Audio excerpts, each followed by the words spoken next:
Good day, and welcome to more The Pale Beyond, as we try to survive on the cold, icy wastes in our Arctic conditions, as our ship is stuck in the ice, and probably won't last much longer. And now let's see what... Actually, I need to see what kind of stuff I had from last time. Let's see, the 3 sailors are missing. Let's see, I did take front with me. I have my engineers. He's like demoralized because I think I took his gun. And how am I doing? Okay, Templeton's loyal, not loyal. Gotta get Hammond loyal to me. Okay, so it's looking like that. Okay, how much food do I have? Oh, goodness. 2 crates of spoiled rations. This is not gonna go well. Okay, hunting shotgun, revolver. That's right, I took the flares, if I'm not mistaken. So that's actually... I can get a little bit of furnace stuff out of that. 60 fuel. I should have taken the bolt-action rifle, because this one gives like +1 small and medium size, and the bolt-action rifle gives +1 large size critters. So I have the digging tools, engineering tools, medical tools, and captain's hat. Proven. And a football. Okay, so perfect. I have more or less the stuff. Everything's been boosted from its max from 100 to 120, which is not exactly good, but it can be better. Where are we at now with various things? Okay, so we have Cordell and Grimly. I don't know why I keep trying to think like Grimly. Hey, welcome, Yikes. This one's called The Pale Beyond. It's a resource management game where we're going in search of a lost ship, and the ship gets stuck as well. Okay. Captain, thank you for building some proper shelter for the dogs. I appreciate the assistance from the crew. Well, the dogs are an important factor in this expedition. I'm certain you and your kennel will repay us in kind. You need not worry about that, Mr. Templeton. Again, thank you, Shaw. Shaw. Put a stop to those rumors going on about Hunt. That's simple. Sailors do seem to listen to you. Aye, you'll not be hearing the whispers again. Well, that was easy. I think it's ready to abandon ship. Captain, I would find it wise to have a word with the journalist among our crew. For whatever reason, Hunt allowed a photographer with no sailing experience to tail alongside this expedition. As it stands, Kasha Belford's record is what will stand the test of time when this expedition is spoken of. And it seems she has not made allies of the crew. How so? Sailors of this crew are a private lot. They do not take kindly to the prying eyes of a landlubber, as they would say. Remember, Captain, she controls the story. She controls your story. Best to have a word. Remember, Shaw, reputation can be fragile. You do not need an unflattering image at this time, at a time like this. So you're gonna write a bad review of everything? Hey, welcome. Please try to keep things English so it's easier for moderating purposes. But welcome. Fucking hell. What's it this time, Tucker? These bloody SIGs ain't worth the shit I stepped in. You're the only man I know who can step in shit on the ice, mate. Bloody right. Right, okay, so refamiliarizing myself with what I have. I do want to get off the... Oh, no, that's not one of the locked rooms. Okay. Anyone free for an interview and a portrait? We don't have time for interviews. We've got to abandon ship. Everyone shall eat coal. Well, most people will eat coal. And now it's time to abandon ship. When was the last time you slept, Chief? I got a good couple of hours in a while back. A couple? You're gonna work yourself to death before we even make land. Heard that before, but it hasn't bloody happened yet. Back to work. Abandon ship! +1 furnace. The furnace is torn from the boiler. We're heading out then. Best tell the lads. We're moving out. Yes, Captain's orders. For now, we should focus on setting up a campsite on the ice. Leave the equipment hauling for later. No worries, I'll get them to work. We'll have a camp set up before you know it. Yeah, it's time to go on the ice. You're taking that with you? Aye. Can't go a day without it, can you? Oi, the crew like the music. Fair enough. You better get to hauling the lifeboats next. They're a bit more important than an accordion. Aye, I know. Arf, arf. Calm, Stanberry. We're simply moving to the ice. Lots of arfs. Yes, yes, it's all very exciting. If the rest of you behave yourselves, you'll be treated to an extra helping of soup. Well, there we have it. The heart of the ship ripped clean from her chest, but she still beats for the crew. How long were you waiting on that one? Well, because it was shite. No time for poetry. Captain, let's get this bloody furnace set up on the ice.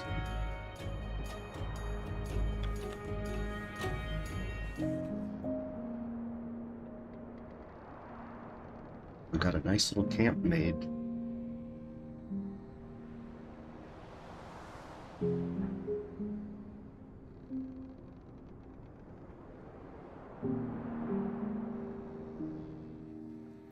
What are you doing up there? Now's the last chance to get a shot like this.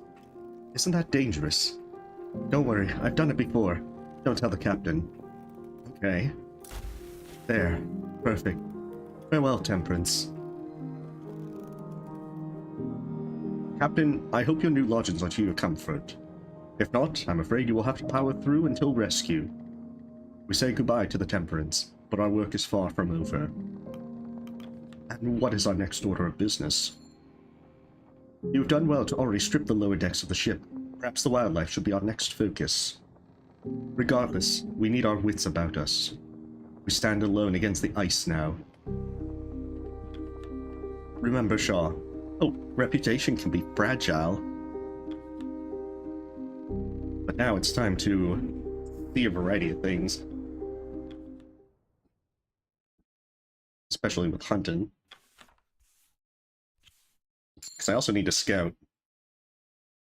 and look for a variety of critters.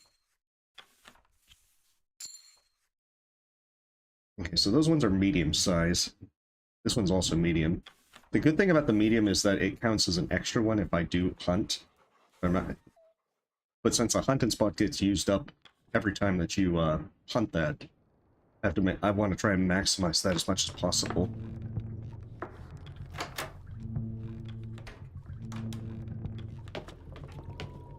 Strip for timber. Yeah, I definitely want to get as much timber as possible. The table is stripped and bundled. Actually, well, the thing is, we're told that if we stay on the Temperance, eventually it's going to sink and get crushed by the ice. Which is why the choice to abandon ship has been given since last week. So it's pretty essential that we eventually set things up elsewhere. We're gonna die. I think that's my first medical comforts. Gotta make some drugs. Yeah, it's my first one. So what happens is, if people get sick, then the med bay, I can have 3 people because of the medical tools. And medical comforts will let you cure everyone that you assign to rest. If you assign them to rest, then at the end of the week they get cured. But if you use the comforts, then they get cured and they'll be available that week. And so part of it is kind of juggling status effects to make sure that you don't get yourselves killed. And like, I can assign engineers to raise the heat, and then that will cure a person of freezing. You don't cure the freezing, it becomes frostbite on the 2nd week, and if you don't assign them to the med bay, then they die of frostbite. So, I've got a lot of fuel at this point. I have flares, kegs, coal, and timber. But my food is a crate of spoiled rations. This sounds very unfortunate. Okay, so I need to get something.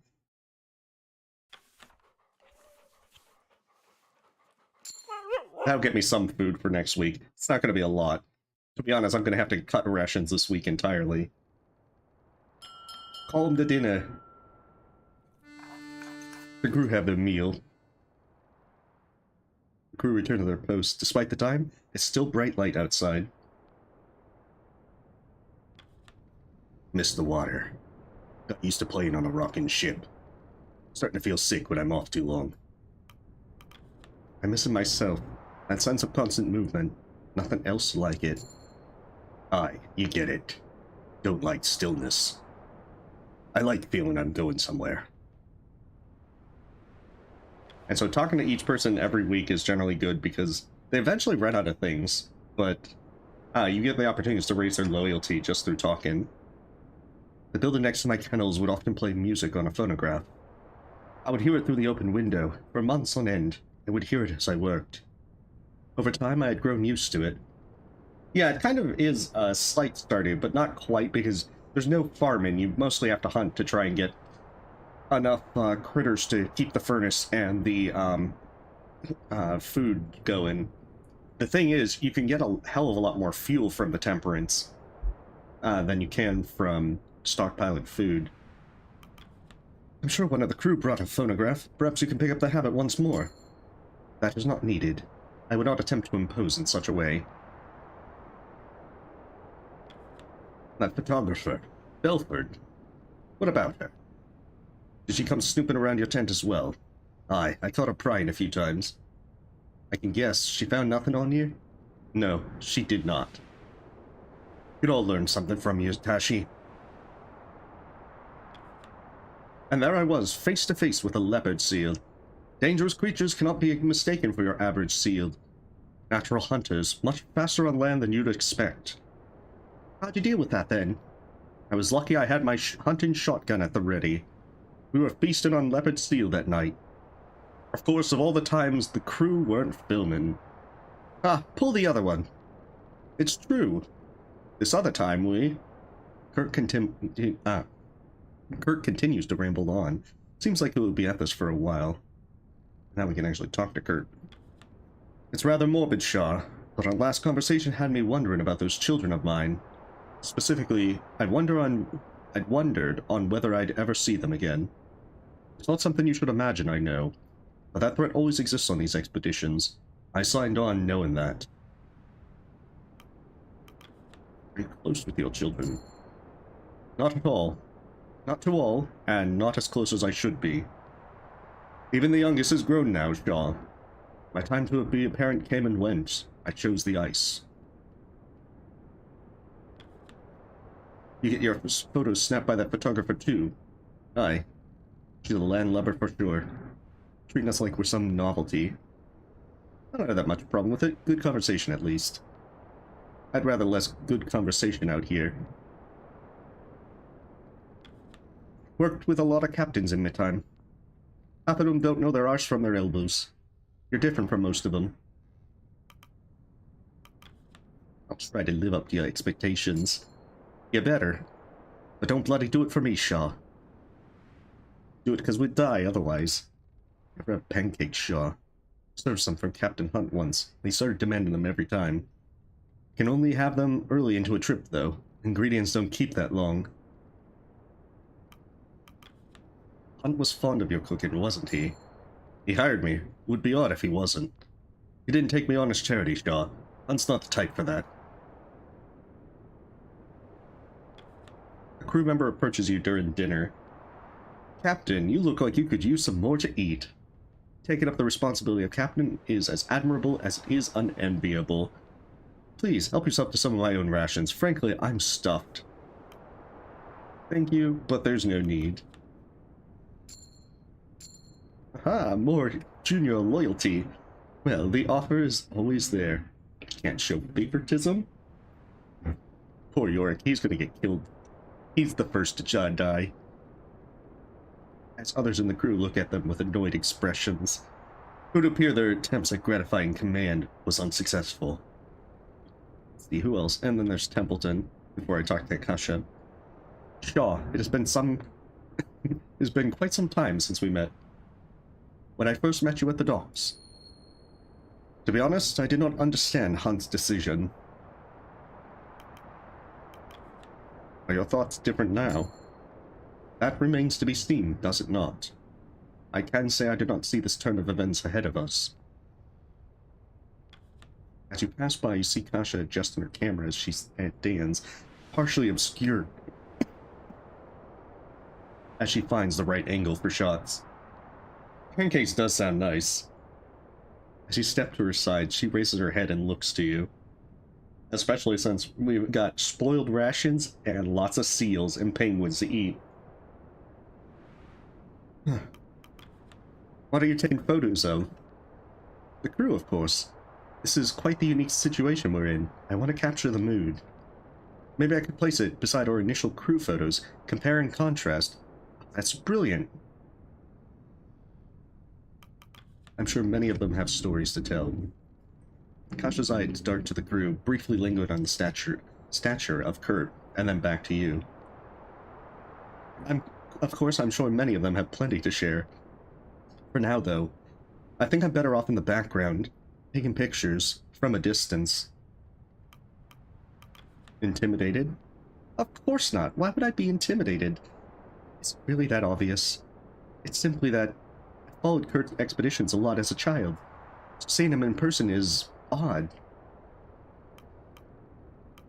Kurt doesn't bite. He certainly barks quite loudly at that. But you're right, I'm just being nervous. It's more that up until now he's been an idea? Does that make any sense? Kurt is just another person like you or I. Yeah, I think he's like super tall. I don't think that's really a good option. I suppose so. Well, I'll leave you be. I'm still looking for the right shot. The right shot will come eventually. Alright, so we end week 7. Oh yeah, Templeton's actually getting pretty maxed out. Oh, I think we get to talk to the doctor as well. Oh, maybe not this week. Captain, on evenings like this, my good friend Caroline and I would often play chess by the fireside. Makes me wish I had brought a board with me. Would have made for some light entertainment. Wait, I think I got a chessboard from the Temperance. Shame you didn't. I'd have enjoyed a game of myself. Indeed, well, we can't turn back time, can we? We'll just have to make do with what we have. And then I triumphantly pull out a chessboard. Perhaps Mr. Templeton brought something along. He seems the jigsaw puzzle sort. Okay, so I guess I can't talk to the doctor this week. Time to cut some rations.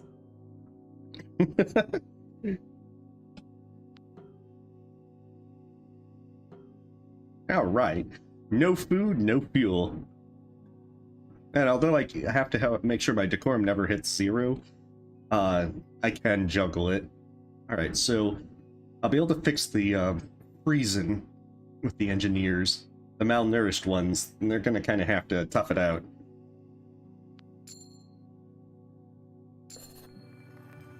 I've got 2 penguins. 2 very small penguins.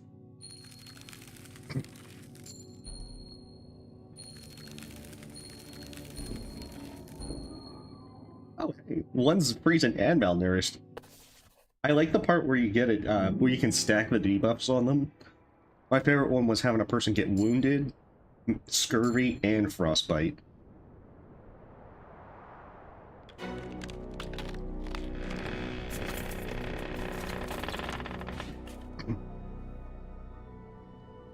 It was great. It was like they probably longed to die. I'm not sure why they weren't demoralized by that.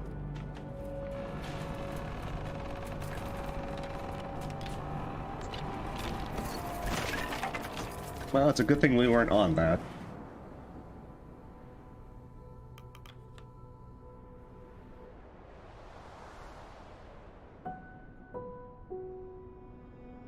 She's gone.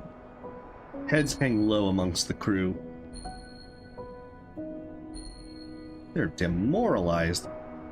That's okay, I got alcohol for this.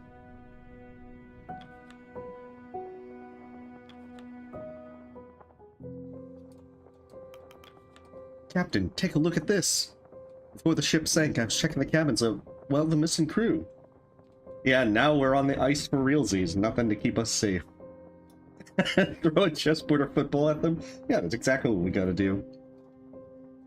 Seems they left behind a good amount of their belongings. Good few books and the like. Not much use for them now. I'd put them at the top of the list to burn for fuel. We can't do that. Yes, we can. We are in need as much fuel as we can find, Belford. It will need a good reason to preserve them. These aren't simple novels the missing crew brought with them for leisure. They left their journals behind, their diaries, logs of their life on the ship and before. This can't be burned. Captain, I request I hold on to these journals for use in my report. I think the rest of the crew would appreciate their stories being preserved. I suppose the sailors would not take kindly to burning the remnants of their lost colleagues. Aye, but what else do we have? Not much else to burn, is there? Hammond, we got flares, we got timber, we've got coal. I think we're fine for now, Hammond. That won't be necessary. Kasha, keep the books for your report. Better find something better to burn then, Captain. We can't hold on to bloody well everything. I'm pretty sure this rug could burn. Yeah, Templeton is staring into your soul. He takes requests. Thank you, Captain. I'll ensure that their story is told. Won't be able to do that if we freeze to death. Sure. I don't suppose you've been keeping track of the days? Of course I have. Well, you will be pleased to know that today is Imbolg. I am not aware of such an occasion. Not surprised you wouldn't recognize it. To us, it's a major holiday. Shaw knows it well, I'm sure. It's one of the most important days of the year, Templeton.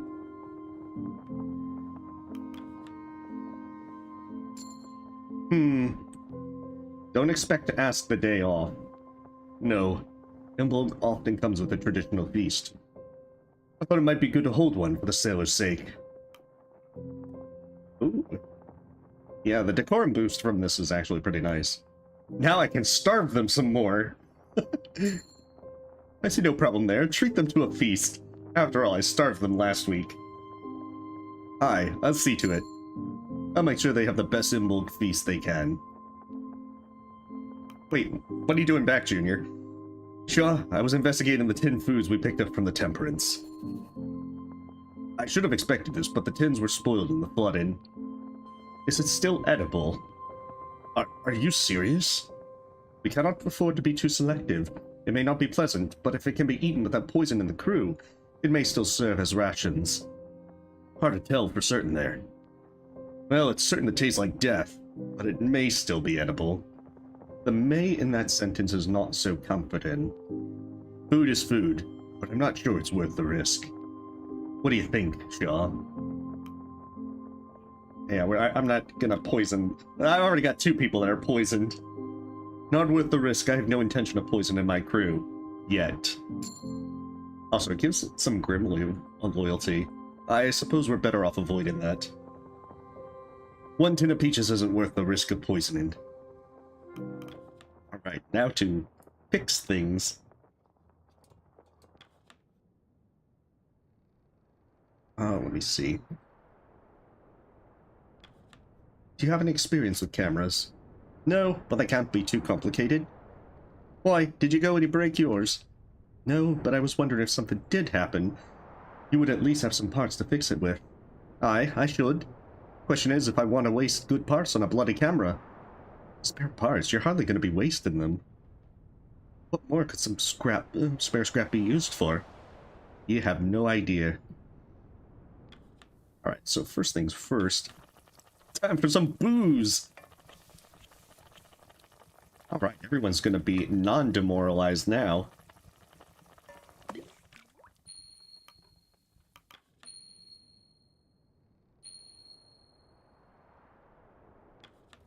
Okay. Next thing.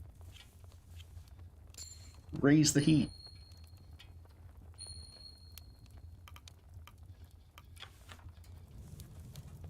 So yeah, penguins, they're more for food than the furnace, although some of these, the bigger game you can actually use for the furnace pretty well. Let me see.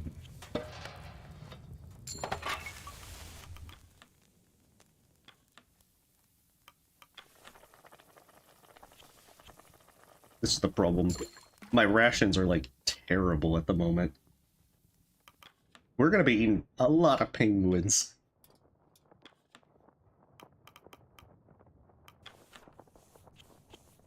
Ooh. Okay. That's okay. What I'll do is I'll use a medical comforts next week to get the... once that scientist develops scurvy. And then get them back on their feet.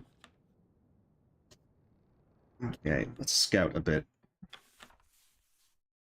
She's freezing and malnourished. Ah, we're gonna send her out. Captain, I need food. You just need a good scout in. Okay, so these are what I'm looking for. These elephant, Ooh, I only have 3 dogs? How many do I need for this? 4 and 4. That is not good. Let me see. Do I have fish? I don't think I have any fish. No. Oh, I can't hunt the big game. I'll work on that. Let me see. How many to actually get some fish? Not enough. Okay, so that's a 3. That's a 3. Alright, so I have to... I'm gonna have to just go with the seals this round. So what I'll do is hunt these next, because these are really good. They give 15 fuel, and they cure a random freezing person. So they're actually really good to stockpile. Especially if you didn't waste the bolt action rifles like I did. Okay, what am I doing now? I don't want to do anything with malnourished. The problem is someone else is going to get malnourished next week, so what I'm probably going to do is cut food rations entirely. And then go, like, half on the fuel. Because I do have more than enough fuel to last for a good long while. Despite the time, it's bright light outside. At the kennels, you spot a pair of dogs engaged in aggressive conflict. Teeth bared and snarling, the 2 creatures snap at each other. Cordell is nowhere to be seen. The kennel master's whip has been left aside, resting atop a crate. As you look on, the fight begins to intensify. You should definitely fetch her. You run in to grab Cordell. You find her brewing the broth for the pack, and she quickly returns to the kennels upon your word. The dogs are still snapping at each other once she arrives. Cordell simply shakes her head and turns to you. This is nothing to be concerned with. At times the dogs will go for the throat of another, but this is merely play. Dogs are inherently hierarchical creatures. They will fight for dominance, sometimes to the death. But these dogs are merely putting on a show of aggression for the others. A simple feed and they'll stop. Cordell turns back to the kennel, before briefly turning her attention back to you. Regardless, thank you for informing me, Shaw. Cordell returns to the kennel as you make your way back to the camp at large. We're going to be having a lot of penguins to deal with. The Emperor penguins are actually really good to hunt as well, if I'm not mistaken. Watching those young pups. Don't know how I had that much energy once. Huh, you're not alone there, friend. Hard to remember the days I moved without this cane. Harder to remember having both eyes. They'll look like us one day. Well, let's hope not. Can't tether the furnace if I'm nabbing to you. Night. Oh, okay, so I've run out of things for Hammond to say for the moment. Yeah, they are very adorable. Tuimbolg! Tuimbolg! Tuimbolg! Aye, Tuimbolg. Didn't expect a proper feast on the ice. How'd you talk Shaw into this? Wasn't hard at all. Good to hear. Alright, lads, it'll be a while before we get to eat like this again. Soak it in! Yeah, because you're not going to be able to eat at all this week. See you for the morning's requests. Who else is there? Is there Grimley? Been trying to come up with a new song. Something about seals, I'm thinking. Hard to think, though. Winds are too distracted. But I haven't had a new song in a while. Keep it light. I'm sure the crew would appreciate something jovial. Aye, that's the plan. Harder to think jovial out here. You're married, aren't you, Robin? I know a thing or two about that, or rather I thought I did. Tell me, how do you make it work? I like how you can rub it in. I'm always there. Always. It's so great with that one. We've all hit roadblocks. It's about overcoming them together. By being there, always. Is that so? My word, you make it sound so simple, Shaw. There are a lot of fun things to say to people that will lose loyalty. Alright, first things first. No food for you. And maybe cut the, only one person will get freezing, so...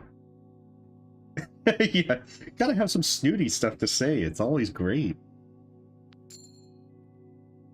Alright, so this time I'll have to start working on getting more decorum back. The one thing I learned while playing this is that you kind of want to juggle the decorum.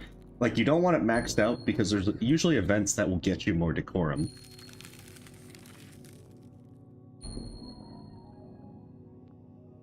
Okay. And so cutting stuff, rations is actually a good idea often so that you can juggle the status effects as well.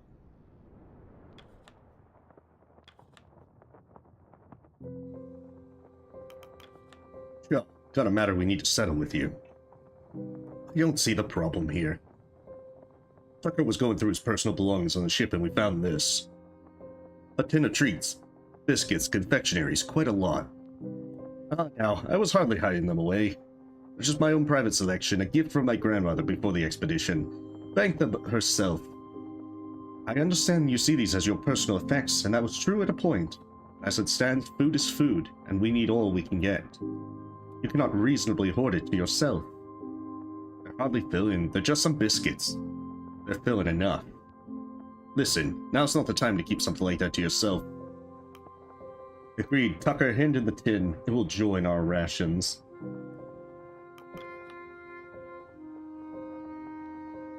Alright. I understand. Times like this, I get a little bit of food, and I don't have to hunt for it. That's even better. Okay, time to get to the medical tent.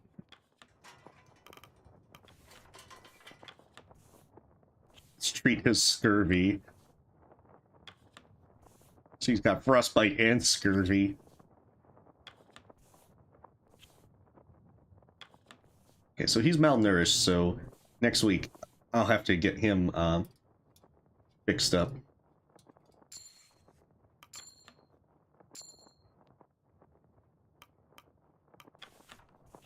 And now that he doesn't have scurvy, he can make more drugs. Hey, welcome time. We've had the Temperance sink, and we're now on the ice with our crew.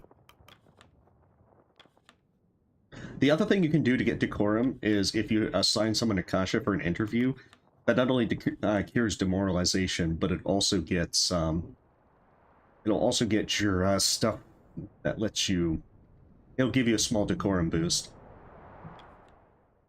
Okay, so our first things first is elephant seals. So the big thing about large game is no matter how many people you assign it, one person gets wounded. And so, which isn't that difficult because we can always put them on the med bay.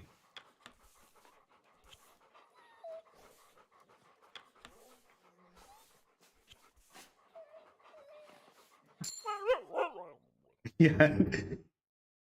Poor Temperance. It was surely its time. Alright, some Emperor Penguins. Because as well, we're going to have to move. We have to get to the Viscount. So the thing is, we're going to be moving across the ice. And so we won't be able to stay here and continue to hunt indefinitely.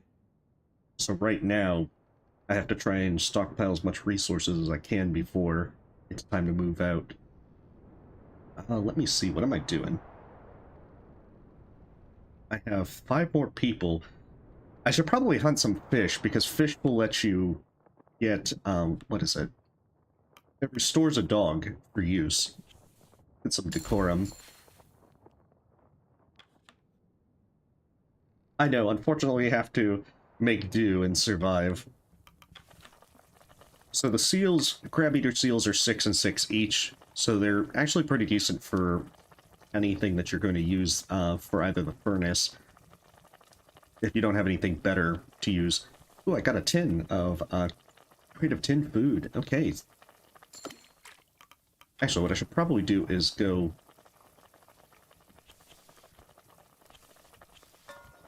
for the decorum boost, and then start starving people again.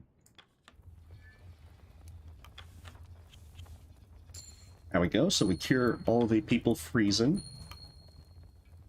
Unfortunately, we're not too picky out on the ice. We can't be.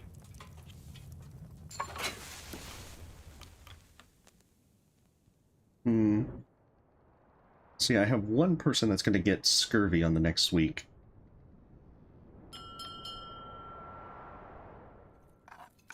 So I'll have to keep them in the med bay. I think it's just the scouts, so I've already scouted enough places to where I can get enough things. I'm flattered, but I really ought to be getting some rest, Shaw. Evening, Captain. There was a song that found itself stuck in my head earlier. The dogs were pleased when I begun humming it. I fear I may have to make it a habit. Music reminds me of home. I take it to be the same for you? There is no home to be reminded of. I prefer to keep moving. I know. Fortunately, we have to try and survive, and I don't have a lot of food on this run either. I kind of wish, instead of the kegs, that I had taken the crates of food, because that would have been much better. What's that? One of the doctor's books. Since when could you read? It's got pictures there. You're interested in medicine, are you? A little. Better work than this, anyway. Because that's another thing. If you bring Runt with you, eventually you can train him in another role. Good to see that you don't hide away from the crew in the evenings, Shaw. I suppose you're more at home with our lot than you were back on land. I'd like to know more about my crew. Your crew. Suppose it's best for you to get comfortable. Oh, that probably wasn't the right thing to say. Anything that reminds him that we're not, that it's not Captain Hunt, it's Captain Shaw. Reading, Mr. Templeton? Yes, though it's difficult to find light. Do those your age still read, or has intellectualism passed us by? Well, I haven't read chill and horror like yourself. Is that a collection, Mr. Templeton? It is a good read, nonetheless. Yeah, Captain Shaw! Actually, he does get a name. If I'm not mistaken. Come on. Because it's Timmy Runt's a nickname for him. But I think his name is like Douglas Ward. Come on. I can't see his name. It's trying to tell me that he doesn't have a name. He's no one special. He stares at you before nodding to his sleeping bag. Okay, so then, yeah, Junior's basically maxed out at this point. Ditto with, like, Templeton. He's actually, close to being loyal. So yeah, it's just, Hammond and Grimley. I haven't set the right Hammond stuff. Week 10. Hey, welcome, Timmy. Hopefully you're having a wonderful day. So we're gonna cut rations entirely.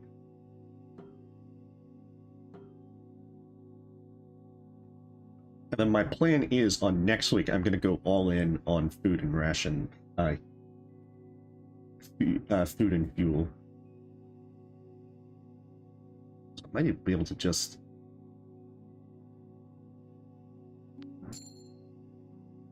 Okay, so that should work.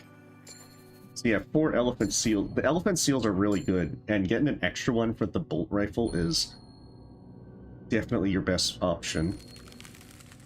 No, I've never played Cyberpunk. I know of it. I just never really made time for it.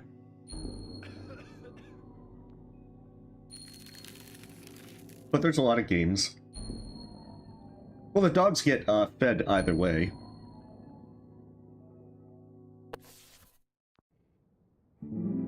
Okay, So the good thing is by going all in and doing like extra rations, I'll cure both malnourished people. But I have to heal the people that are wounded in scurvy.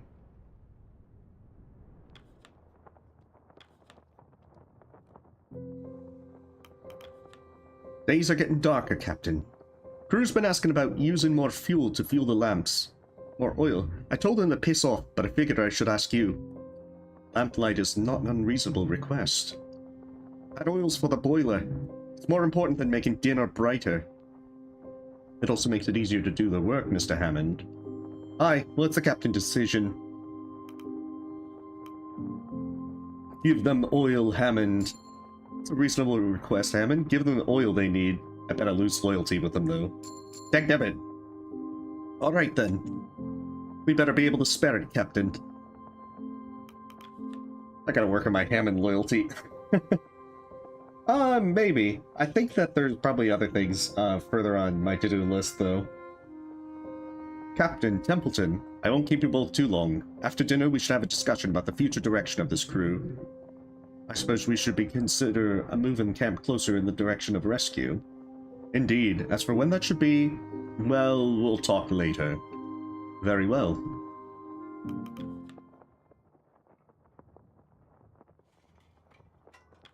And now, time to fix things.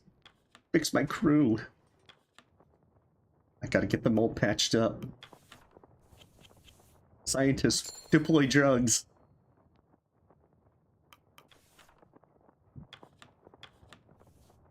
Okay, so he has scurvy. Hey, welcome, Bloodfang and Blub. Yeah, this, I'm trying to get through the entire game this night, rather than, trying to, do it all. Okay, so I want to get the wounded folks up. He's got freezing, scurvy, and wounded. I just gotta make sure that none of them have, like, frostbite or anything.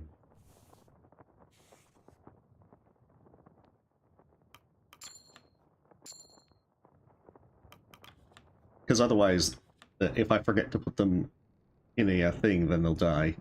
And that'll be bad. Very bad.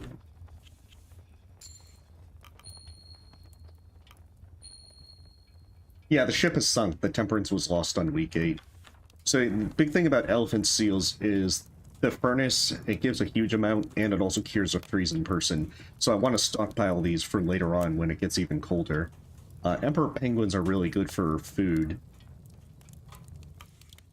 Oh, that's right. I want to feed the furnace. We're going all in. I'm going to get a big decorum boost.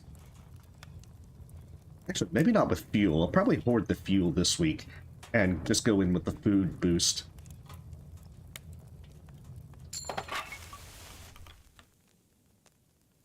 Oh, well, hopefully you enjoyed coffee.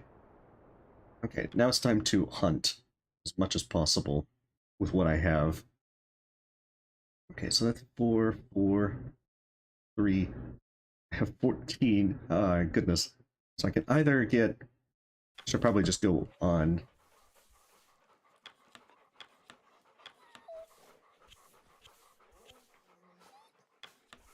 I definitely need to get some fish.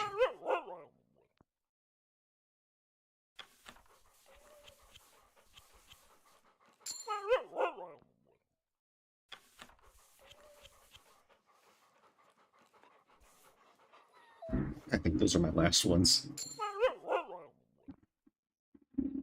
See, that will hopefully get me as much food as I can get.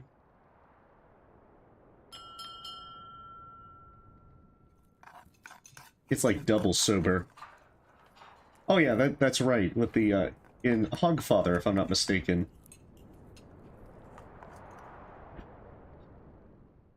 With the Oh God of hangovers. Okay, he doesn't have anything to say. Come, Josephine, in my flying machine. Apologies. The tune has not left my head in weeks. At the very least, I have found a manner to calm the pack. You can make a request to Grimley. I'm sure you could learn the song. Perhaps, but no. I will not intrude upon their nightly entertainment.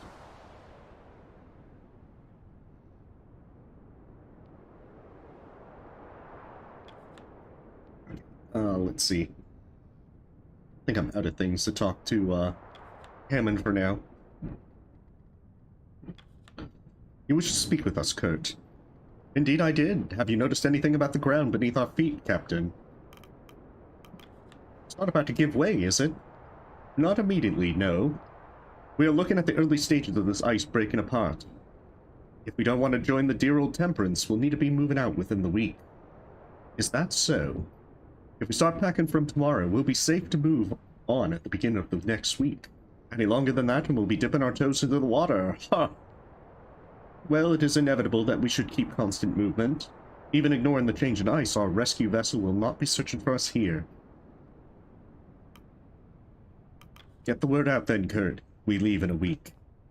I will, Captain. To stay is death. We're moving on. Thank you, Kurt. Have a good evening, Templeton, Captain. We'll have to move camp within the coming week. We'll wait around here any longer, we'll be swallowed up. Captain Shaw has been cautious, and we are still set to match the arrival of rescue. Let's not waste any more bloody time. The boiler can't last forever. 90% air, 10% snow. I'm pretty sure that they've got, some seal in there.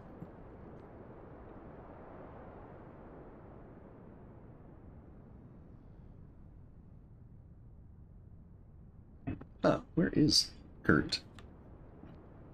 Oh, he's right there. Doctor, you seem worse for wear this evening. Sorry, I've not had much sleep lately. Bully Templeton? Templeton is loyal to us. We're gonna try and keep everyone loyal. Or at least get everyone loyal. Something disturbing your rest. Just some bad dreams. A shame, a shame. Get some rest early, Arthur. I'll inform you if an emergency arises. Oh, thank you, Kurt. You can thank me with a good night's sleep. I don't think we've actually talked with the doctor much. Captain, is there anything you miss from home?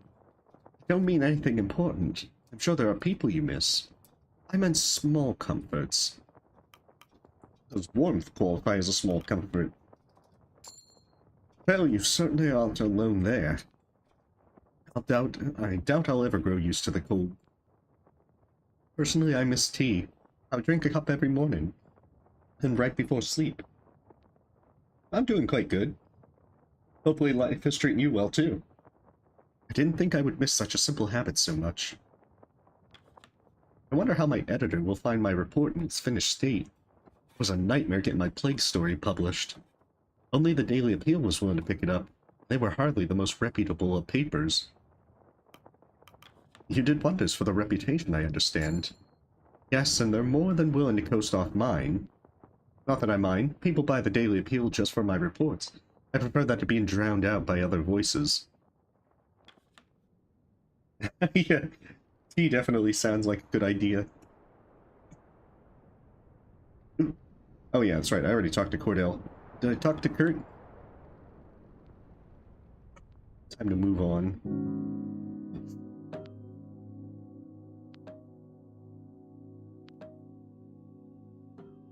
So you get a huge decorum boost if you do the high rations and fuel.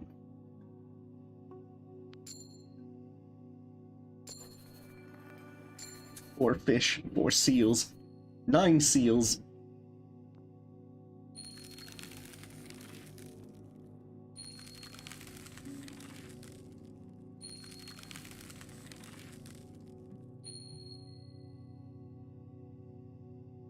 Okay, I just got 3 freezing people, that's not that bad. As you get further and further in, it becomes a higher chance that they freeze on the, freeze while doing things. If you send them out. After a hard morning dragging the boats, the crew come across deeper snow ahead. Captain, the snow on the ice is getting deeper. We'll need to find a better path before dragging the whole crew through it. I'll be happy to take up the reins. Best we leave that to one of your scouts, Mr. Darling. The ice behind us is encroaching. We needn't lag behind a man with a cane. The old limp isn't that bad, Templeton. It's bad enough. Time is of the essence. Very well. You can't go wrong with my team anyway. Any of them are capable of finding the path in the ice. Captain, You want to judge the course yourself, you should go ahead with them. Ill-advised. We don't know what lies ahead. Best not to take any unnecessary risks. No, Kurt is right. I should head with them.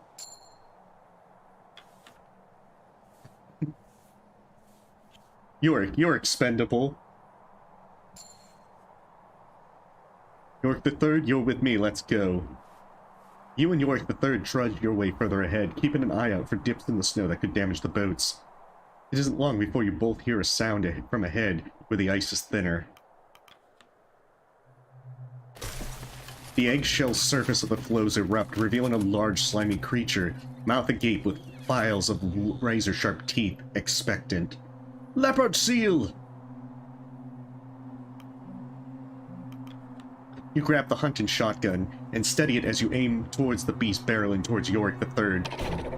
The beast continues unhindered. Fear mixes with snow, freezing Yorick the Third in place. You crack the hunting shotgun and the projectile pierces the flesh of the sea leopard, but the beast continues to charge despite its injuries. The animal is gaining speed, closing the distance. Reload! You reload a shell into the hunting shotgun. There is now about 10 yards between Yorick the Third and the beast. You load the second shell into the shotgun before clasping the barrel tight. The animal charges into Yorick the Third, knocking them over in the snow. Fire! The shot connects. The beast drops lifeless on the ground. Inches from Yorick the Third, shaking. It takes two dog sledding teams to drag the creature onto stable ice. After processing and packing the sea leopard's meat, a trove of undigested fish is found inside its stomach cavity. Yeah, that one is very dangerous. If you don't kill it in time, it will kill that person. We don't know how viable the fish are. Better left to the dogs. Cordell claims their digestive systems can handle the meat better than us. The dogs seem pleased with their treat. The rifle does kill it much faster, but if I'm not mistaken, you can scare it off with the flares. Captain Shaw, personal log. A new camp has been erected on the ice floe. The prospect of land is still far off from here. The Temperance went under, finally consumed by the ice. The old vessel had become a home for the crew. Even when trapped in the ice, it served as a constant presence, a monument of the world we traveled from, the world that was left behind. To see it go weighed heavily upon the crew. Yeah, modern problems require modern solutions. The crew were ambushed by a leopard seal whilst moving camp. It was fortunate that all managed to escape with their lives. The crew must not lose sight of the great fortune bestowed upon them. Sailors are a superstitious lot, likely to find great meaning in their lucky escape. This should not allow them to become complacent. Tracks were found in the snow, a frozen coat. Proof that, if nothing else, Hunt and his group were able to survive beyond the boiler incident aboard the Temperance.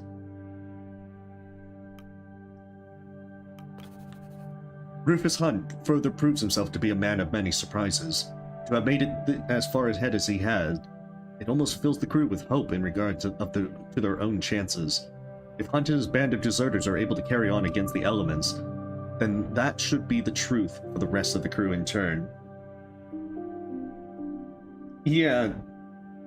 Well, I think that's the thing, that it was shot and it wasn't seriously injured from further away. By all estimates, it appears that summer has arrived on the ice, prime occasion for hunting, and a comparable respite from the truly freezing temperatures, the worst of which are yet to come. With the arrival of summer comes the promise of winter. The long night winter will prove the greatest challenge to the crew. The crew must be ready, lest they be torn apart by unlivable temperatures, a lack of food, then the harsh cutting blizzards yet to come.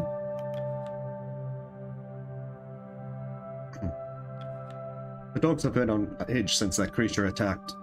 They prefer to be the hunters on the ice. Let us hope we never see a repeat of this situation. It was so big! You think there's another one out there? Oh, there's a lot more out there. Captain. Close one yesterday, wasn't it? Let's hope there aren't any more beasties looking to make dinner of us.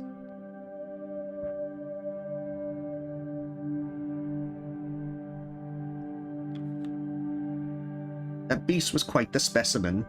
I wonder if we'll encounter another of its kind. So, yeah, I think we actually do get a leopard seal as it... Although it doesn't give much furnace power, it's basically the best thing you can eat.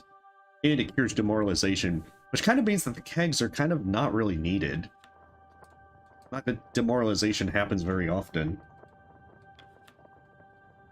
Captain, this territory of ice we find ourselves on, it would seem we have our pick of the litter. This ice is teeming with life. Life that has never encountered our like in the past. We'll be able to hunt to our heart's content. It seems it would be wise to spend a good deal of time here. It would seem that way, however. We will not be able to stay here forever. Kurt has left me his assessment on the common dangers. This ice is not stable. Put simply, we have dead ice encroaching behind us, and the risk of a pressure ridge bubbling up and forming ahead of us. We cannot stay for too long lest we find ourselves trapped here. Still, that is a worry for another time.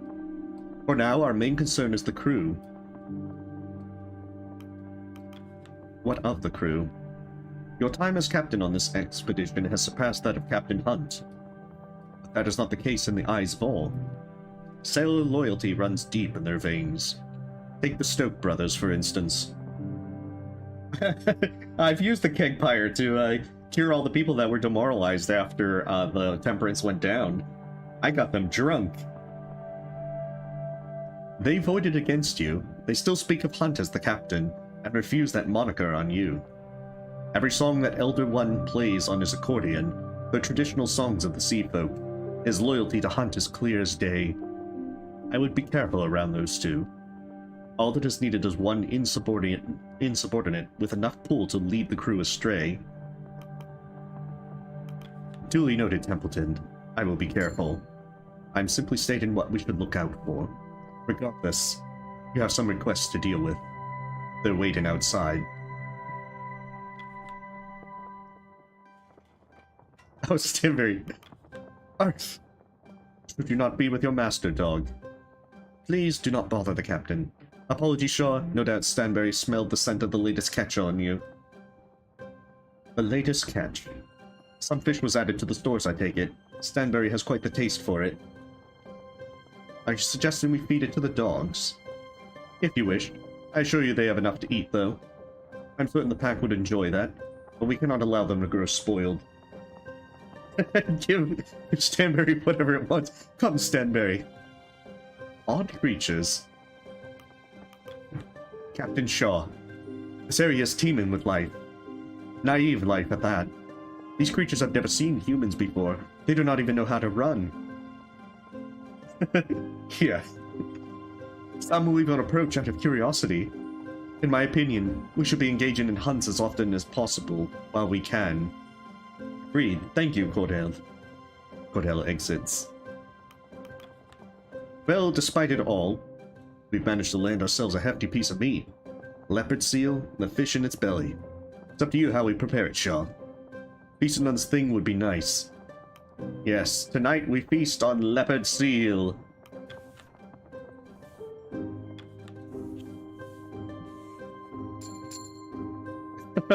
Oh, I probably should have actually not had my decorum that high, as it's bad if it's maxed out.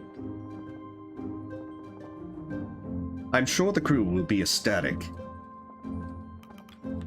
Captain, I have this bottle of wine in my personal stores. My wife and I had planned to enjoy it on our trip home, but it seems as much further out than we first believed. Well, it gives 24 food for a leopard seal, but if you say yes to his feast idea, it only gives 20 for some reason. So we thought, why not share it with the crew, ring in the new camp proper? An excellent idea, thank you. Agreed, a little drink will help raise spirits. Pardon the pun. That means I need to cut rations this week. Let's see. Yeah, get one person left for freezing. Need to start scouting.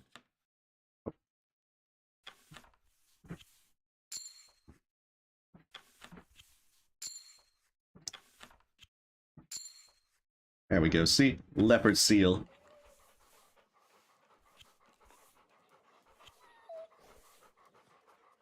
Because it seems like leopard seals and elephant seals spawn in this area. If you go up this way, it tends to be like fish.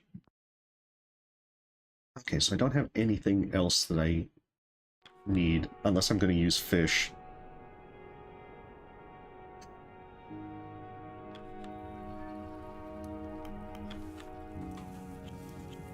The last bits of coal.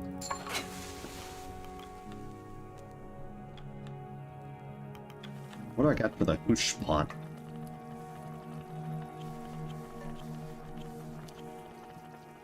Just throw some emperor penguins in there. Are you just waking now? Couldn't sleep. Scared of another seal attack, eh? Aye. Well, at least you're honest about it.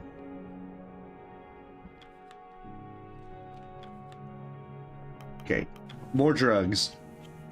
Scientists, whip up some drugs. Because, yeah, I need as many drugs as possible.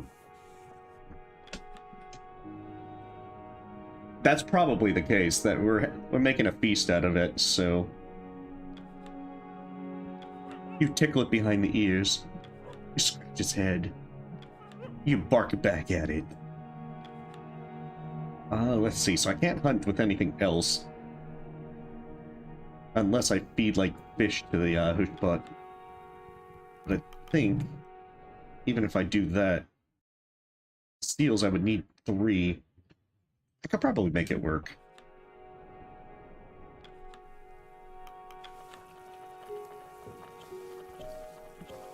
So yeah, that'll refresh that, giving me another opportunity to hunt.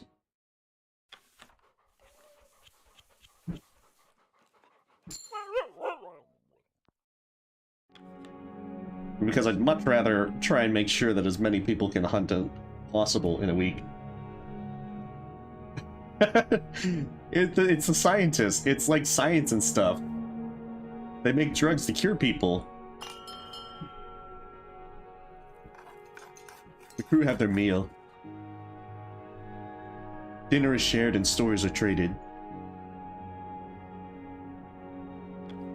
Lost in thought. Our encounter with the wildlife has left me rather perturbed. What would Stanberry do? We can all be thankful that none were harmed. Indeed. Timmy, don't be wandering off. I'm fine, Dad. Stick close to me. Don't know what's out there. I said I'm fine. That was definitely Joe's coat we found, wasn't it?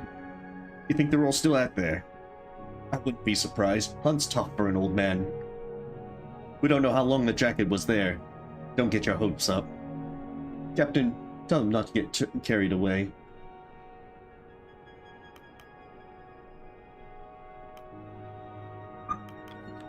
I don't know. We can't know anything for certain. Exactly. Don't run wild with theories. Nah, that jacket means something. It could mean Joe froze to death. Well, don't you have a sunny disposition? I'm being realistic. You look a bit shaken, Chief. Worried about another attack from some beastie? Aye, more worried about one of them getting onto this boiler. If it's wrecked, we're done for. Think we should have overnight watch then? I'll handle that. Of course you will. Evening. The rescue ship better be coming. Don't trust the benefactor to follow through. Do you trust Templeton? Nope. Man knows what he's doing. He's loyal to the business first and foremost. Can't say I blame him. Overheard some crew talking about how they miss proper food back on land. Ungrateful bastards. Should have smacked them. Can't blame them though. We've been out here quite a while. Their complaints are ridiculous. There's nothing wrong with your food. I know that. As do they, I bet. Still, they miss something. That's fair. For me, it's the sea I miss. Captain, you needn't call me here so frequently. You receive your updates each day. You should focus on the crew or your own rest. This is my rest time, with my acquaintance, Mr. Templeton. We do the crosswords together. Flattering. I do not deny that we are partners in this endeavor. I suppose the act of survival goes beyond a simple professional relationship. Yeah, it's like, why do you keep calling me here? Get lost. Sure. Heard the photographer called my songs poetry earlier. Never thought about being a poet. Can't even write. Writing isn't a requirement. Poetry is oral, too. You're right, I've heard your music. Poetry isn't the word I'd use for it.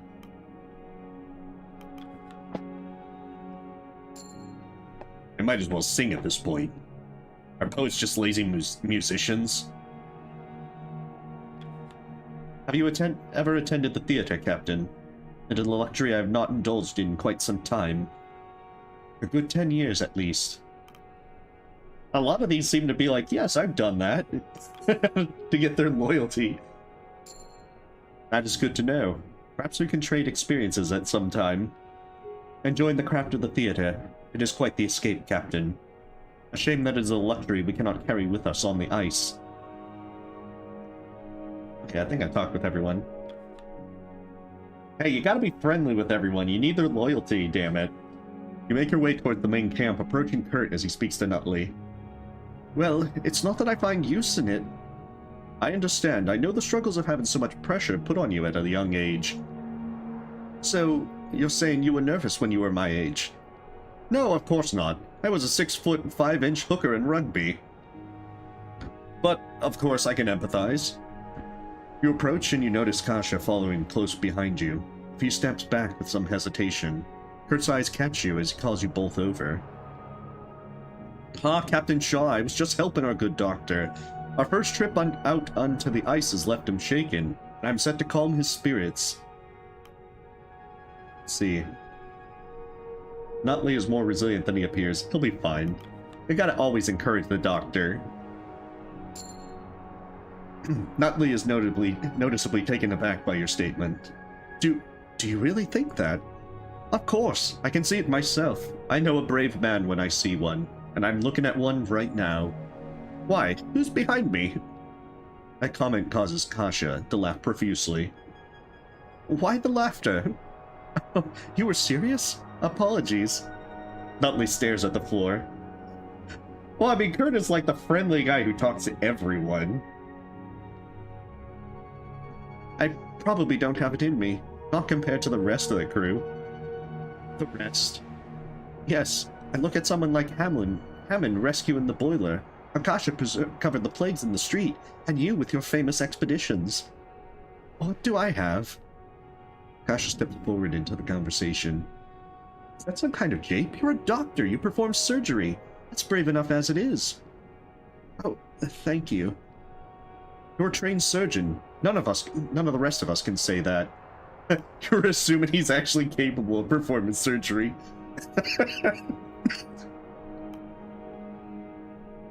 It is so easy to get Nutley's loyalty to 0 and just be a complete dick to him. It's not a good idea to do that, but still, you can say so many bad things to him. It's true, Nutley. You're a valuable part of the crew. I am? Right. Yes, I am. Thank you, Captain Shaw. Aye, we're all doing a good job of pulling our weight around here. Nutley returns to his tent as Kurt begins to share stories by the campsite with Kasha. The young journalist is keenly taking notes. I think I can talk to them individually. Evening, Shaw. We've been here for quite a while, haven't we? Longest I've been on the ice, no doubt. What was your previous record? Nowhere close, not even a month. Few stay this long and make it out. Apologies, Captain, didn't mean to cast a dark cloud. And the thing is that Kurt is like already like super high on loyalty to you. It takes a lot to piss them off. The same thing with Kasha. It's really hard to lose their loyalty. Let's see. Hammond we're actually getting close to. I think I've talked to everyone. Except, in the medical tent. I know, Curtin's like the best person in this expedition. Evening. I found some old tickets in my luggage to a play I planned to see before we departed. Unfortunately, it was delayed due to several accidents. People were beginning to say the production was cursed.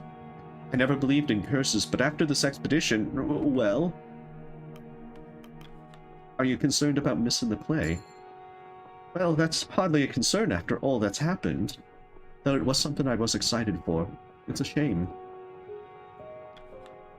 Captain, the sailor folk among the crew seem resistant to my report.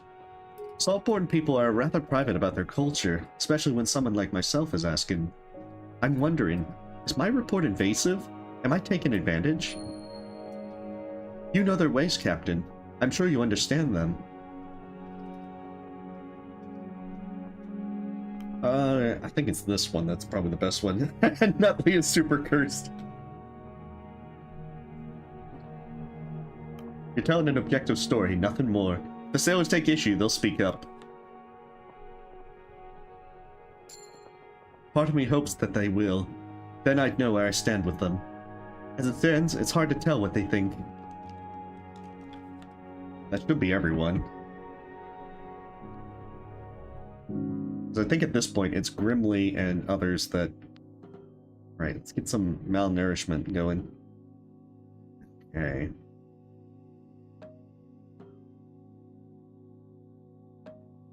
Yeah, I think I'll just do, like, that. I think one person's gonna get frostbite. That should be fine.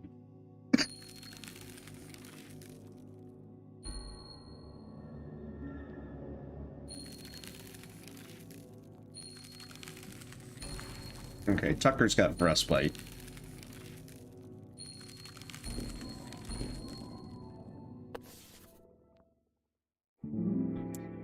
I'm like the really bad person in Oregon Trail cutting all the rations and being like, grueling pace!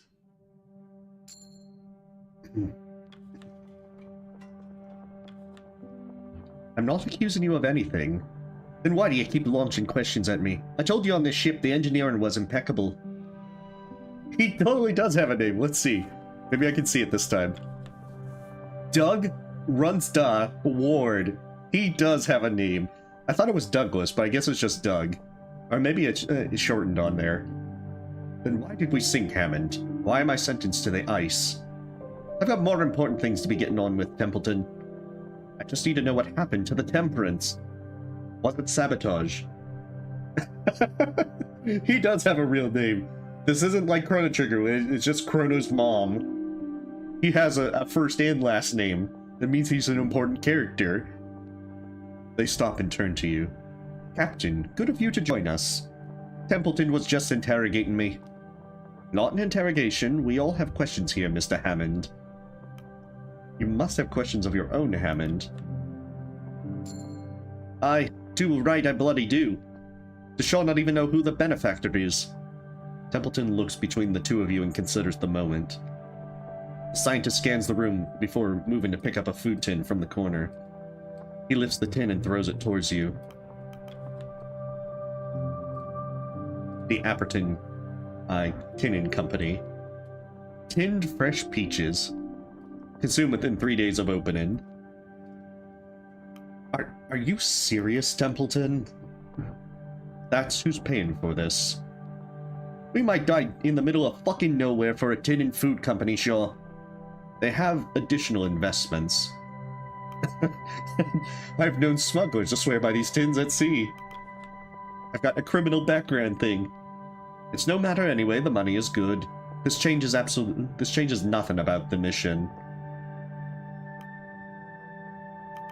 Agreed, this changes nothing. Good to hear. The two men observe each other. Are we all in agreement, Captain? Aye, for now. Hammond exits.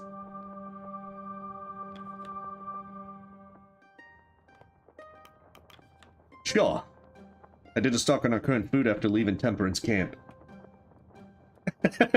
Well, if you actually pick that one, then you lose Templeton loyalty, and it'll say they don't. I did a playthrough where I was a complete dick to everyone. We're burning through our food stores at a fair rate. Hey, I've been cutting rations to nothing, Junior. Luckily, game is in abundance here. It should not be difficult to stockpile further food stores. For the time being, yes. But winter is approaching fast. And with it, the game will start to dry up. We need to make the most of our time here if we're going to survive the winter. What is your estimate, Mr. Stoke? It's hard to say, but we'll need enough to last us 12 weeks. 12 weeks? And that's at a bare minimum. Assuming the tightest rations possible during winter. Understood. Thank you, Junior. Junior exits. Captain, we have a great opportunity to increase our food stores by a considerable degree. But we must consider the encroaching winter. We do not have enough to last the winter. Survival is just not possible. I think it's somewhere in like the 1800s, it feels like, with this. I don't think we actually got a year. Ah, Captain. The sunlight won't last forever, you know. No time like the present to play a game of rugby. A game with the crew? That's what you're suggesting? Why not? Keeps spirits high and the blood pumping. An active crew's a healthy crew. A simple game always did wonders on my old expeditions. Look at all these injured people. Try and get some non-injured people.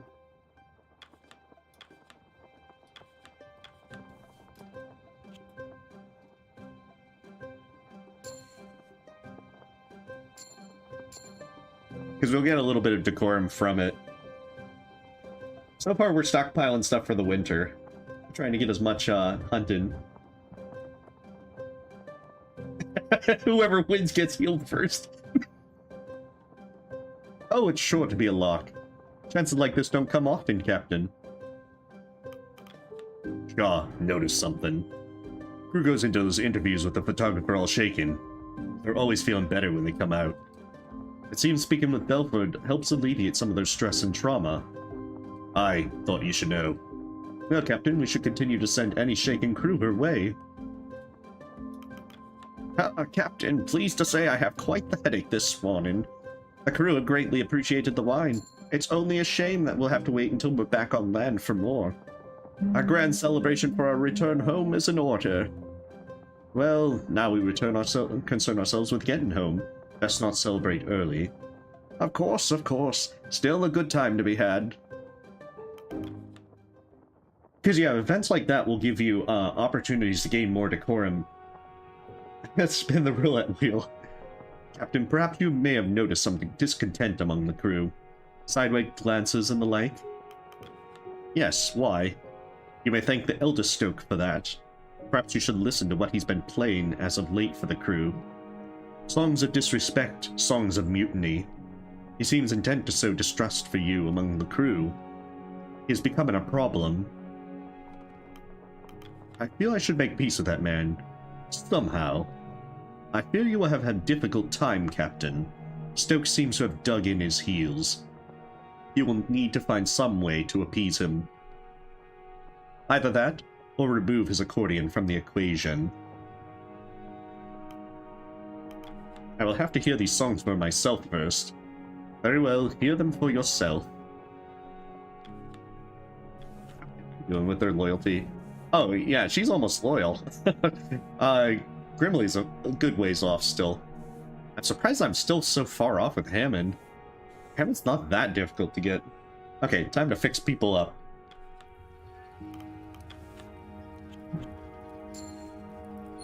Get warm.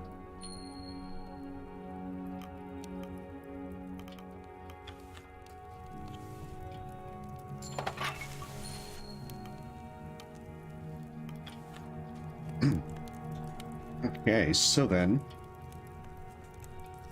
what else am I burning?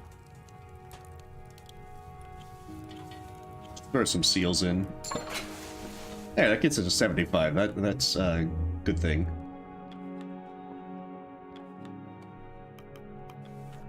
Okay, so I think One of these are like... Okay, he's got frostbite, so I gotta get him in there for sure.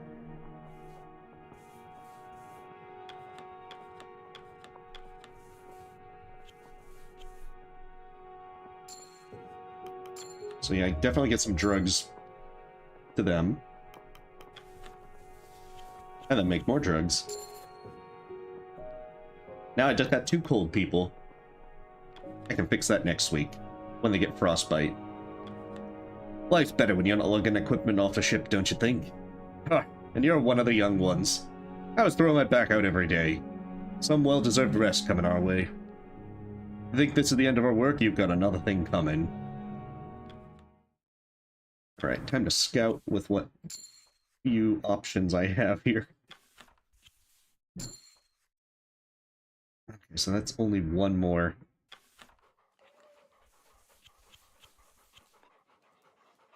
Actually, that's not a good idea. What I should do is send the already cold people.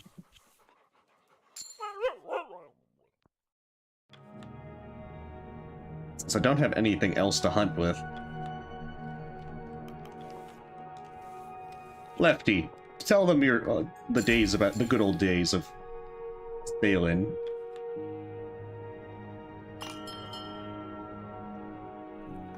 The crew have their meal.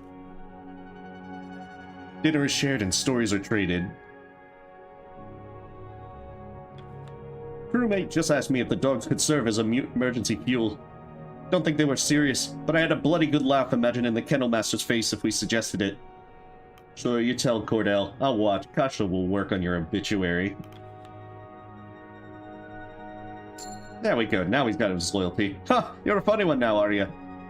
Pretty sure it's the captain's job to pass on that message. You should try it.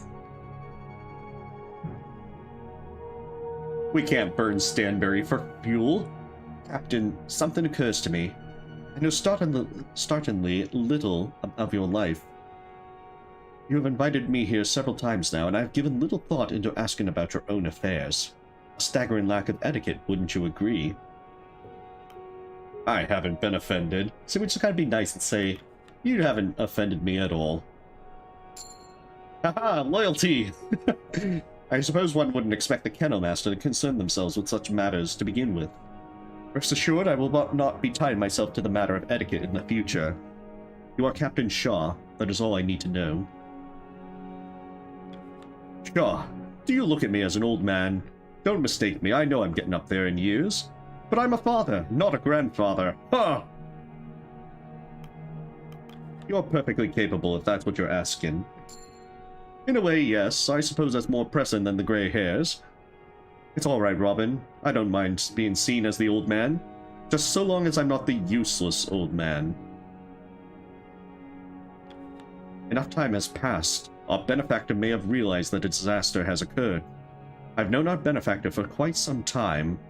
Rest assured, they will not be giving up on this expedition.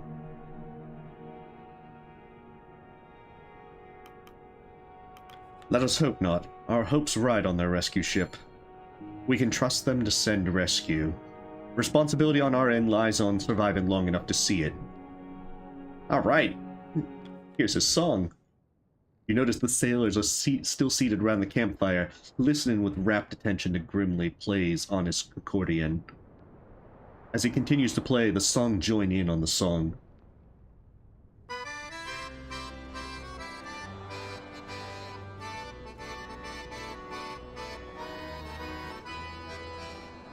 Templeton's worked closely with them.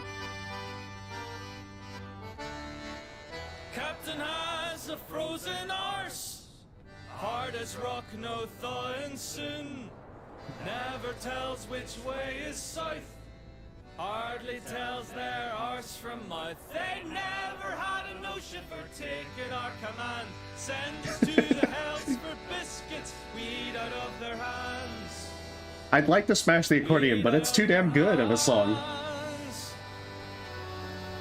Captain Hunt could take a ship further than his fingertip.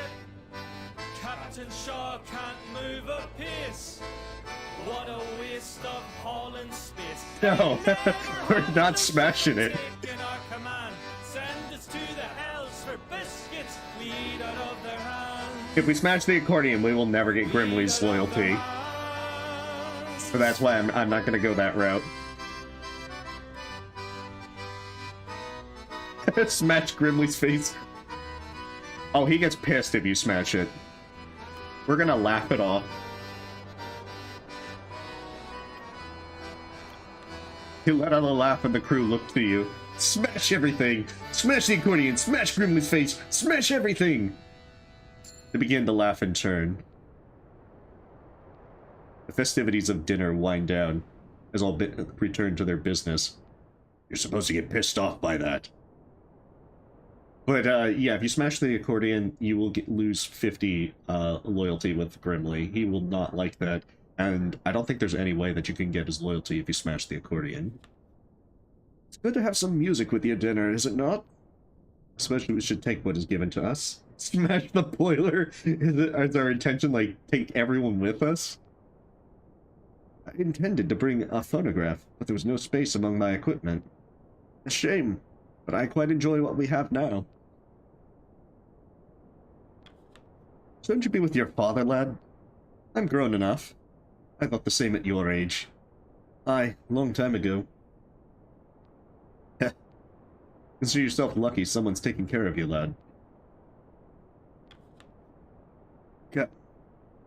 Do you have any children of your own? I do. You miss them? Most of the crew don't know what it's like. I think that gets pretty much everyone. Captain, I never thought I'd say it, but I'm starting to miss being on proper land.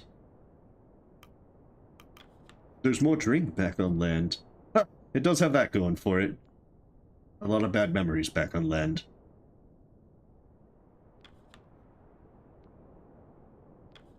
Hunt had a musician on his crew when I was a small one. Learned how to make and play the accordion from them. Then, they just left. Always wondered what happened to them. I suppose you admired them, did you? Admired the music. Knew what I wanted to do right then. So yeah, it looks like Grimly is the only person that we don't have loyalty with. Yeah. He's very hard to get on your side, but once he is on your side, he's basically...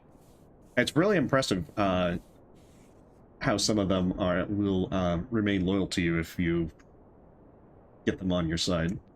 Especially Templeton. If you make some choices that Templeton doesn't like in the endgame, he'll still respect your decision despite the fact that he completely disagrees. Alright, the question is, I got 2 frostbites, and then I'll have a lot of... we're gonna have a lot of status effects. Oh my god, this is gonna be interesting. Why don't I do it like that? I think I can make it, because I'll have the 2 ones with those.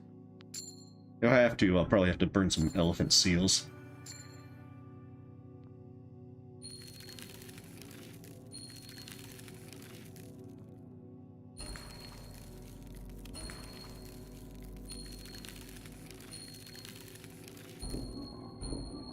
Oh yeah, sometimes you get lucky and they'll double up on them. Yeah, the elephant seals will cure a random freezing person, which is why they're great for the furnace. Not so good for food. You know, Richard, I'd much prefer a hearty dinner of wild game to what we had before. Never could stomach those tinned rations, least of all the peaches. Is that so?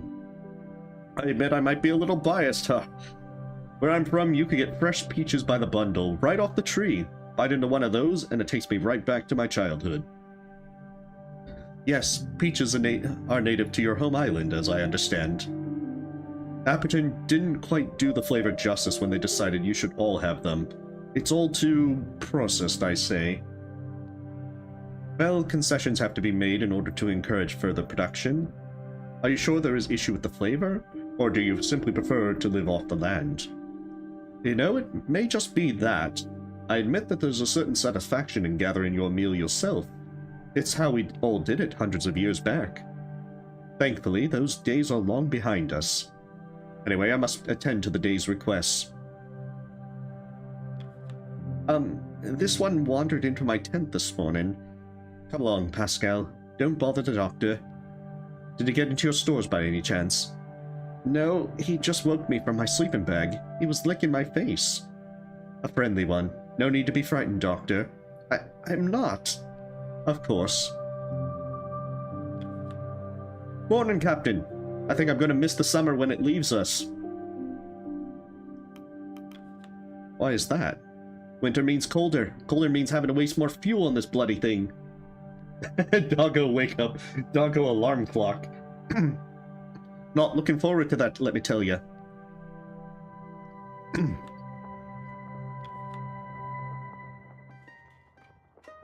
Oh, okay, so let's see.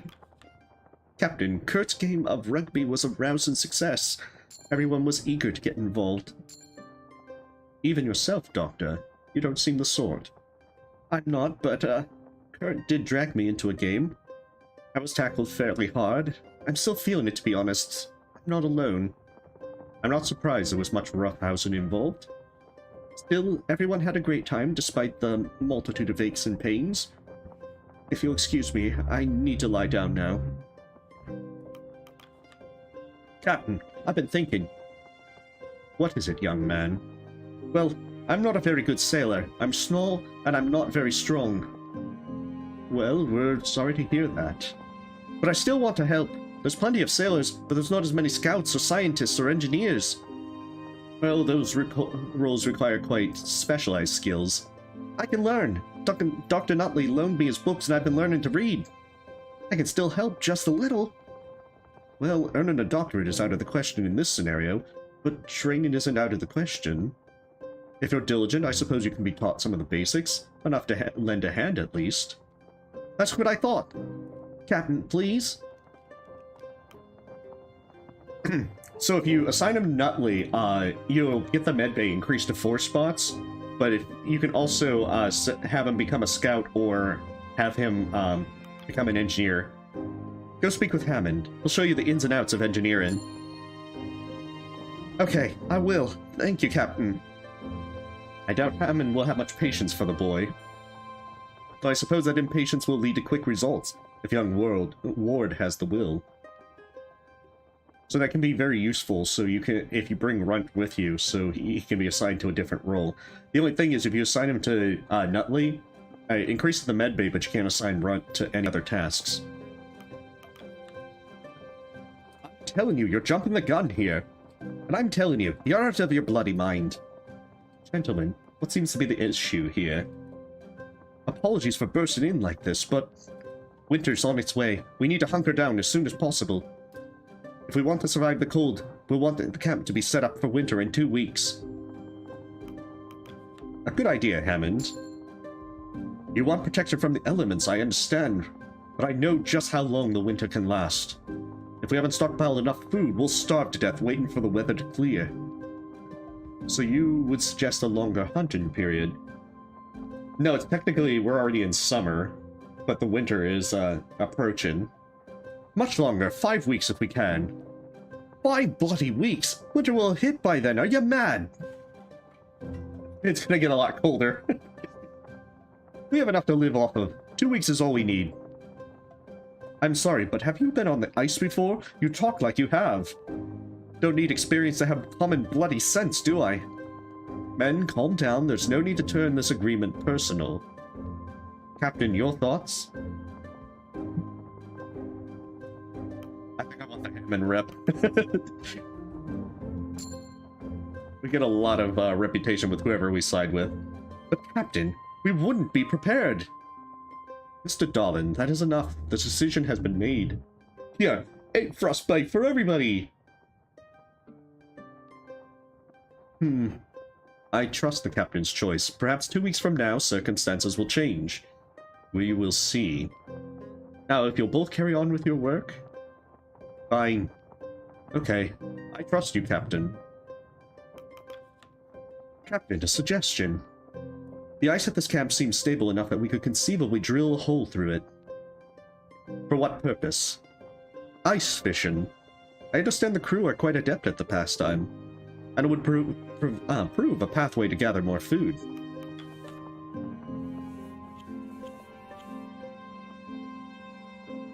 So yeah, I think we get This brings us some extra fish. Not that we really need fish, so to speak. Certainly, I'll assign some crew to the matter. Thank you, Captain. I will direct them in their duties. Perhaps we will catch something worth our while. Alright, time to fix up our group. The earlier debate between Mr. Hammond and Mr. Darlin was quite worrying. If our navigator and our engineer at odds, divide will form amongst the crew. They're both reasonable men, it won't come to that. We can only hope.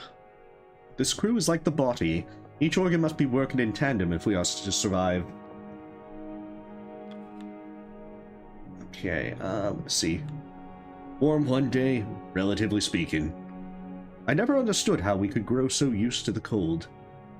I can't even handle a proper summer back home these days. Ha! An island summer might just be what I need when this is done. That's right, medbay first. Let's see. Who needs healing? Okay, so he's got frostbite.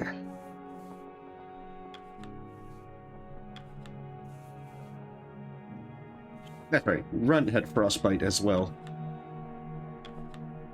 He's just freezing. They're just malnourished.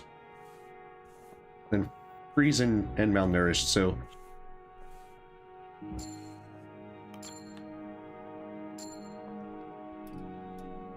But yeah, the good thing about assigning Runt as an engineer is it means now I can use 3 engineers to cure freezing every week.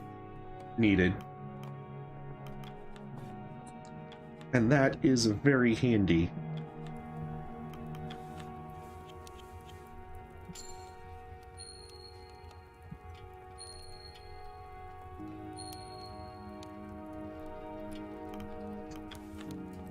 Okay, what do I... I'm probably going to get to the point where I don't need the elephant seals. Let's put a flare in. Because I think the only reason to bring the flares besides fuel is that it can get rid of the leopard seal if it attacks the group. So this is as warm as it gets down here. It's so cold, isn't it? You think you're cold? Wait till you have old bones like mine. I hope I'm still not stuck here when I'm old. Okay, so then I want to... Okay, more leopard seals.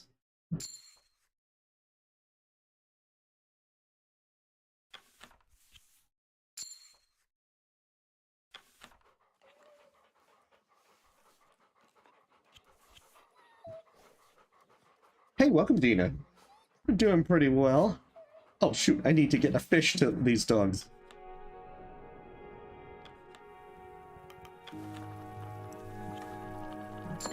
I want more leopard seals. Yeah, the digging tools, if you get both sets, they stack, and it makes hunting very easy. Which makes it basically becomes easy mode. Which is nice. But boosting the maximums for these generally don't help as much. Let me see. I think I did everything, so now it's call them to dinner. The crew have their meal. Oh, nice. Well, hopefully it's a nice dinner.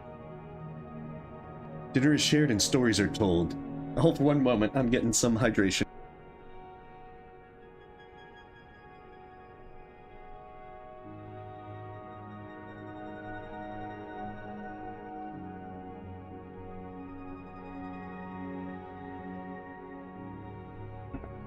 Alright, let's do this. I've been thinking, Shaw. This expedition is indeed the end of the line for Kurt Darlin. I wonder how they'll speak of me when I fail to return. What will the newspapers say? I'll herald your return and nothing more. Don't lose faith. Ever the optimist, Captain. Suppose I should think the same, for the crew's sake at least. Funny, isn't it? No matter what you do in life, you never get to see your own legacy. Was looking at my contract, Captain. After you and Templeton, I'm next in command. So don't bloody die. I don't want that responsibility. Well, now I can't die. I don't want the subject to crew to your leadership. Huh. You've got that bloody right, Captain. Hammond at least appreciates all the sarcastic comments. No, that would be a lot of shine. Round 2 with the songs. You notice the sailors are still seated around the campfire, listening with rapt attention as Grimly plays on his accordion. The same song from last week. More of the crew have since joined in.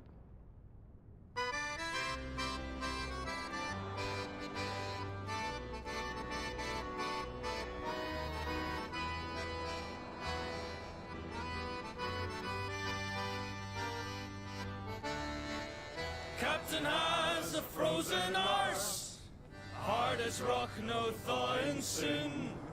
Never tells which way is south, hardly tells their arse from mouth. They never had a notion for taking our command. Send us to the hells for biscuits, we eat out of their hands. No, I'm not smashing the accordion. We eat out of their hands. I'd like to, but he's too damn good at his music. Captain Hunts could take a ship further than his fingertip. Captain Shaw can't move a pace. What a waste of hauling space. They never had a notion for taking our command. Send us to the hells for biscuits. We eat out of their hands. We eat out of their hands. Templeton approaches, speaking to you in a hushed tone. Captain, do you hear this? This has gone on long enough, don't you think? What do you mean? This will continue until you put a stop to it. Your leadership is in question. You have to act. I've elected to let Grimly be. Please respect that, Templeton.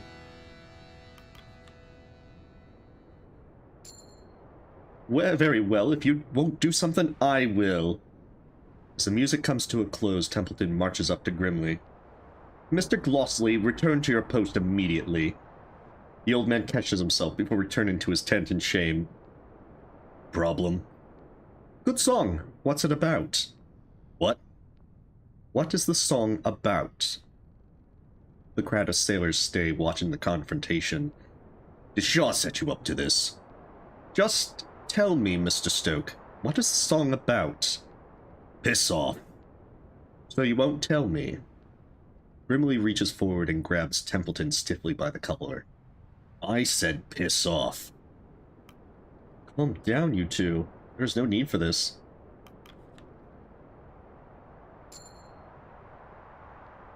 Grimly releases his grip on Templeton's collar. Apologies, Captain. I was simply addressing some concerns. Templeton slinks off to his tent as the crowd disperses. Curiously, that actually stops him from playing. But then again, I think we're getting close to having his loyalty. Oh, we're still a ways off. I'm not sure if we'll get his loyalty on this run. I've got everyone else's, it looks like. How are my favorite crew members, Lady Cordell? Tired. They need the rest. I won't disturb them. You know, you should treat them more often. They receive all the treat they need, I assure you.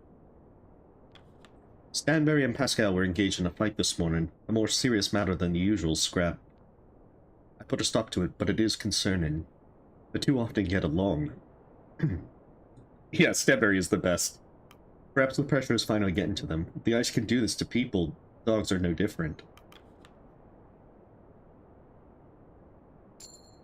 I would hope not, but you may be right. The stress can affect us all, can it not? I will have to be more gentle with that pair in the coming weeks. The Doggo Civil War. We're not ready for it. Okay. Oh, are you ice fishing? Yes, are you interested? My father would take me fishing quite often. I have some experience. Of course, it's a different story on the ice. Feel free to take the reins, Doctor. Oh, thank you. Perhaps a bit later. Starting to miss the brow-beating heat. Calling this summer feels like a joke. Bundle up more, old man. We'll only get colder from here. I see the chief's got into a bit of a spat with Mr. Darlin. Aye. Hammond's brilliant, but he's adamant to make everything harder on himself. Not that Darlin is any better. Okay, let's see. You know, I used to be much taller than Grimly when we were growing up. It would piss him off something fierce being the older brother. Even Hunt would poke fun. Don't know why I'm remembering that now, though. Feeling nostalgic? I suppose so. Simpler times, that. We've been out here too long. Miss the sea. I just don't feel right on solid ice. Captain Hunt would tell me to suck it up if he were here. I feel the same. The ice is no home. We can bond over that, Grimly. Agreed. The sooner we get off the ice, the better. Your mediation should be commended, Captain, but I warn you, this will only continue to fester. I've noticed old Kurt butting heads with the engineer lately. Not surprised. Mr. Hammond has butted heads with just about everyone so far, even Stanberry. That old man ought to be careful who he speaks to. He's fortunate Kurt is so patient. Let's be fair, Kurt can be stubborn as the rest at times. Captain, I've noticed a decline in my write-ins. At first I blamed the cold. Then I realized I would often drink coffee as I write. It's become more difficult to keep up the energy without it. You should get more sleep if you require energy. Easier said than done, Captain. I've often struggled on that front. I've been an insomniac for quite some time. Our current setting does little to assist. Alright, move on. Week 15. There's no Starbucks out here, Templeton. Deal with it.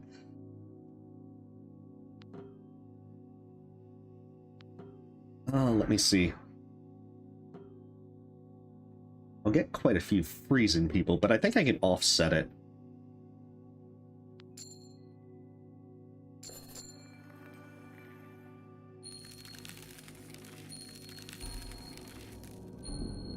That's right, Yorick is I now have scurvy, so I need to make sure that I get him into the med bay. Oh, that actually wasn't that bad. Cutting everything. I was expecting, like, more freezing people. Penguins. A small group of Emperor penguins has waddled near to camp. You notice Mr. Gloss and Mrs. Gloss studying them closely. Look there, Captain.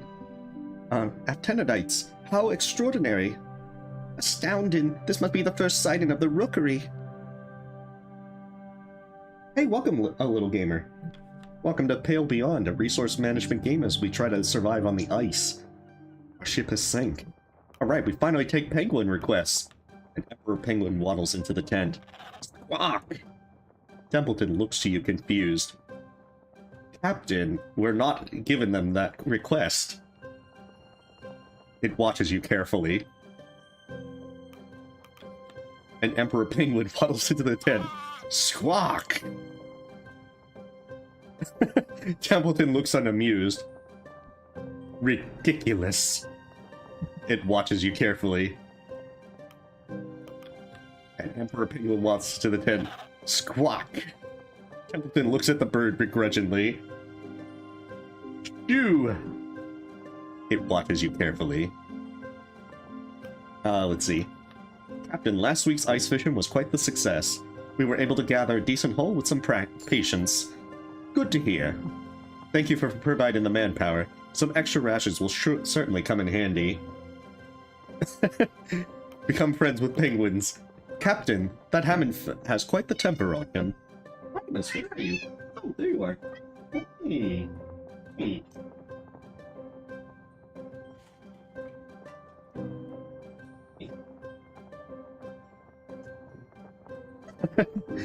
Oh, she just suddenly woke up. He's one to dig in his heels at any opportunity. We have enough time before winter. We should focus on hunting. I know you agreed with Hammond last week, but I asked you to reconsider. Very well, I'll take your suggestion under consideration. Kirk puffs his chest out as a smile forms on his face. I knew you'd see sense, Captain, sooner or later. Captain, a truly urgent request. Well, perhaps not urgent, but well, when inspiration strikes. Collect yourself, Mr. Gloss. Right, well, this is the perfect opportunity to write up a proper study on the birds of this region. I ask that some of the science team be allowed this week to write up our findings. That may risk us losing the opportunity to harvest as many of them for resources as possible. No issue there, go ahead. Oh, shoot. Okay. I just gotta make sure they won't die by... Okay. They're malnourished and freezing, so next week I'll have to actually give them drugs. Hey, welcome, John Dowers. Thank you, Captain. The history books will smile upon you for this.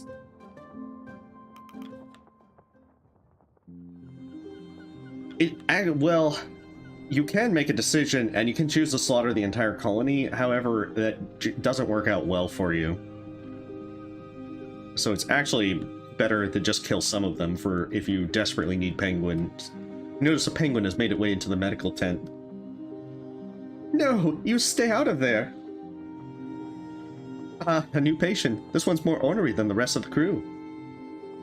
It's pecking at my medical bag. I'm sorry, but you can't have what's in there. Did you just apologize to the bird? Well, I don't know how you remove a penguin from your premises. It should be simple, Doctor. Just pick it up by the... What? Well, I was going to suggest under the wings like a child, but that seems unwise on second thought. Good penguin now. Shoo! Ah, yes, the universal language between man and beast. Shoo. Oh, Captain, I could use a little assistance. It seems we have something of an unwelcome guest at camp. There are many more outside, you know. What? Okay, this shouldn't be an issue. Nutley gently grabs the bird by the side. The squawking of the penguin ceases as he gingerly leads it out of the tent flaps. There, done. 3 cheers for the triumphant Dr. Nutley. My sarcasm is intense. I do suppose I was getting worked up over a small issue? That's normal on the ice. If you'll excuse me, I'm going to grab as many shots of the colony as I can before they're gone. If our tent has another vicious bag-pecking intruder, let me know.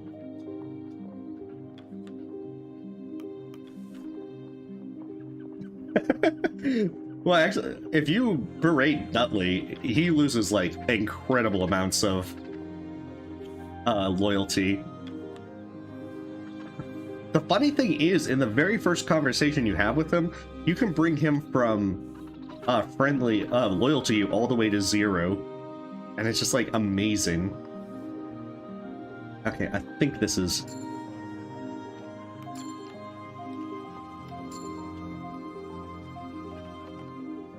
that's right, the scientists are writing up reports. Okay, so if I'm not mistaken, he's freezing, she's freezing, and he's malnourished. The malnourishment is not as big a thing.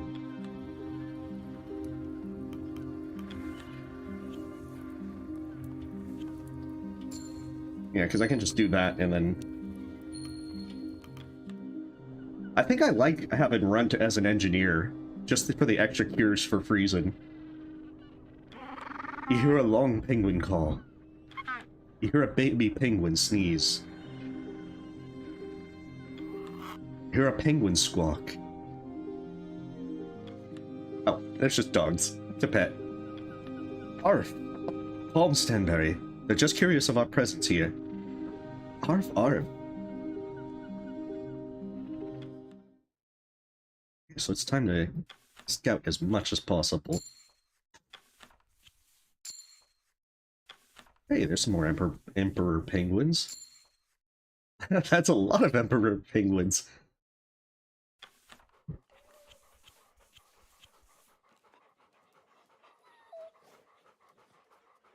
Oh, I don't have enough dogs, that's why. Oh, crap. Okay, Hooshbot. I have some more fish. That's why I did the ice fishing.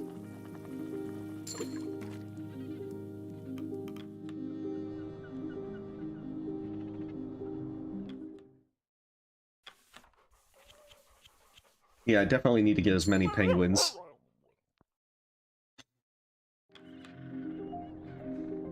Okay, so we'll make a decision about them soon.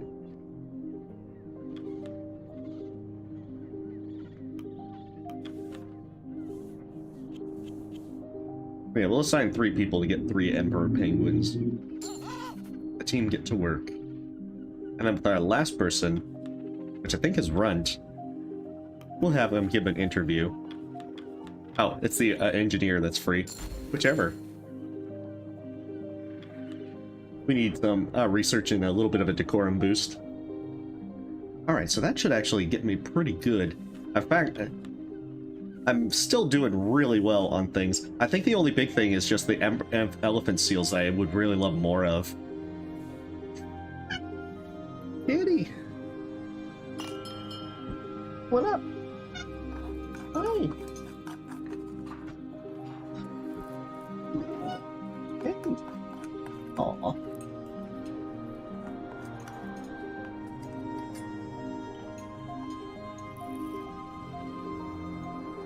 I just need her to be comfortable. The crew have their meal. She does. She's on top of the chair, so I don't know if that's where she wants to stay. Dinner is shared and stories are traded. The penguin colony moves on. Captain, you have a pen, don't you? There's something I need to write. Of course. I've been given a great deal of thought. Hey, hey, hey.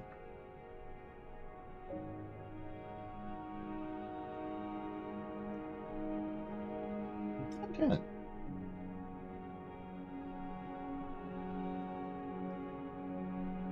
Oh.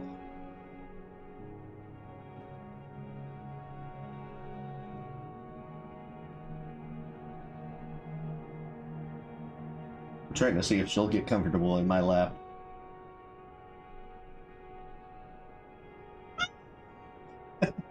Oh no.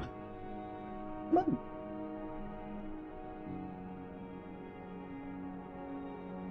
Okay. I'm going to make sure we all make it back home. It's a really fun game. And the story is pretty enjoyable as well. But if I don't, I want to pass something on. Should I die? I want the ownership rights of my films divided amongst my children. It will set them up for many years. Hey, welcome, Ace of Blades. Would you pass that on for me, Robin? I'd be honored to carry that out if it comes to that. Kitty! Hey, come down. Hey.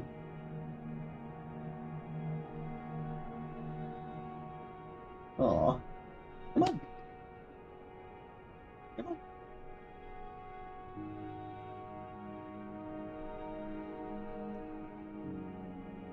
It seems she wants a lot of attention right now. 1 second. Hey, come on down.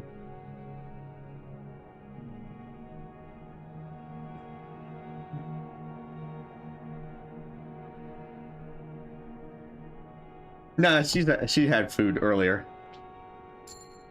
Thank you, Robin. I knew I could trust you. Those two were bickering again over dinner. Oh, you have a great night, Blub. Or enjoy your dinner. Hammond and Kurt. Both of them are talking shite. Hey. Hey. Hey.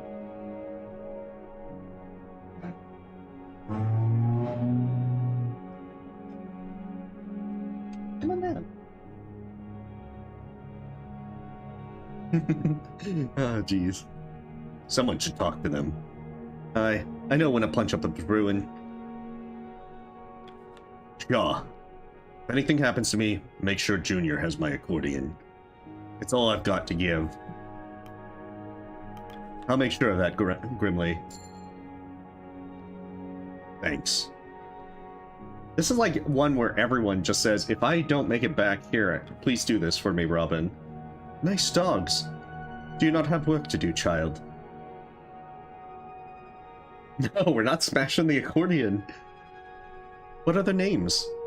The one you're petting? That's Maxwell. It's a person's name, isn't it? Are they all that boring? No. Captain, there's a matter I wish to bring to your attention. I intend to train one of the crew to handle the kennel in case well, if the worst should occur, I do not wish the crew left without a kennel master. A good idea, Cordell, but let us hope it doesn't come to that. And this is like an easy loyalty gain with like everyone if you agree to their requests. But we shall speak more of this later. This is your time of rest, correct? No, we can't delete the accordion. He's too damn good of a player. Seems Kurt and the Moleman are still going at it. Not surprised, the chief doesn't bend in disagreements. Maybe he should. A simple apology would allow us to return to our work without issue. What makes you believe Hammond should be the one apologizing? Common sense. Hey, hey, hey, hey, hey. Come on, come down.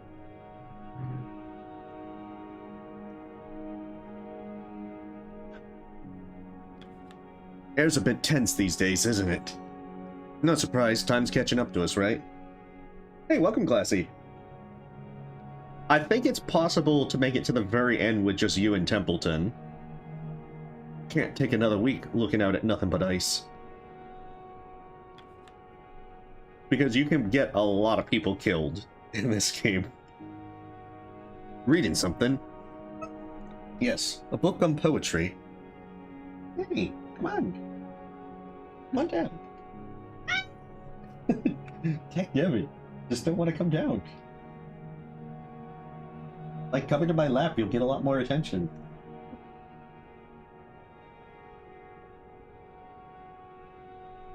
She just likes to be difficult at times. Can you read one? On poetry, not of poetry. It's an analysis of the technique. Oh, I always wanted to read. Is that so? You wouldn't mind helping, would you? Yeah, I know. But it's like, no, she's on top of the chair. She likes jumping up there. I suppose I could lend you a book, something simple. Thank you. Arf. Eyeing up my dinner, are you? You ain't getting a stiff of this. Get running back to your master. Arf.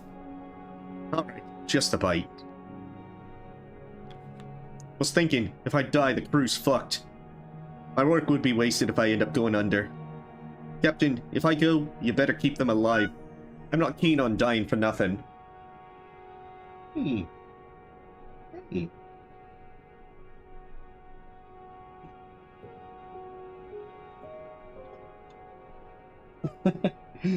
Damn it. She's like, I don't want to. I'm not sure if I want to. I promise you, Hammond, nothing you do will be in vain. Better not. I don't ask much, Captain. I ask you that. I trust you, better than most on the ice. I think it's more so that as winter is starting to set in, people... Oh god, we got, like, Hammond maxed out. And Grimley's almost maxed.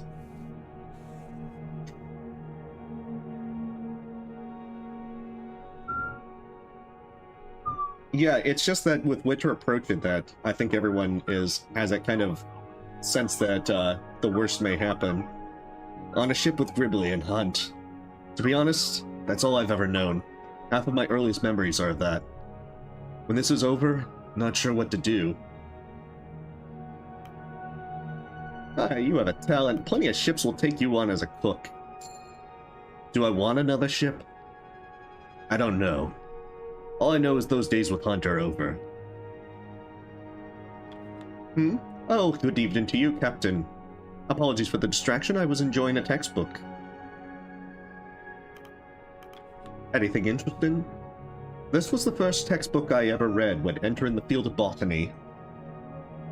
Hey! The crew is on fire. I'm more than familiar with it, front to back. Still, it's more than beneficial to reacquaint myself with my field of expertise, particularly when I have to spend such time now removed from it. Hey! Hey! Hey!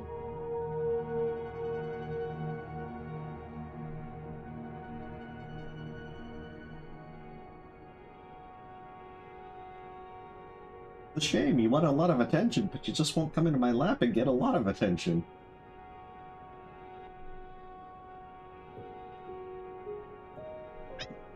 Hey.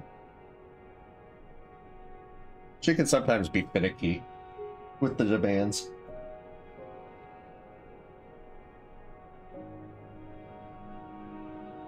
Apologies. I just want to give her some attention so she'll start resting. Hey. Hello.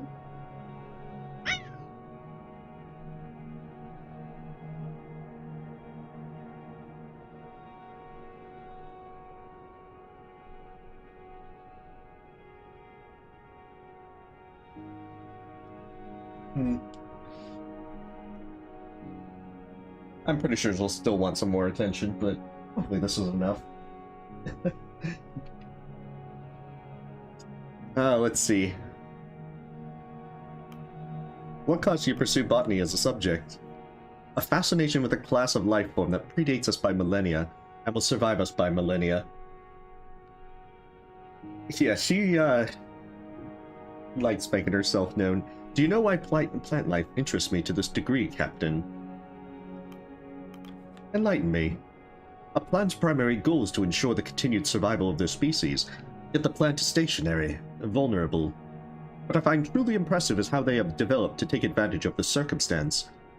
They take advantage of their actions of others to ensure their own existence. Take your average apple tree, for instance. Birds come, they feast upon the fruit, and the seeds stored within scatters to the ground, ensuring another will grow. Quite ingenious a system, is it not? A form of life so seemingly simple has outsmarted just about every other species that would otherwise cause it harm. And yet not a single plant can survive out here. I think we have them beat there. You may have a point, Shaw. Perhaps I take human ingenuity too lightly. Hey, we haven't smashed soapboxes or accordions. Well, I assume this topic is quite a bore from you. I won't keep you any longer, Captain. Okay, so it should be good. I think that's just a malnourished person. If it's scurry, well then they're kind of screwed.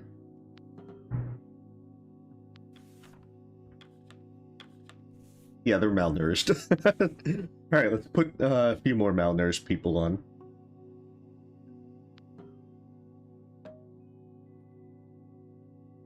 I can do that. What I should probably do is just cut everything this week and then put everything for the decorum boost next week.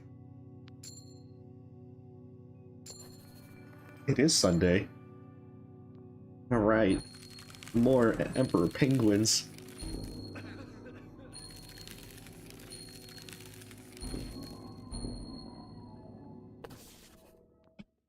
Because yeah, it seems to be better to just put them in the med bay and give them drugs.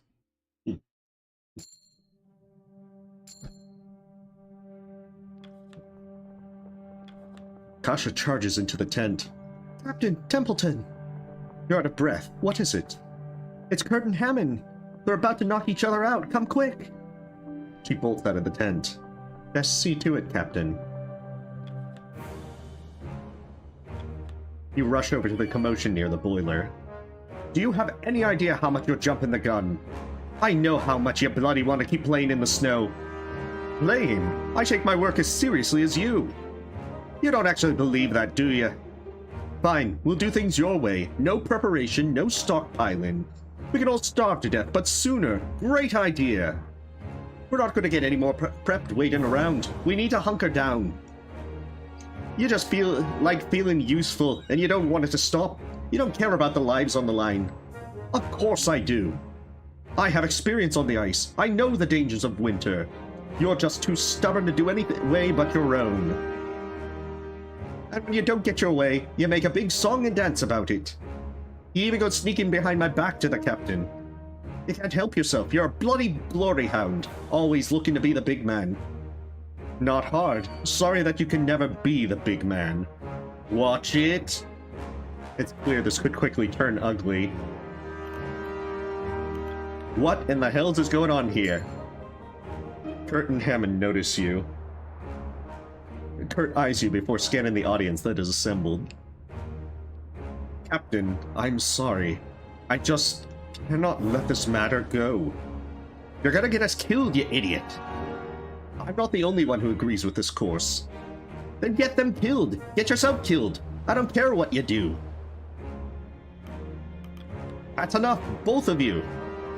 The two refuse to listen and continue their argument. You think you can just come marching into the middle of camp and... Kurt laughs. Marching? Unlike you, it only takes me a few steps, cane and all. Aye, you could have brought this up in private, but nah. Men like you can't survive without an audience, can ya?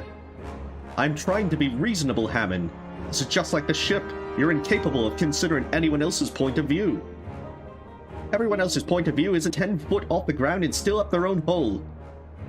For such a short man, I thought you would be above name-calling, Hammond. I told you to watch it. You're being heartless, Hammond. Heartless? I'm not the one bloody playing it safe. Well, I'm the one bloody playing it safe. Kasha turns to you. Captain, aren't you gonna do something? Hey, I got Grimley's loyalty. You step in between the men, breaking the pair up before things grow physical. Captain, this is between me and the engineer. Out of my way, Captain. I'm not done. Do either of you have this crew's interest at heart, or are you just eager for a scrap? After the exchange, both men look to each other warily, their aggressions taken out, the two of them left only with a glow of shame from their actions. Hells! That certainly could have gone better. Despite his jovial comment, Kurt is unable to bring a laugh to anyone, including himself.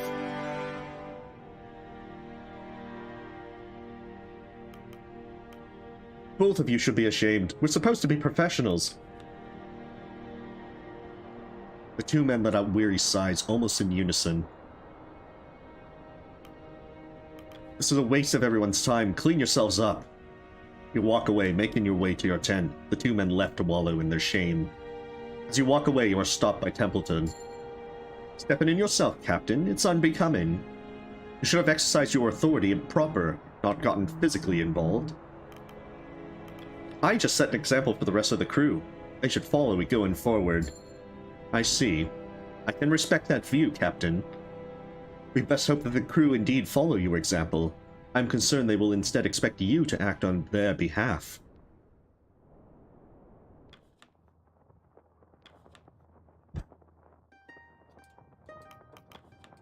Ah, Captain, good news. My penguin write-up is complete. You seem awfully proud. I most certainly am. Thank you for allowing me the time, Captain. Yeah. Shaw. Meow. Hey. Grimly reveals his cat, that he's been a cat all along. Damn it, spin down. Shaw, any spare timber? Crew want me to carve up some totems. Totems? Aye, for good fortune on the ice. Some feel uneasy after what happened. Put the crew minds at ease, be my guest. Yeah, admittedly Templeton does have that need to have the last word. But even so, he just learned, he's kind of like that person that you learn to deal with. Haha, more Grimly loyalty. He might be maxed out now. He is maxed out. Wonderful. Everyone's loyal. Aye, that'll whip them up quick.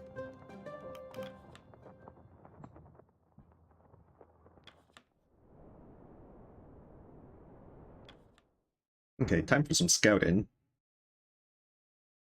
To be honest, I'm not really sure if I can find another Emperor seal or leopard seal.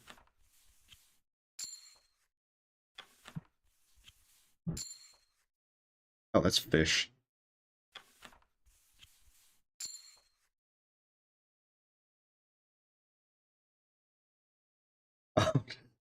Yeah.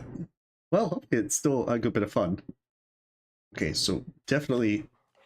Oh, I need to first... Oh, thank goodness they were not, One of them had scurvy and I assigned them to something, that would have been bad. Very bad. Because then I would have had one of them die. Okay, so Zach is, Mr. Zach is scurvy. He's malnourished, and they're both malnourished. Freezing.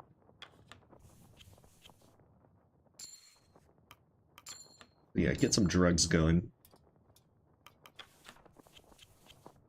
So yeah, if you use the scientist, because you need to assign all three of them to make the med comforts, then it makes it a lot easier to manage all the debuffs that they get.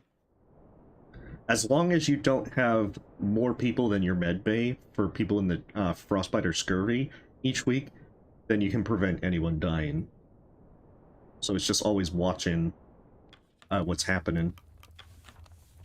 See, no one's freezing now. I got the engineers taken care of.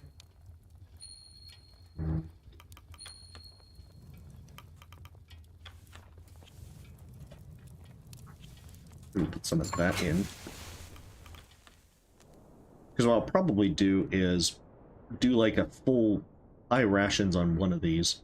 What I could probably do is do high rations on fuel, and then cut food rations, and then do like full food rations next week. Let me see, what am I doing? I had one more hunt to do.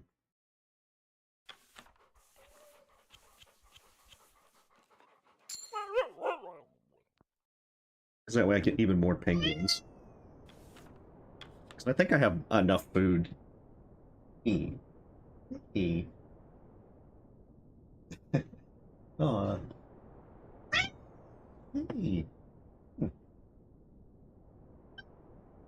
Aw. It's a little awkward to pet you while you're up there.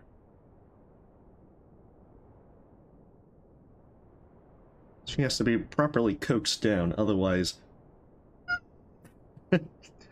She'll just be like, I'm not gonna get out of there.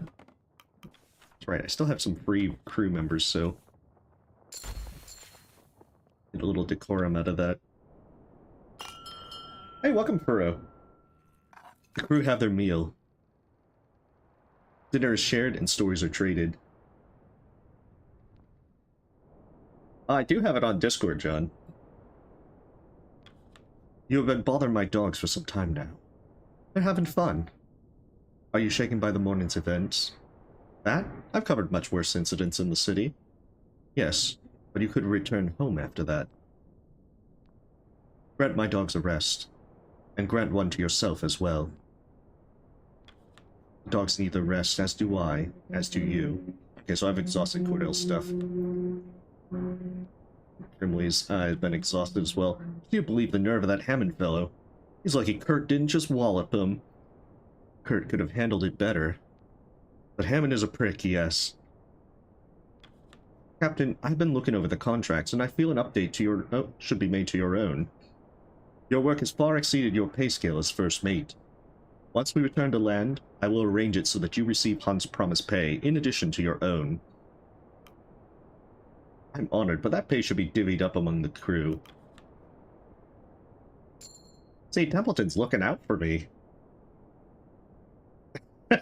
Well, I should also point out, I've played the game. I got really engrossed in this, but I wanted to finish this playthrough, because I hate streaming something and leaving it unfinished. Among the crew, well, your humility is admirable. Well, I shan't argue with your wishes. I'll arrange for it once we return to land. I'm certain the crew will be pleased. Of course, it's still possible that people get killed, especially at certain points. That fight was something, wasn't it? Two jumped-up egos cracking under pressure, I imagine. You've never been in a fight, have you, Two Johns? No, nobody has ever tried to fight me. Not surprised, you're massive, but you wouldn't hurt a fly. Should have known this would happen. The chief was bound to fly off the handle eventually, eh? Aye. Can't say I feel bad for Mr. Darlin, anyway. Camp, you notice Kurt hesitantly approaching Hammond. Ahem. I should apologize for what happened this morning. You should, or you want to. We shouldn't give in to immaturity. We should be bigger, more mature men. Alright, let's leave it at that. I'm not going to be starting on you again. Right, good. The two share a brief silence, besides the sirens. You can be on your way now. Right, of course. The two return to their duties as you return to your own. Okay, I've exhausted his. Do me a favor, Shaw. If I don't make it back with the rest of you, take care of Grimly. Losing Hunt is one thing, but both of us... I'll try, Junior. I can promise you that. Aye, thanks. Make sure he's set up well. He deserves that much, at least. That should be everyone. Oh, maybe the doctor. I haven't talked to him in a while. Oh, kitty. Hey. You don't want to come into my lap, you want to jump down. Evening. I've been thinking all day. About my mother, my father, my sister. Never quite struck me. But there's a chance I'll never see them again, isn't there? Sorry, I shouldn't bring up such things. No, it's okay to be worried. Consider it motivation. Motivation? Right, I understand. Thank you, Captain. Captain, something worrying occurred to me. Enough time has passed that those back on land will know something went wrong. My parents are optimists, but they've no doubt done their research on expeditions such as this. They must be missing you dearly. No doubt. Well, all the more reason to return home. Can't let them waste away waiting for me. We go. His entire thing is to don't let it survive the accordion. Okay, so I think that will work, so that way next week I'll just cure the malnourished people by just putting like 75 food.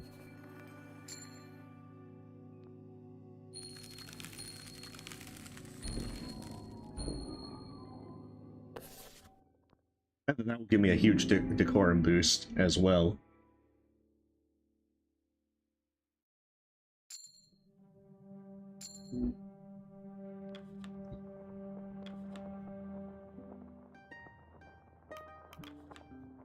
Captain, the runt here's been taking lessons on engineering. And how did he fare? Well enough that he's not in my way. That's good enough. I think I'm pretty good. Better than some trained ones I've met, that's for bloody sure. A spare pair of hands is good. Mr. Hammond's scary, but he's a good teacher, you know. Alright, that's enough from you. Seems young Ward has taken to his new calling. I had written off the stowaway, but it seems he really does have some talent. Oh, you have a great night, Dina. Thanks for stopping by. Shaw, carved up those totems for the crew. They're carrying them everywhere now. Makes them feel safe. Well, that is good to hear. Aye, anything to keep the crew steady. Good work, Mr. Stoke.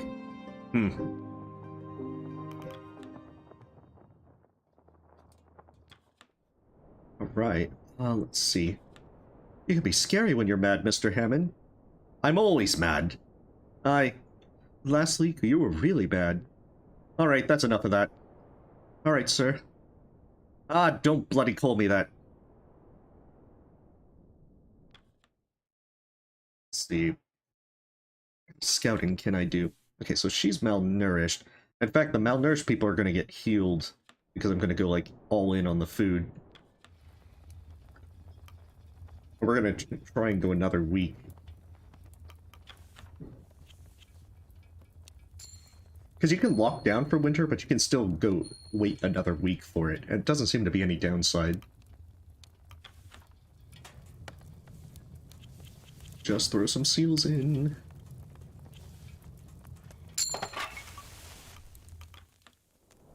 And that will solve all our problems. Okay, so she's malnourished and will be cured at the end of the week.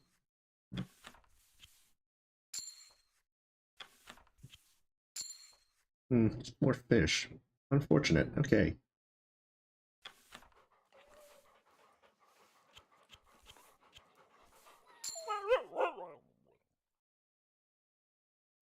Yeah, basically, if you can keep up with the decorum and you have the enough people to make the, and you just keep putting them in the med bay, you can just heal their scurvy like that and just cut the rations indefinitely. It's not exactly realistic, but it's kind of funny. Artemis. That's why I keep making the drugs.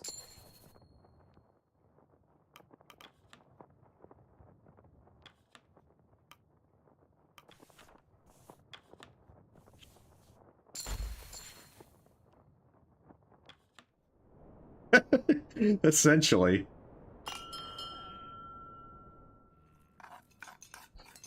The crew have their meal. Dinner is shared and stories are traded.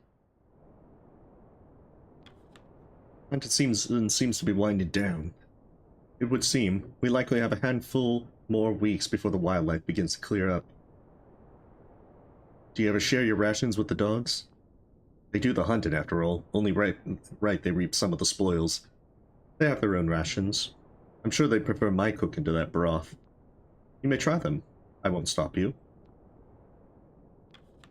Okay, so I've exhausted... Pretty sure I've exhausted all the dialogue. Doctor, good evening. Something on your mind? I was curious. You seem to have been awfully quiet after, well, last week's scrap-up. Your visits have been scarce and you've kept to your own at dinner. Well, I suppose I am still licking my wounds, proverbially speaking. Last week's incident was something of an embarrassment. Well, I just wanted to check in, see if you were okay. Oh, there you are. Oh.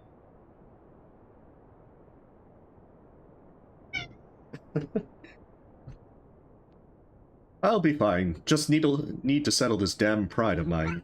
Oh, there you are, kitty. Aw. Normally she'd find herself a place to just sleep, but sometimes she likes to make herself known. As I think quite a few folks are well acquainted with. Thank you, son. Doctor. Oh, you're welcome, I suppose. Hammond, a question. I told you, I'm not getting quoted in your bloody report. Calm down, it's not about you. You've worked with Mr. Templeton before, yes? Regrettably. Do you happen to know his age? It wasn't listed in the records, and estimated based on appearance is difficult. He's younger than he looks, that's all I know. You got close to shock quick. I was designated by a benefactor to be second officer on this expedition. I'm simply doing my duty. Aye, sure. Summer's winding down. We hunkering down soon? Most likely. Good.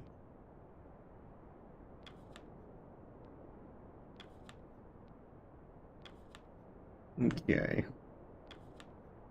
Yeah, that pretty much takes care of all of them. Oh.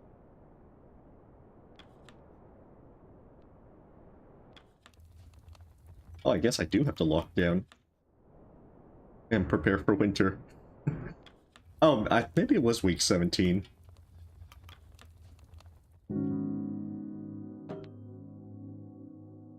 Okay, what was my plan here?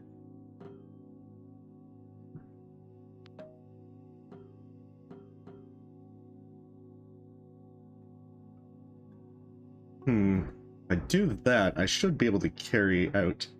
Oh wait, no, that's what it was. I was doing that so I cure all of their malnourishment. So it doesn't become scurvy. And now it becomes winter. Actually, surprisingly, if Templeton's loyal to you, he actually does stay very loyal. And does stick his neck out for you.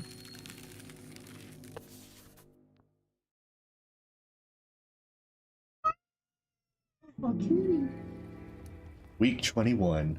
So winter passes that we have to just go it goes in increments of 4 weeks. For week 22, Captain Shaw, personal log. The crew have settled down for the long winter. It will be many months before the canopy is removed, and further travel across the ice will be a possibility. The crew will be here for quite some time. The winter is long and cold, and carries out in complete darkness. One can lose track of the days.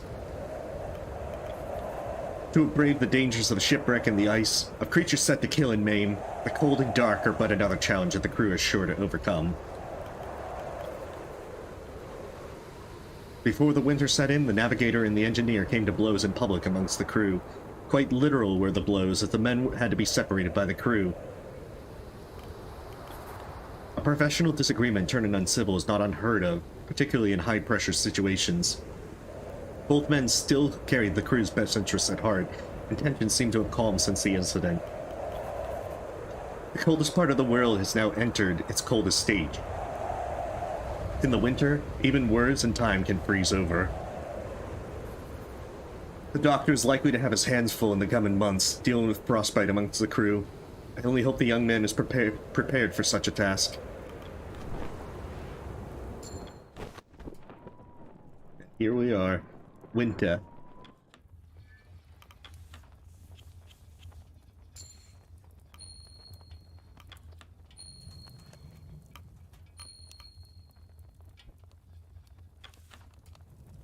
I can probably let it go to frostbite on the next one. Yeah, it gets a lot worse. But after winter, you're basically done. At least in terms of the resource management part. Well, Captain, sun won't be getting up for a while. Welcome to our new home. If you don't cure the frostbite, then they die on the next week. It's the same thing with scurvy, that if you don't put them in the med bay, they will die. And when someone dies, you not only lose a good chunk of decorum, but you'll lose loyalty with whoever they were working for. So if it's a sailor, you'll lose a lot of Grimly and Junior Rep. You know, if an engineer dies, you'll lose a lot of Hammond Rep, and so forth. Aye, this canopy ain't pretty, but she'll do us right. Better than being stuck out in that blizzard. That, I believe we can all agree on. It's a strong one, aye. Worse than any I've seen. Yeah. Oh, good. She's just kind of like sat. I think she found a nice little part to just kind of perch. Yeah, she's doing good. She's not scratching herself, and at least she's not scratching herself seriously. She still scratches under her skin, under her chin a bit, but she's not drawing blood or anything, so it looks like the new food is at least working out. And that's very delightful to know. We'll have to keep an eye out for the rips in the outer canopy. Don't want the heat seeping out, or the cold ripping in. You see a single hole, you grab whoever you can to fix it. Best we heed the warnings, Captain. This tarpaulin is old and has clearly seen better days. Curiously, if you ignore all the holes, it doesn't matter. Captain, I hope you are becoming accustomed to our new setup. It'll be some time before we can leave this canopy. 21 weeks. I assume you've been keeping track of the time? It's been 21 since we first set sail. 18 more weeks until rescue, correct? Yes. The winter will be long, but I feel it won't feel as such. Even thoughts can freeze out here. I think the weeks will pass before you know it. Still, you have been in command for quite some time now. It has made for interest in observation, at least. All good observations, I hope. Well, Templeton flicks through the pages of his notebook. I still believe it was unwise to claim Hunt had abandoned the crew, no matter how truthful it seems to be. To disparage the man's character did no favors for you amongst his sailors. You're right, I shouldn't have spoken with certainty. I believe speaking with certainty wasn't the issue. We needed a definite statement on his condition. Yeah, I meant under her chin. She usually would scratch there pretty bad with the food allergies. Yeah, she was developing food allergies to her current food. It had happened before with previous food. To this time I had to do a blood test to determine what specifically she was allergic to, so that I could find a food that didn't have any ingredients that would set her off. And there aren't too many options, but fortunately the one that I found seems to be working. So that's at least a delight. But attacking the man's reputation only emboldened his loyal crew. Templeton flicks through the pages of his notebook. I am disappointed by your refusal to take action against Stoke and his music. leaving the room for such open disrespect to your authority. You now look weak and ineffectual. You're right, I should have put a stop to it. Well, it's too late for that now. We can be thankful the winter has slowed his plane to a crawl. I think the current food is herring. But I don't know what it said about tuna. I think she's not allergic to most fish at this point, but there's a lot of things like chicken, beef, pork, all of those that she's like allergic to, venison. So it's hard to find something. I must commend you for your action during the incident with the leopard seal. Your cool head and preparedness meant we were able to avoid disaster. Kudos. Flicks through the pages of his notebook. It will be a long time before winter clears, but when it does, we will be closing in on our rescue point. No, she's still a carnivore. She's getting like herring in their food. Which is also the last known location of the Viscount, if you may recall. You still think we can find it? At this stage, it's impossible to know anything for certain. I wonder. Do you still hope to find the Viscount? No matter, we've spoken enough. Best we get back to work.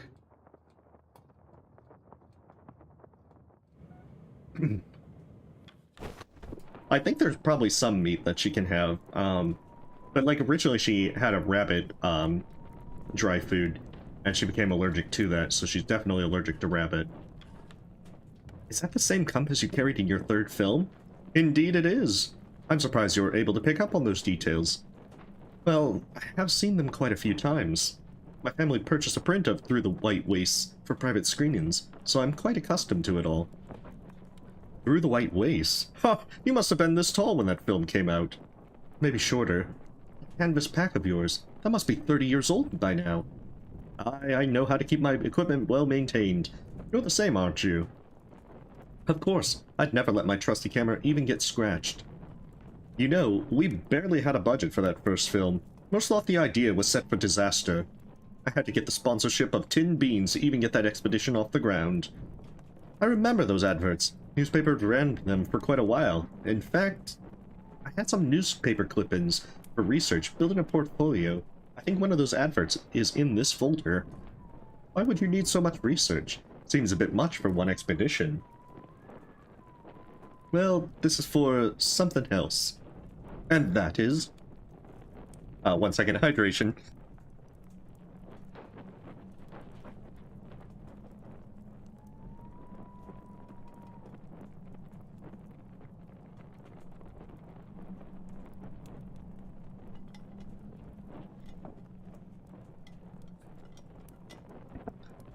Well, it's somewhat shameful to admit, but I keep a record of some historical figures that I keep a record of some historical figures that I have hopes of one day, well, writing a biography on.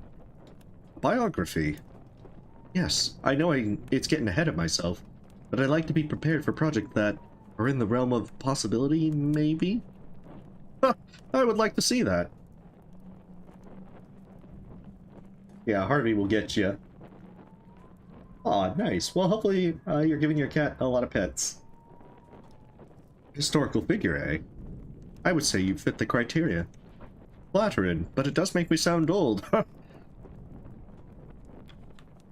I should say, at least while we're waiting out the winter, I'll have plenty of time to practice chess. If you're interested in a game, Templeton, I wish you good fortune, but I doubt you will develop much. It's too cold to think. Okay, I've already done requests. It's still possible to hunt during the winter, which is kind of weird.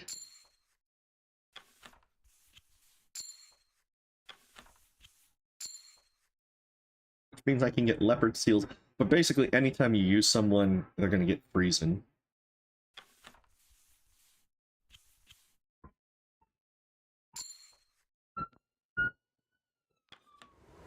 There are a lot of sirens lately. Okay, whoosh pot. I have so many Emperor Penguins. There we go. I have so much decorum. I can sacrifice quite a bit now. The crew have their meal. Crew return to their posts. The long dark continues. You can choose who you spend your evening with, which is basically everyone. See, I'm not sure if what fixing the holes really does. It doesn't look like that it actually develops another freezing person. Apologies, but I think that's what it's supposed to do. That another person just becomes freezing if you let the holes stay up. Thinking of going for a stroll? What? You were staring at that exit for a while there. Oh, right. You alright? Yes. It's gonna be a long winter, isn't it? Should be. And the food we have now will have to last us, right? What are you getting at? Well, nothing. Nutley scurries off, returning to his tent. You see that, Shaw? Something's up with the doctor. Don't like it. How do you say this one? Acceleration. You said this was a simple book. You certainly picked an interesting time to start reading. I'd bet. It's too dark to see anything most of the time. What brought on the need to learn? Not gonna be strong forever. Well, and work will dry up. Still got time to learn something else. I'm actually pretty sure I have enough to make do for the entire time. Ah, Captain. We're set in for quite a few weeks. We'll have to find something good to pass the time. All sports are out of the question considering the circumstances. Ah, perhaps we can share stories of expeditions past. I have quite a few up my sleeve. That would be nice, Kurt. I'd love to hear some of your tales. That would be just spiffing. Though we may be here for quite some time. Better I get through them at a reasonable pace. I wouldn't want to waste every story I have in a single evening, would I? Oh well, I'll let you get back to your work for now. If only we could do chess time. Miss Cordell, would you be able to calm that thing down? I am attempting to make note of the day's work. The move has left Stanbury overstimulated, and with nowhere to take them. Bored. How long before the creature itself tires out? A pack down can remain active for several hours without taking a rest. And then it will calm down? Perhaps. Then another is likely to act out again? How is anyone to have any work done in their presence? You'll grow used to it. Learn to focus your mind. I am focused on my duties at all times, thank you very much. Then you should have no issue. Okay, so I think I have everything ready for the... No, Templeton must always be a stick in the mud.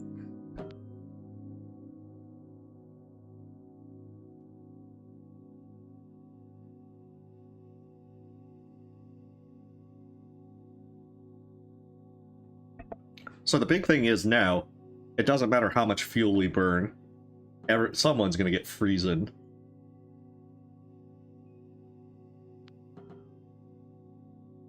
I'm gonna actually just starve people and then... I think I'm gonna alternate, like, starving and then do that. If I do that, I think this will probably be the best way to go.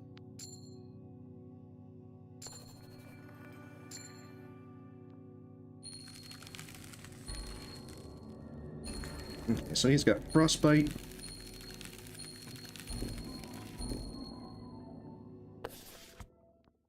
Oh, the malnourished person's the one with frostbite. That's good.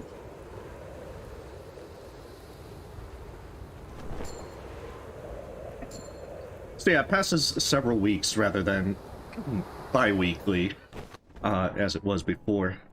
Okay, medbay. Let's get some folks healed with drugs. Oh, he's only freezing and malnourished. Okay, frostbite.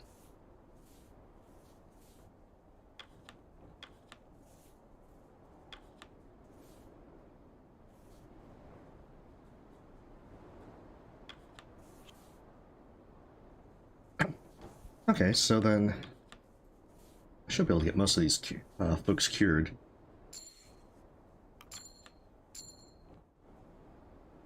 In fact, how much medical comforts do I have? I got 2, so I should probably make a few more.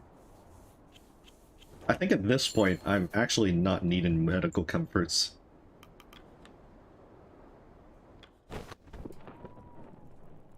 Mrs. Gloss is working on important things.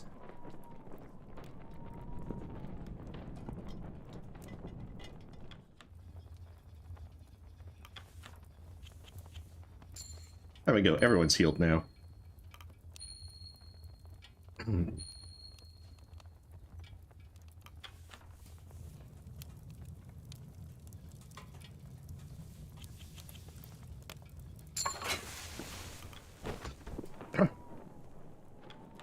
You notice anything about the doc lately? Since winter started, he seems off. More than usual. I think we should have words. Mate, I'm losing track of the days. You're not alone there. Can you believe we've been holed up here for 3 weeks already? 4 weeks, actually. Shit, you're joking. Afraid not. Shit. Mr. Templeton, you wouldn't happen to have a spare pen, would you? It's so cold the ink in my own froze up.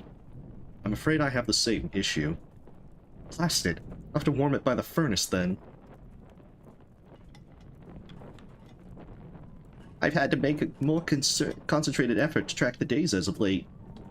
By my estimate, we're not even a third of the way through. Yes, I wonder if there will indeed be a rescue waiting for us at the end. Harriet, now is not the time for doom and gloom. Of course, but I can't help but think of the Viscount. The Viscount? Yes, I'm certain they expected rescue to arrive as well. See, there's Mrs. Gloss. How's the mutts doing? Overstimulated, bored, cramped, they will grow used to it in time. What is the state of the boiler? Cramped, but it works, nobody's dying. Good to hear. Thought I heard that one howling through the night. Stanbury? I doubt that. Stanbury is remarkably well behaved. Low bar for those animals. Better behaved than most of this crew. Again, low bar.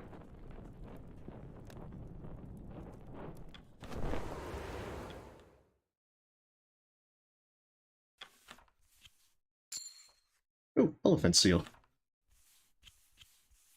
I think this is actually the last bit of hunting that I'm gonna do. I don't think there's a whole lot more that I can actually get done.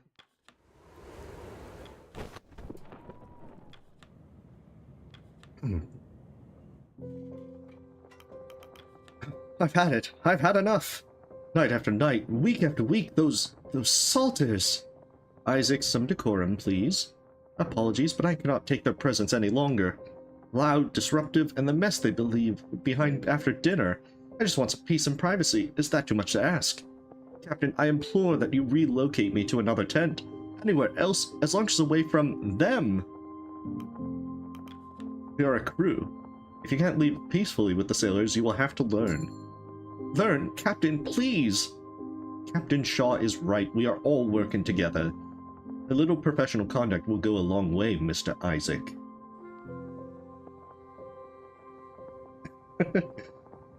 Right, apologies. Captain, hate to do this, but do you mind moving me to a new spot? It's getting awfully cold and these old bones are starting to crack. I'm not owed special treatment, but I'd like to be moved closer to the boiler for warmth. I'm sorry, but you'll have to bear it. It gets better from here. Well, let's hope so. Captain, do you mind if I move to a different tent? Worried about the boiler. I'd like to be on hand in case of an emergency. Would you be able to move me closer? Of course, you can move there. He's the only one that makes sense. That eases my mind. Shaw, Templeton. Need to do something about Arthur. Arthur? The doctor. Right, yes, Dr. Nutley. What do you mean, Grimly? Since winter started, he seems unwell. I think the pressure is starting to get to him. I'm surprised to see you coming to us with this issue. I didn't take you to show concern for a high-class landborn. He's a good lad, means well. Besides, he's part of the crew. Hunt picked him out. Well, it's no secret that the good doctor carries a nervous temperament. Do you think it's beginning to affect his own health? I'm not alone. Junior, Belford, and Darlin all think so too. Then it's quite noticeable. Don't worry, Grimley. I'll have words with them. Good. Better sooner than later talking to him. Lad's barely hanging in there. Captain Templeton, I heard through the grapevine our good doctor was having a spot of bother. Indeed, you may just be able to help. You know the boy well, don't you? I should say so. How long have we been on the ice together now? Then you may just be the right man for this job. We're concerned by the doctor's temperament. He's slowing down in his work and may threaten stopping altogether. Well, his own health comes above his work, wouldn't you agree? Both are a matter of grave importance. You will speak with him then? I'm afraid that might be beyond me, Richard. What? The captain's duty to consult the crew. Right you are, Robin, but it's just not that. I've spoken to the lad quite a bit, but I've never made it through to the boy. A tough nut to crack. I might not have the right disposition for it. Too soft, I say. Excuse me?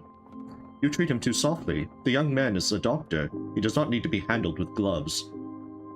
What he needs is someone to remind him of the duty behind his role, no sugared words. The boy's temperament is hanging by a thread, and you want Shaw to approach with a saw? You said it yourself, the gentle method proves ineffective. Hey, welcome back. I said no such thing. No use arguing this. We will see what fares best when I have words with the man. Understood. I suppose what presents itself in the moment is best. Yes, no good playing with hypotheticals, is there? I trust your judgment, Captain. Best leave the talk until after dinner. No need to interrupt his work further. Please let me know how you fare, Captain. Best of luck. Yeah, Templeton can be very difficult. Okay, what do I have? Let's just get rid of the, See, the fact that the leopard seals get rid of demoralization makes demoralization so easy to, tackle.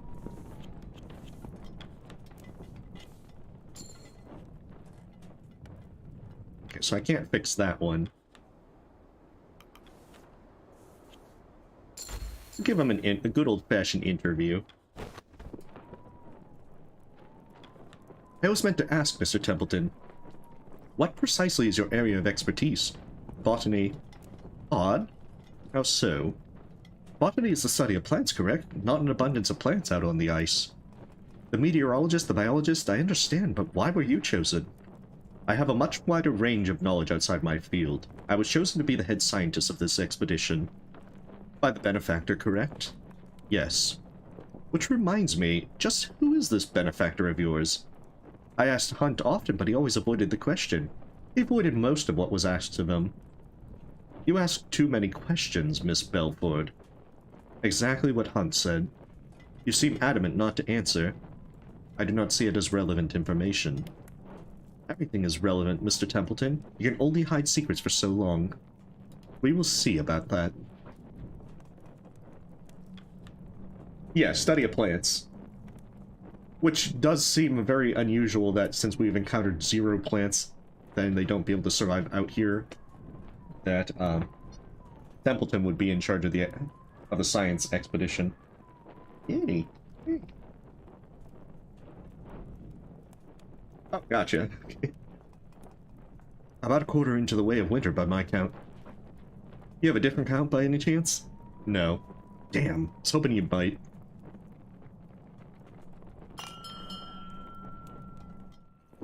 The crew have their meal.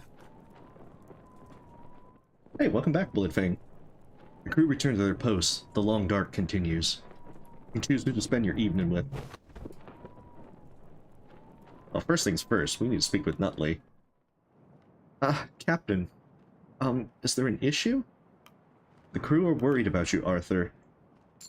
Oh, right. Captain, I must apologize. There's no need to apologize, Doctor. But there is. I know I'm not what you would have asked for in a ship, Doctor. I'm nervous, my mind is often scattered, and the sight of blood, well, it makes me faint. Hardly qualities befitting a surgeon, are they? No, it's a wonder you were given the role. You could be such an ass to him during this conversation. You're a fine surgeon nonetheless. Captain, there's something I must confess. The reason Hunt took me on against all other candidates, well, it's because of my father. Your father? Yes. Oh yeah, he is about to snap. If he isn't loyal to you, then bad stuff will happen. Well, you see, my father was Hunt's barber. They were quite friendly and, well, my father called in a favor. Who would sign their son up for this work? You think it more likely that Hunt was repaying his barber than the simple fact that you earned the work? No. If, spoilers, but if Nutley is not loyal to you and you don't convince him to stick around, he'll walk off into the blizzard and kill himself. The only exception is if you are just complete ass to him and tell him his father will be ashamed, he will sock you and then stay alive out of spite because he hates you. It's actually pretty impressive when he punches you. But yeah, if you're trying to get everyone killed, you have to make sure that Nutley kills himself. Yes. Sorry. My father, he was so proud when I took this expedition. Believed it could finally toughen his boy up. He was always obsessed with that. No matter what I did, for him, it always came back to how tough I was. Or wasn't. But you can see how well that worked, can't you? I've had no issue with your work. Captain, there's no need to protect my self-worth. I know where I stand. Some of the crew have been quite kind to me. Too kind. But whether it's harsh words from Templeton or pats on the back from Kurt, their eyes are all the same when they look at me. A burden, a mouth to feed. So, prove them wrong. But I don't believe that they are. I've tried, but I have to accept it. My cowardice leaves me a drain on the crew's resources. Selfishly so. Perhaps it's better of me to... You best not be suggesting what I think you are. No, I'm not. Of course I'm not. Huh. I suppose I've been acting foolish. Now isn't the time to lose my nerves. What remained of them. I'm sorry for worrying you, Captain. Nutley walks off, making his way back to his tent. Clearly, much is on the doctor's mind. Yeah, Hey, welcome, Danny Stern. Welcome to the Pale Beyond, a research management game as we go through Arctic places in search of a lost ship. Two Johns, wait till you hear this. The winter's finally taken Tucker. Oh, what now? It's nothing. Man's so lonely, he started talking to the women on the tin cans. She's got an elusive look. It's a bloody drawing, Tucker. Well, what's her story? Once upon a time, someone needed to put a face on their tin pitch can. The end. Don't take Tucker to one of them galleries, he'll lose his bloody mind. Alright, that's enough. We're not even halfway through winter yet. Yeah, it definitely is a lot of fun. Would definitely recommend. Why are you so pressed up against that lamp? Trying to read. It's too dark for anything like that. Missing your home, aren't you? Whatever that is. Not long now. We can hope. Captain, I have heard mutterings among the crew that have raised concern. It would appear that our rations of tobacco are finally running dry. The crew have already been on edge since the beginning of this winter. I doubt this will improve matters. Mr. Hammond and the sailors have been awfully fond of the leaf. I've even spotted them trading some of their food rations for more of it. Ridiculous, I know.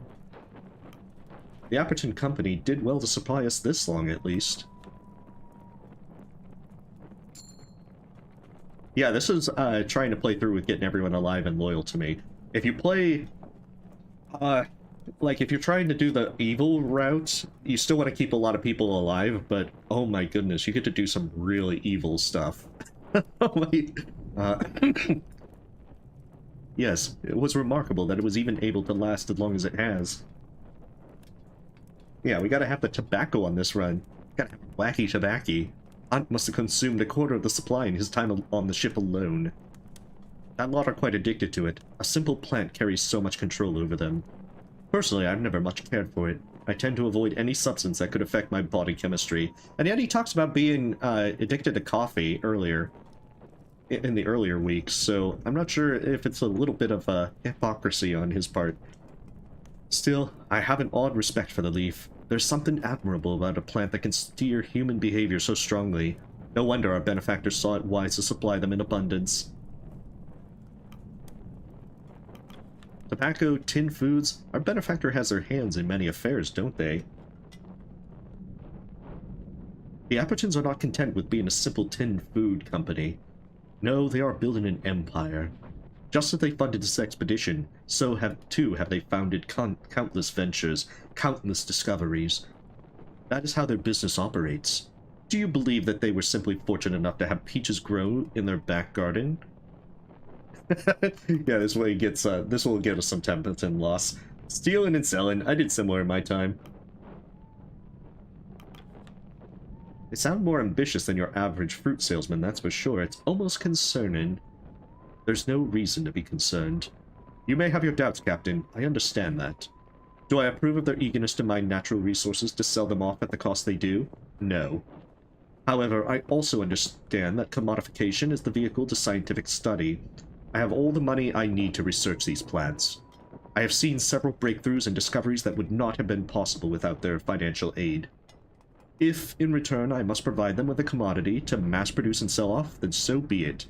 I consider that a mutually beneficial arrangement for all involved. I see where you're coming from, Templeton. The good outweighs the bad. I'm glad you understand that, Captain. I find the nuance of the arrangement is lost on most. I apologize, Captain. It is not like me to ramble like this. Kitty! Hey! I suppose the tension of this winter has begun to affect me as well. Perhaps a cigarette would help even myself. Or perhaps I simply need a good night's rest. Good evening, Captain. Who's the most threatening person in the crew? That's tough to say.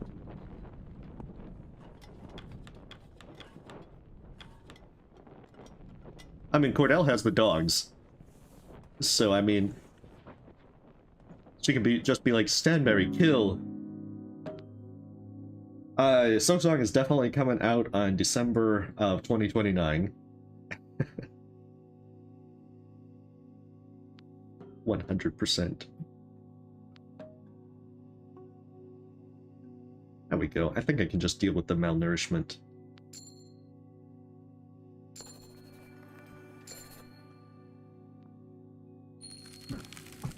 Because at this point, I should have enough stuff to just ride out these last few weeks of winter. Well, I'm saying like maybe like early December. You know, before December 21st.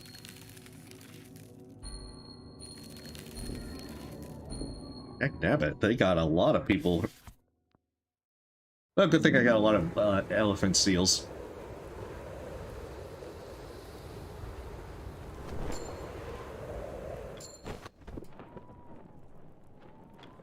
Winter can't be over soon enough. It's the longest I've gone without any proper exercise. Well, winter has granted me plenty of time to read by lamplight.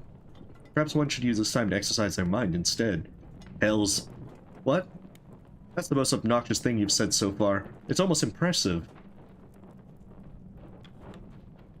Mr. Hammond, in my hands is a write-up I have been working on over the winter, intended for our benefactor.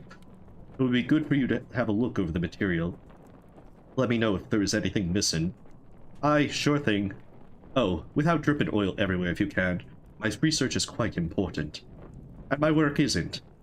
Of course it is. Would you attempt to clean your hands at least? With what? Bloody ice water? I'm certain I have a cloth somewhere. Here, take this as your own. Aye, thanks. That hand cloth was actually embroidered by... Don't care.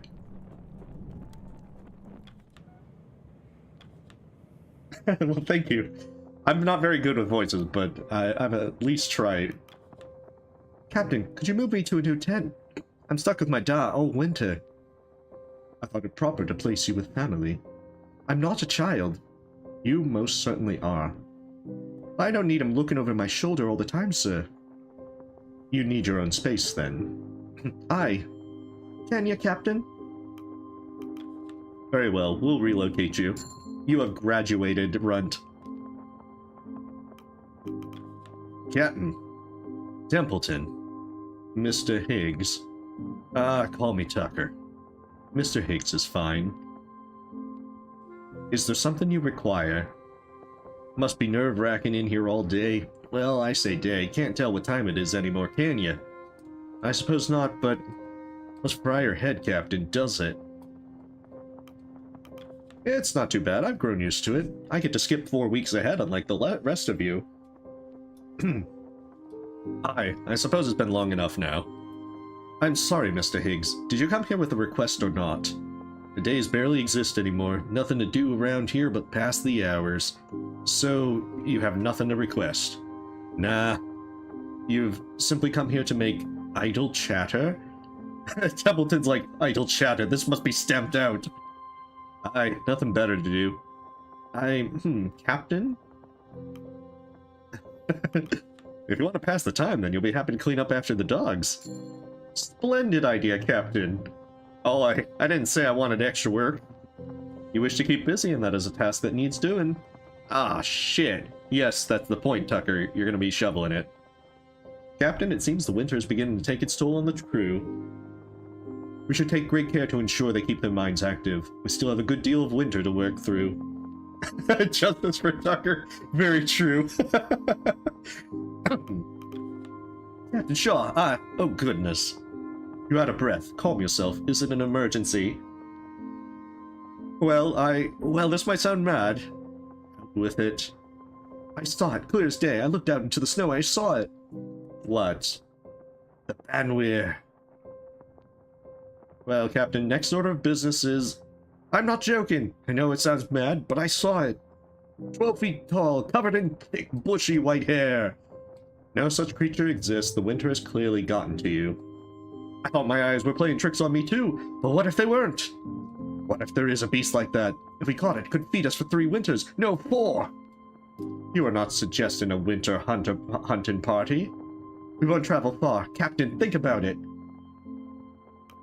Go see Dr. Nutley, Yorick III. You clearly need rest. You're imagining things. 1 second. Hydration plate.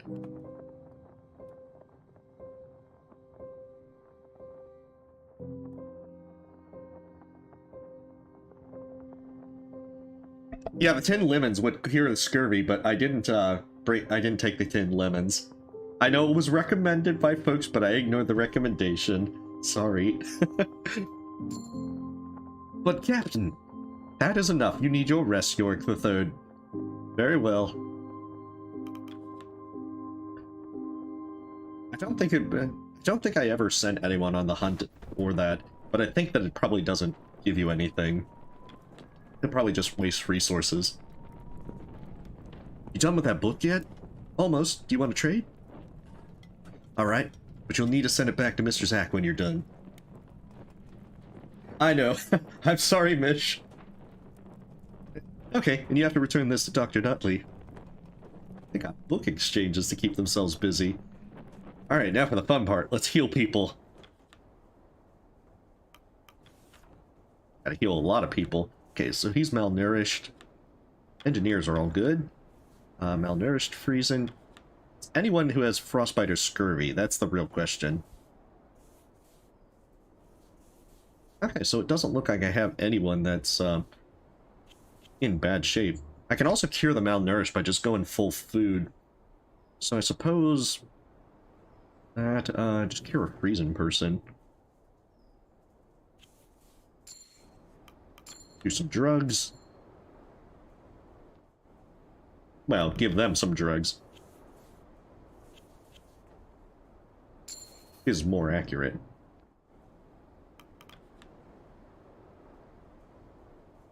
Yeah, those are the people that left with Hunt. That's why we won't see them. At least on our list. Boy, old man, today's your birthday, isn't it? I'm surprised you still know what day it is. But these old bones grow even older. I can't imagine what surprise you have planned. I actually asked Grimly to carve a wooden whale for you before we set off. Oh, and where is it? Went down with the ship? Ha! Well, it's the thought that counts.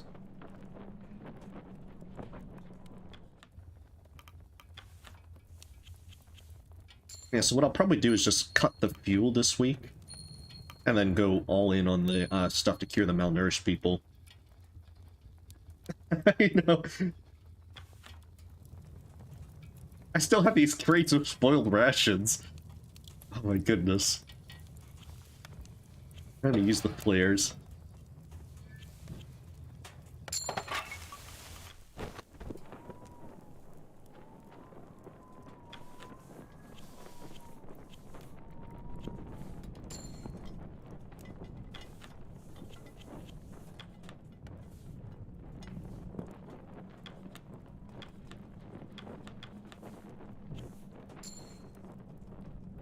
Okay. Yeah, I don't think there's anything else I can do. 'Cause I think next week is the next week when it goes to week 32 is the last week of winter. So trying to actually do anything is a bad idea.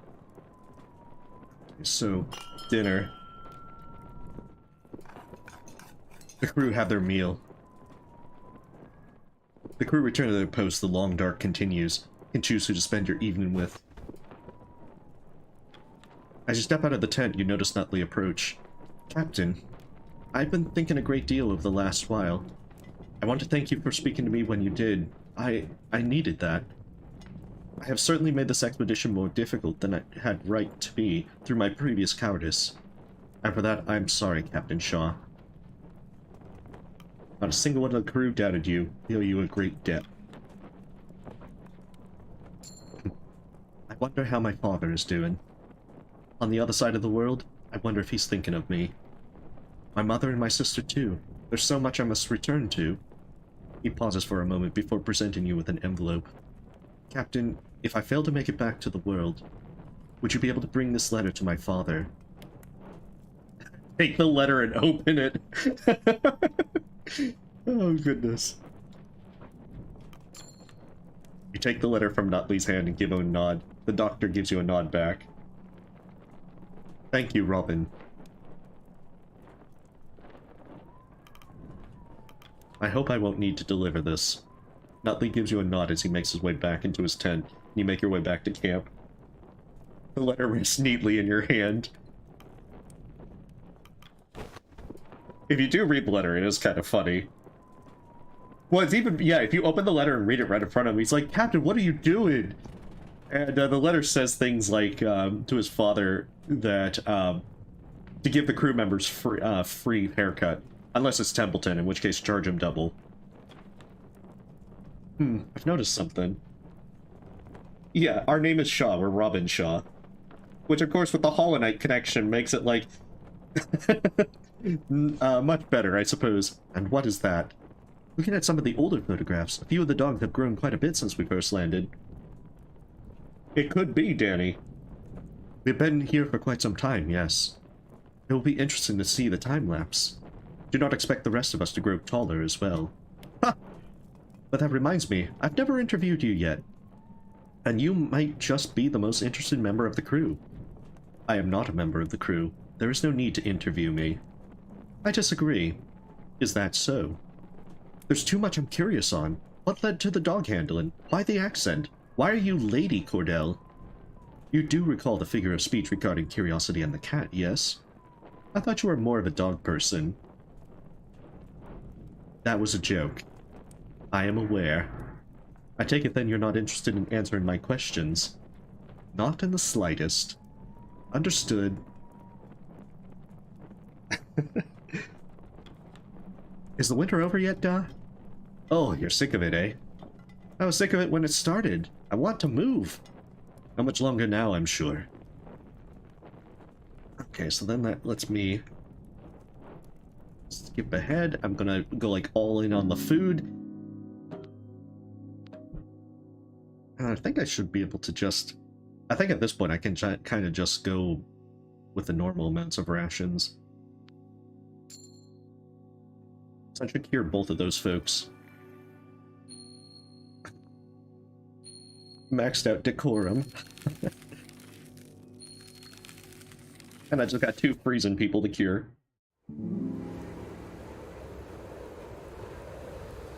Week 32.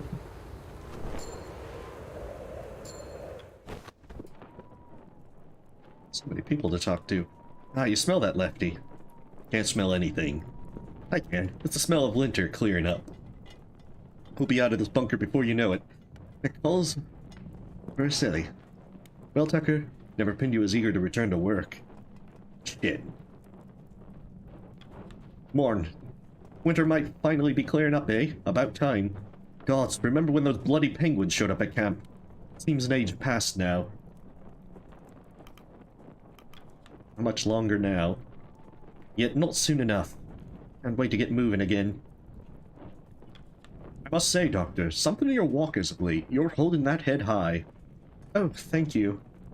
I'm sure you're as eager as the rest of us. Not long now before we're able to stretch our legs outside again. On that subject, I was running a few physical examinations in preparation of returning to work. Do you mind? Of course not. This won't take long, I hope.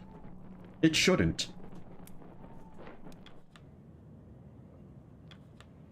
Yeah, that's true. People just need to be patient. Captain, do you mind moving Timmy back closer to me? He's had his fun away at camp, but I need to keep an eye on him. You think the young boy cannot manage without your watchful eye?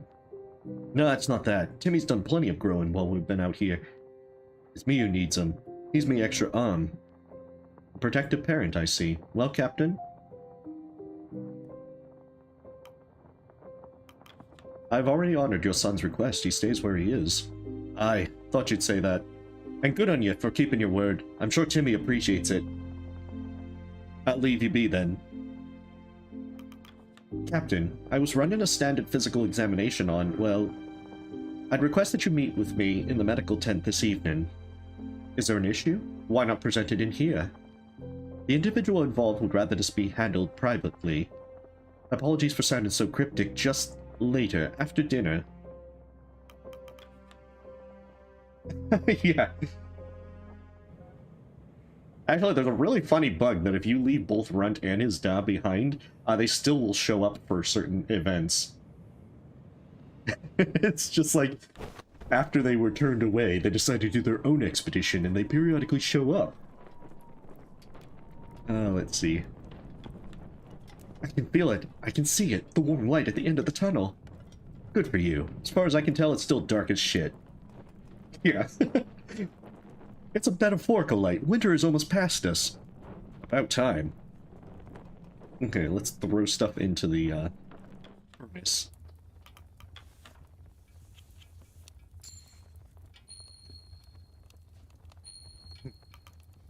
I think they'll eventually patch that, but it is pretty funny. Let me see. What else can I do?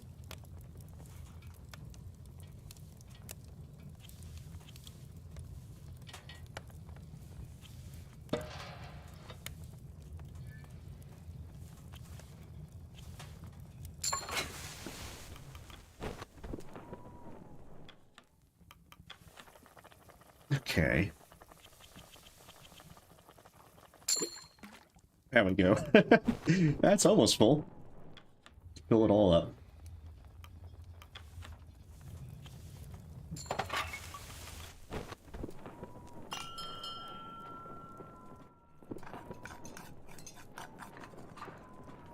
The crew have their meal.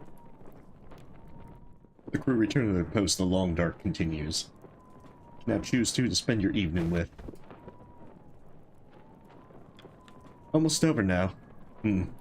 What? I remember when the wood would scare the shit out of you. You'd hide under your blankets and cry until it went away. Don't tell anyone that, embarrassed? I'm all grown now. You've done plenty of growing still ahead, Timmy. But you're getting there. What's with you?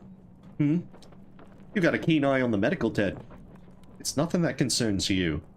Or you, apparently. Are you bothered being shut out of a meeting for once? Huh, ye are! I don't care much for secrecy. Coming from you, that's bloody rich.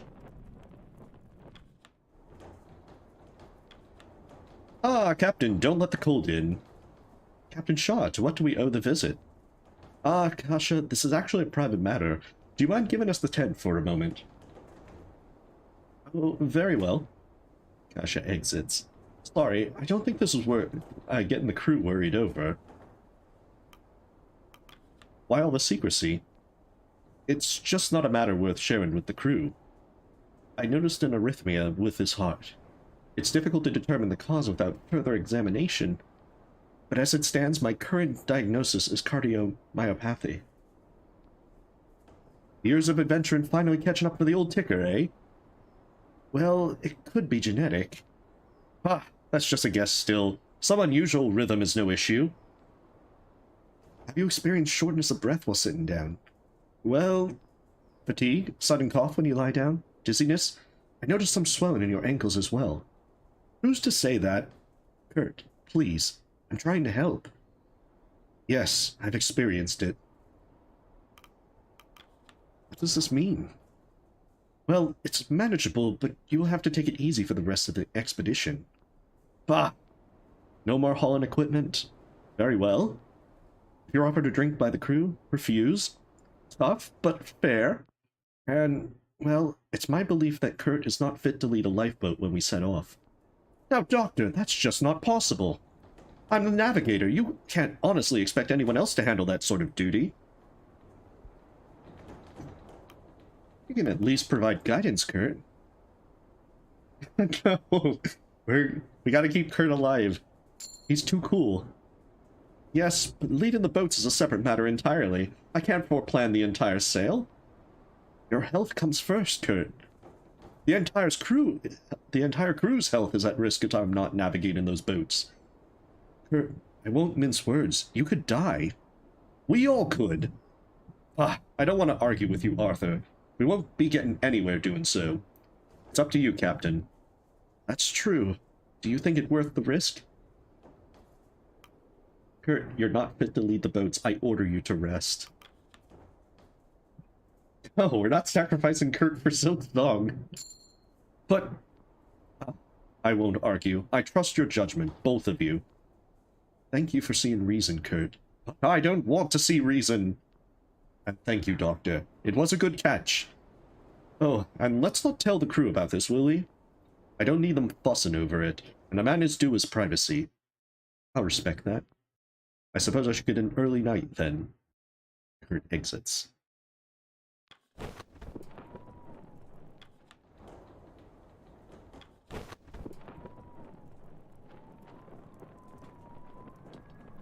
Yeah, being patient is the better idea.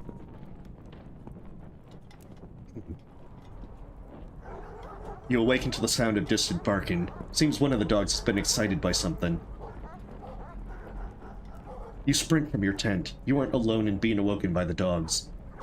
At the center of the campsite, a crack begins to form, followed by more spreading out. The dogs leap from the candles, sprinting southwards. Wait! Wait! Cordell runs across the cracks in pursuit of her dogs. The ice shifts beneath you. You hear the sound of something falling, then smashing. The lamps. Hells, what the fuck is this? Oh no, the flow is splitting. Quick, we need to move, now! No wasting time! Nutley and Kasha rush out from the medical tent. Nutley carries his bag slung over his shoulder, while Kasha's hands are filled with notes. What is this? Ice is splitting. That all of your work? What I could carry, yes. Not good. Your tent's going under. What? No! My equipment! Do not go back that way, either of you! Understand! Templeton turns to Kurt. How should we handle this? We're not sacrificing the ground for Silk Song. Captain, we need to get out of this tent as soon as possible. Everything past that point is going to be swallowed up. You heard the man. Everyone haul what you can. Move! The crew get to work on the furnace and lifeboats, hauling as fast as they can. With the ice breaking as quickly as it is, you realize you only have time to save one tent. My supplies? The guns? Or the medical supplies? Kaka and Nutley have saved what they could. There are still medical tools, tin lemons, and various comforts scattered around. I didn't bring any lemons. One of Cordell's dogs howl in fear. The dig-in tools and most of the guns remain trapped. Junior and Hammond have saved what is in the hoosh in the furnace. The remainder of your expedition's food and fuel items are beginning to sink. I think this time I'm going to save the medical stuff. Kurt crosses the gap to rescue the doctor's supplies. The ice splits further, the tents sink below.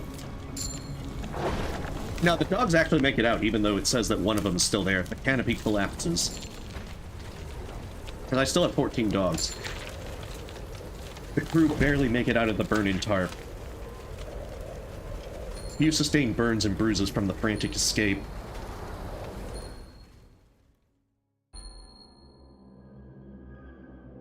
And the winter passes. Yeah, the dog makes it out. The only thing that you save is the digging tools and the guns. And at this point, you can't hunt anymore. So it doesn't matter. It really doesn't matter what you save, to be honest. Captain Shaw, personal log. New camp has been formed in the aftermath of the ice split at the close of winter. However, the crew cannot rest at this time. After a long journey, the shore has been reached. In the coming week, the crew will sail out on the lifeboats in search of proper land. Soon this ice shall be left behind. No! The ice split proved to be a truly traumatic experience for the crew. The fact that the crew escaped with all lives intact is nothing short of extraordinary. Many supplies were lost, washed away, and carried off with the ice. One can only hope that they no longer prove a necessity in this, the final stretch of this expedition. The crew has reached the shore, but now a great challenge presents itself. The ice beneath our feet will not hold for much longer, and is destined to break apart and tear as it did before. Solid ground must be reached in search of the point of rescue. To that end, the crew must sail out onto the open sea. A team of fit and well-experienced sailors alongside a navigator of the caliber of Kurt Darlin. Though it may seem daunting, this sail may prove to be the most comfortable task for the crew. Sailing is their lifeblood. They are more equipped for this than they are anything else.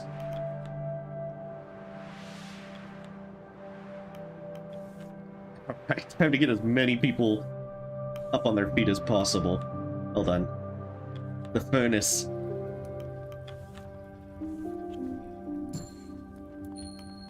There we go. The freezing's dealt with. I can heal 3 people, and I got the drugs to do it.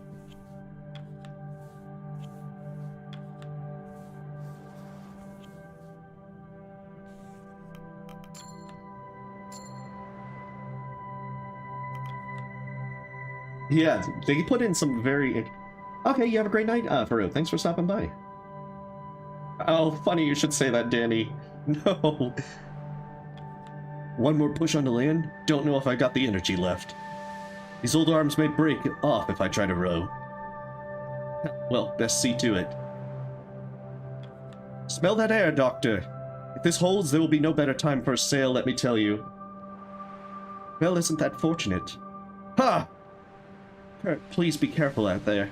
I will. We're hitting the open sea. You excited, Quilsley? About time we got off the ice. I'd like to be able to lead one of the lifeboats. Want the glory, eh? You're more like Kurt than me. It's not that. I want to put my life in another hand at this stage. Ah, fair. We checked the lifeboats several times over, Captain. They're as ready to sail as they're ever going to be. A good while ago, I'd have had total faith in these vessels. Now I'm less certain. Oh, Captain. I just triple checking my notes. I'll kick myself if I end up leaving anything behind on the ice. Now to hope my report doesn't take a dip in the ocean. Do we really have to go out onto the water? You scared? Yes. Can't exactly get to land without crossing, can we? Ice breaks off and moves. In the right direction? Maybe not. We're heading out soon. Aye. Nervous? We have to be careful. We don't know these waters. Well, chin up. Better look confident for the crew.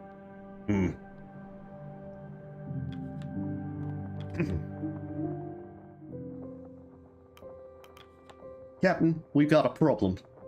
How urgent? The bloody compasses, they don't work. Excuse me? None of them. They've all been going haywire just after winter cleared. Mr. Hammond, we're due to set off on the water. We cannot wait on the ice a moment longer. You think I don't know that? Shit! Every step of this expedition has been plagued with misfortune, hasn't it? Our last camp collapsed, John Darius. So now we're making ready for the sail across the ocean to be able to get to the Viscount. People talk about the Pale Passage being cursed. Almost makes you believe it, right? Mr. Hammond, do you have any idea what is causing the error? It looks like a case of magnetic interference, but that can't be right, can it? We've come further south than anyone in history. This may just be the case closer to the pole. We best just hope for good fortune. Hope? Great, we're sailing on a bloody hope! Captain, we have a few injured from the ice split. I have managed to arrange a small batch of crates to treat anyone. Well done, Doctor. Quite ingenious of you. Oh, thank you, Mr. Templeton. We unfortunately won't be able to make any more comforts, but I will treat whoever I can. A word, Captain? Speak your mind, Templeton. The animals. In all my years, I don't believe I've ever heard of dogs being able to sail the Silver Seas. Have you? No, I can't say I have. One of us is going to have to break the news to the Kennel Master. Our dogs will not be joining us on the ocean. No, they won't. Then you understand what must be done. I assume you'll help me do the dirty work, then. He shifts uncomfortably. If that's what it takes, yes. Should be clear by now that I've only had the interest of this expedition at heart. Trust me, you've made that very clear. Good.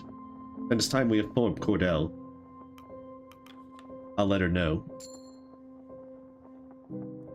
Yeah, unfortunately we don't have enough room on the lifeboats to bring the dogs. The animals are eagerly trained on the penguin fillet in Cordell's hands. She notices your approach. Captain, I was hoping to speak to you. The dogs scramble as she launches the meal across them. I understand you're going to shoot my dogs, aren't you, Captain? I wanted your opinion on the matter first. Is that so? She looks out across the animals. I'm no fool. I just don't want them to suffer. They've been through so much already. We all have. You're right. The animals continue to scramble over the fillet. These dogs have known me their entire lives. She points at the dog tearing the fillet from its sibling. I used to carry that one in my pocket as a pup. Do you have children, Captain? Their faces flash across your mind. I would very much like to see them again, Cordell. Stanbury joins her side. I don't mean to sound cliché, Captain, but they're all I have. You have us, Cordell. Do you think this is some sort of found family? Fear to disappoint you, Captain. I've known you lot for several months. Not the best of my months, either. We can't take them on the sail. There simply isn't enough room, I know. So, what's to happen to them? One of those boats is yours, should you wish. Take it in the night, I won't stop you. Don't be ridiculous, that would be a death sentence. Then we'll have to kill them. Back of the head, sever the spinal cord. Don't let them suffer. I'd expect the same were it me. I'll see to it myself. You begin to make your leave. Robin. Yes. I'm ashamed to ask it, but I implore you this one mercy. She ruffles Stanbury. May I keep one? Just one. You can stay, Stanbury. I'll need my replacement captain after all. Stanbury is second in command.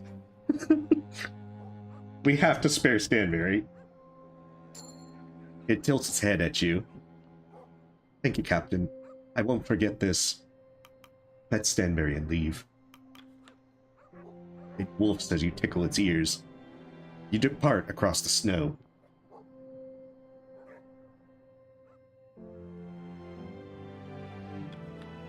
The order is given, the news creeps through camp, and the air is left melancholic.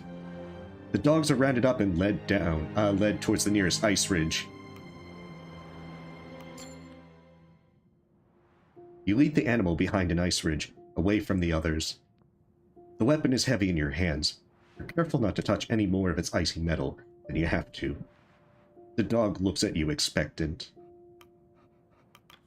You ruffle the dog's head. It arfs. You scratch around its ears. It barks happily. You tickle its chin. It checks to see if you have any food. You raise the rifle and tighten your grip. It drops lifeless on the ice. Your choice is either kill the dogs or leave them to starve. That's the problem. So it's a bad choice either way. Well, they either slowly starve then. That's why Cordell points out that it's better to just shoot them at this point. Over the course of the day, the rest of the dogs are periodically brought around the ice ridge and shot by the crew. The sun glares down on the ice, mocking the day's decision. Do you order the dog's meat to be harvested? No, we're not that desperate for food. The dogs are piled behind the ridge and left to the birds, if not the ocean. It's a bad decision no matter what you do. Because you're only able to save Stanberry. Yeah, it's over time. But that's the downside. It puts you with a very bad choice on this week. The crew have their meal in relative silence. A heavy air hangs over the day's decisions. Yeah, but then they starve to death. That's even worse. The crew return to their posts. You can choose who to spend your evening with. Yeah, because they're either going to starve or freeze. I mean, at that point, it's a bad choice no matter what one you make. But I think putting them out of their suffering is probably a better choice in the long run. No, the only thing you can do is spare Stanberry. If you don't choose to spare Stanberry, Cordell will shoot Stanberry themselves. There. It's okay, Stanberry. Evening, Cordell. Stanberry. Stanberry stays behind their masters, softly whimpering. I'm sorry if I'm disturbing you at a difficult time. I just thought I should try. Check in. No, we had to, they're needed for the expedition, for being able to scout and hunt, so we didn't really have much of a choice with that. And besides, even if that were the case, we were originally the first mate of this. We're not originally captains, so we didn't have a choice as to, the various things as to what was brought on this expedition. I'm sorry. I'll leave you be. Belford, wait. I apologize. May I ask you a question? Are the dogs included in that report of yours? Well, yes. I do have them listed by name. I've taken records of their shifts, but that's about it. I don't know much of the pack beyond that. No, I think that no matter how many people you get killed, and the thing is, you can't really kill too many people without decorum hitting 0 and getting a game over. Would you like to? I can tell you how they lived. Perhaps creatures such as they are less deserving to be eulogized. I disagree. Your dogs kept this crew alive, didn't they? They have just as much of a claim as being heroes and explorers than any of us. And we repay them at the mercy of a quick death. It hardly seems a fair trade, does it? I'm sorry. You did not pull a trigger, nor would I begrudge you if you did. It was a necessary act. Still, tell me about them. I wish to know more. Well, I suppose I should start with Stanberry, should I not? Stanberry is... Yeah, it definitely is pretty rough. Some last-minute checks. Ah. No? Not last minute. Last-minute checks come the morning we leave. Oh, but it doesn't hurt to be thorough. Anything can change. No chances. You seem concerned. Does it hurt to be? No, not at all. You seem to be doing well. Considering the circumstances, I am. Thank you, Grimly. Aye, get some rest. Those poor creatures. They would not have survived out here. Killing them was a kindness, as unfortunate as that is. Mostly I'm concerned for our kennel master. Indeed, this cannot be easy on the woman. That kennel was all she had. Not pretty, is it? But necessary. Don't know if Cordell will feel the same. I'll miss the wee beasties. Oh, poor beasties. I didn't want to have to do that. Would you have rather left them here to wither away? Of course not, Cavity, but I played with them every day. Having to look them in the eye before pulling that trigger. I know. That's a look I'm never gonna forget. Rough that.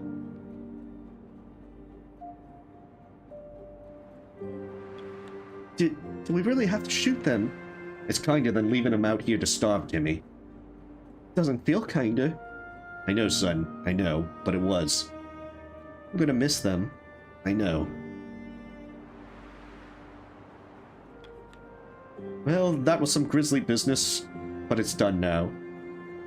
Those creatures will be granted a greater peace than could be imagined on the ice. I thought you would be concerned about the use of ammunition, especially coming from Templeton. It was a reasonable expenditure. The Kennel Master has been even more silent than usual after this day's events, understandably so. Perhaps it's best to check in on her.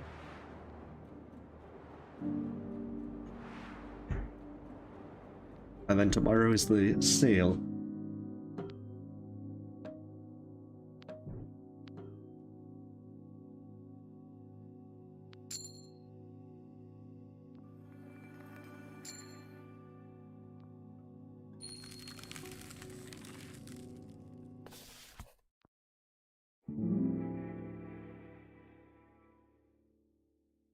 But yeah, do calm down with the very sacrifice of your silk son. Ooh, can I actually cure the Aha! Everyone will not be freezing. Oh, but I can't do the medbay for the final thing. I believe it's time we set sail. This is our only chance to make land. Stoke brothers are waiting for you by the shore. I'll not pretend to be adept at nautical matters. I trust you will choose your boat captains and allocate the crew wisely. Ah, sure. Almost ready to set out. How are the boats looking, Grimly? Weathered. If we had any timber left, I could look at fixing them up. But we'll get there in one piece. Still need to assign crew to their stations. Plan carefully, Shaw. Don't know what we'll face out there. Everyone needs to pull their weight. Anything else, Captain? And give them the hat. You pass him the worn headgear. Grimly, I wanted to give you something before we set out. I think Hunt would have wanted you to have this. Grimly eyes the hat. A small smile forms at the corner of his lips. Not really my style. But thanks. Anything else, Captain? Thank you both for everything.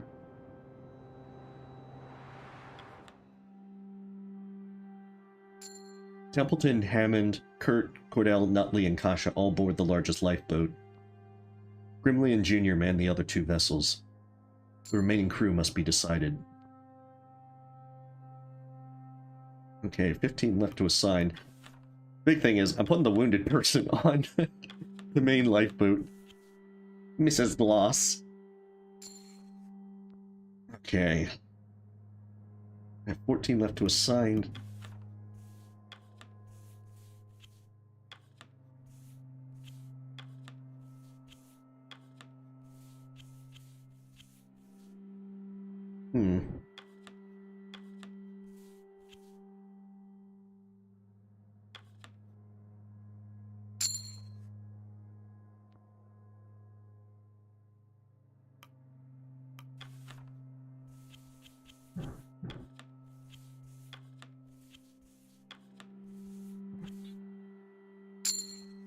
I think that gets just about everyone set up. And then we'll just put this extra scout on here. That way there's a scout to every boat. We are now ready to set sail. This should hopefully work. Mostly you just gotta kind of do things, have a pretty good split, because if you just send one of the lifeboats by just Grimley or Junior, they're gonna die. Okay, let's do this. Alright, you have a great night, Danny. Thanks for stopping by. Let's see. We are ready. Camp is packed up and the lifeboats are prepared for sail. Everything is ready, Captain. All that is left is for you to give the order. This isn't going to be easy. Keep alert. We're at the mercy of the ice and the ocean now. It is 2:15 in the afternoon. For some back home, the end of lunchtime. For you, the beginning of a countdown. Anticipation has quickly melted away the malevolent stagnation all were feeling on that floe. Your past and future seem to shrink against the glaring challenges of the ice ahead. Criminal record. Those man-made words mean little out here. You've outsailed the law. Those aboard may well end up thanking the gods you were never caught. You grip the tiller firmly. We're sailing for the Viscount, so we can get rescued. The boats lurch forward, bobbing side to side, parting the inky waters. Stroke. I know, it's been a while. You are gaining speed now. Our criminal record finally gets a use. A cadence is reached by all those rowing. The oars lift in unison. Uncomfortable for most, the crew has arranged the equipment as best they can to lift their sitting position to account for the raised edges of the boat. It's not long before Nutley begins a periodic ritual of dry heaving over the side of the boat between its turns rowing. Kasha curls over her camera, paranoid of any moisture that may enter its mechanisms.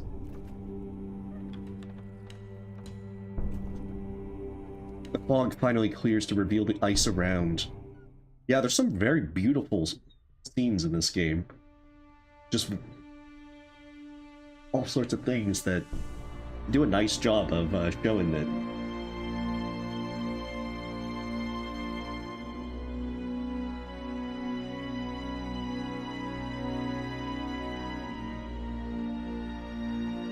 We're getting there at time. We're actually sailing to the island that the Viscount was on, because that's where rescue is waiting for us.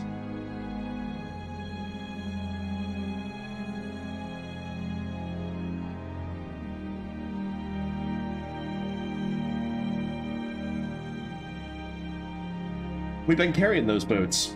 They've been there since the Temperance.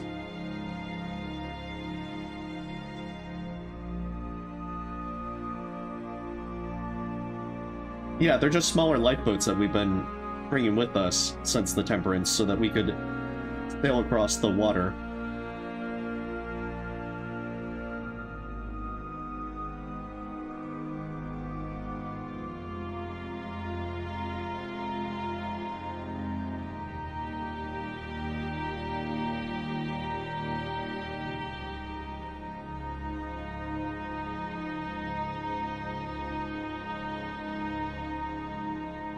Yeah, it does.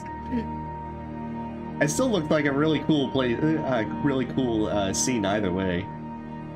Well, no pun intended, I suppose. Terrifying, but profoundly beautiful all at once.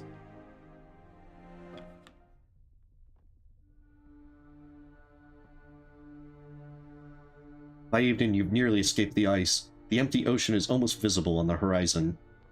The boats lurch. The smell is horrendous, though seemingly enticing to a large gathering of snow petrels. They shoot down from the sky at their leisure, scooping up a meal at a time.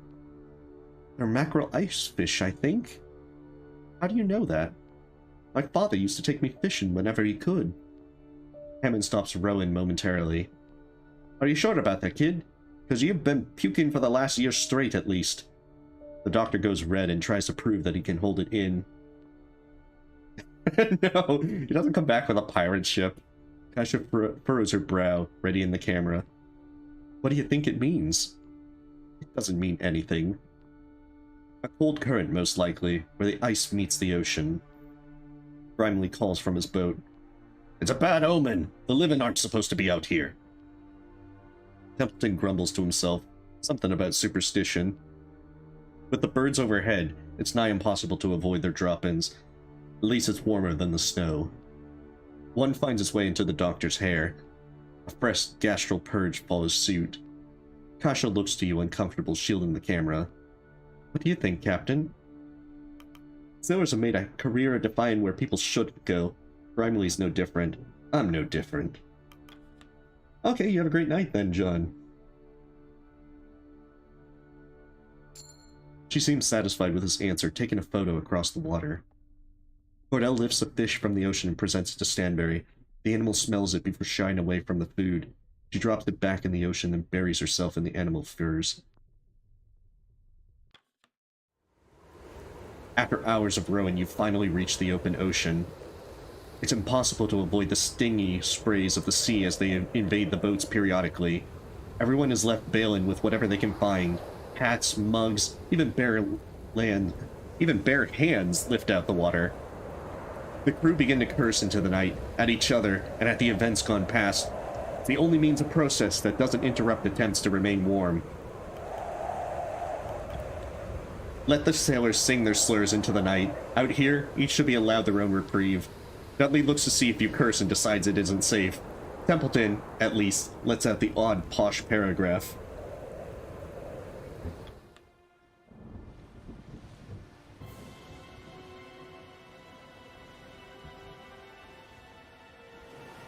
Of course, bad stuff has to happen.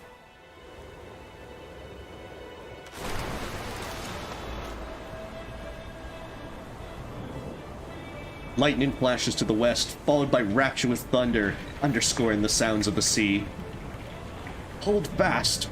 Your screams are lost in the thunder as a large abrupt wave smashes against the boats. Rogue wave!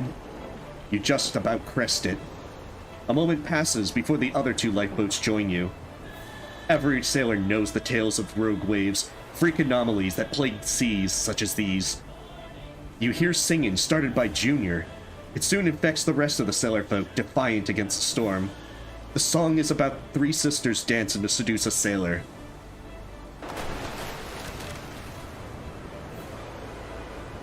A second, larger wave hits the boat. The same again, just about. The sailors change key. Sing with them. You don't know the words, but you'll never forget this tune. Echoing as best you can, the others follow suit from beneath the tarp. Even Templeton sings.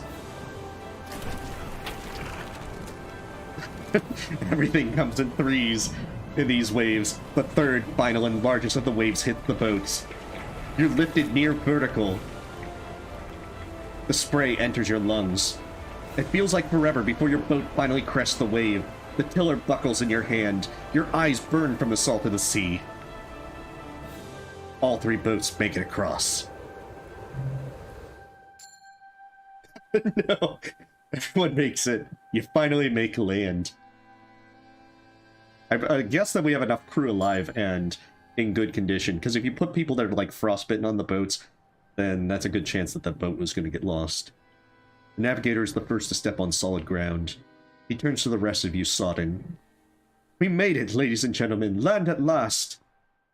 And we're finally here. On Viscount Island. You look out across the ocean and consider the journey thus far.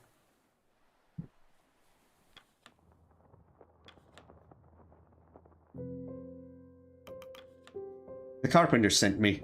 Says we ought to be building some proper gravestones for the dead. Can't say I disagree. I'll get to it on your order. He leaves. A proper eulogy will also be expected. It would be best if you considered your words now, Captain. This is a difficult time for all. We have progressed beyond the last known location of the Viscount. Answers to its disappearance may lie on this isle. Captain, once we are through here, I would recommend you scout the area for any sign of human activity. For safety, of course. Yes, he really likes that tapestry, I guess. Inside the cairn, you find a letter, some supplies, and a bolt-action rifle. To you who finds this message, Here lies the final testament of the Viscount. We made our arrival on the east shore of the island. Before moving on, we established a cabin to mark the landing point. There you will find enough supplies to support a crew of 20 for a full year. While charting the perimeter of the island, the crew came across a cavern at the mouth of the central mountain. Captain Wayland decided to split the crew in order to chart the location further. His half have elected to enter the cave through the open stream, while we have been sent to mark the western coast on land. I don't trust the captain. His actions of late have been erratic, cagey. He's avoided all questions from myself and the rest of the crew. This behavior is only exacerbated since encountering the cave. Enclosed is an instrument that may be needed in some time. If you find said instrument to be missing from this cairn, then you will know that the worst has occurred. If you are reading this in our wake, another poor crew sent to this isle, heed my advice. Turn back. There is something truly wrong with this land.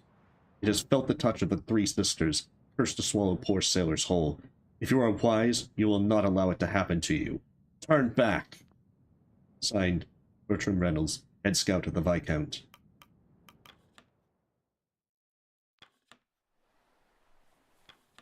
See the engineer tinkering away at some navigational equipment with his usual sour expression.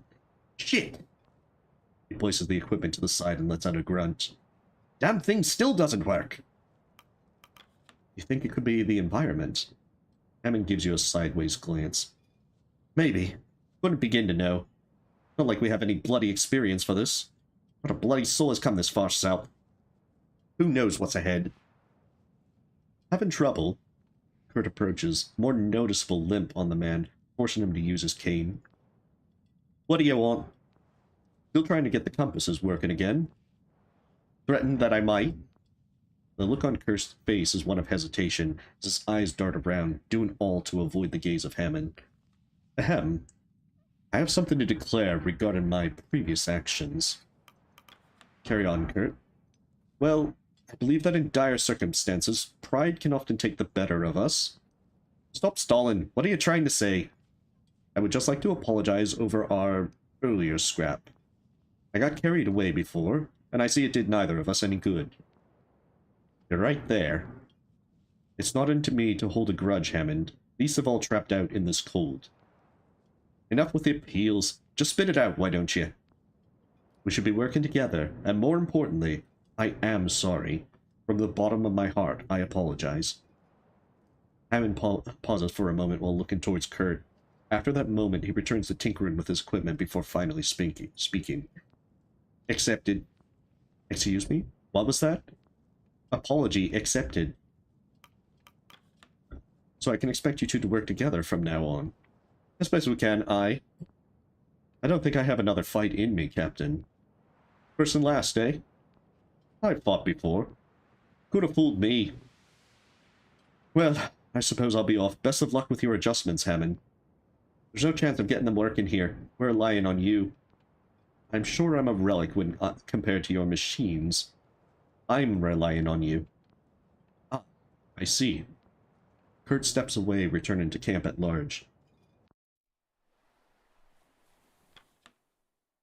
Unfortunately, no gravestones to have to worry about. The crew have their meal. A wave of ease and rest falls over the crew, safe and fed. Dinner ends and slowly the crew makes their way to the graves. The eulogy awaits. Oh, well first I have to talk to everyone. Captain, we've escaped the ice, we're on land. We are so close now, Shaw. So very close. We both saw that cairn, Captain. Traces of the expedition which came before us. Shaw, I believe we can still find the Viscount. Our mission can continue. Do you really think there's a chance we could actually find it? It's not a matter of if, it's a matter of when, surely.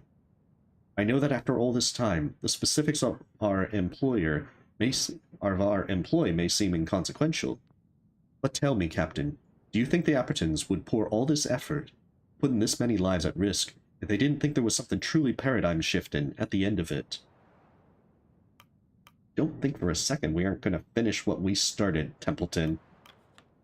High five? I'm too posh for that, sorry. I don't doubt we shall, one way or the other. We'll speak soon. Good luck, Captain.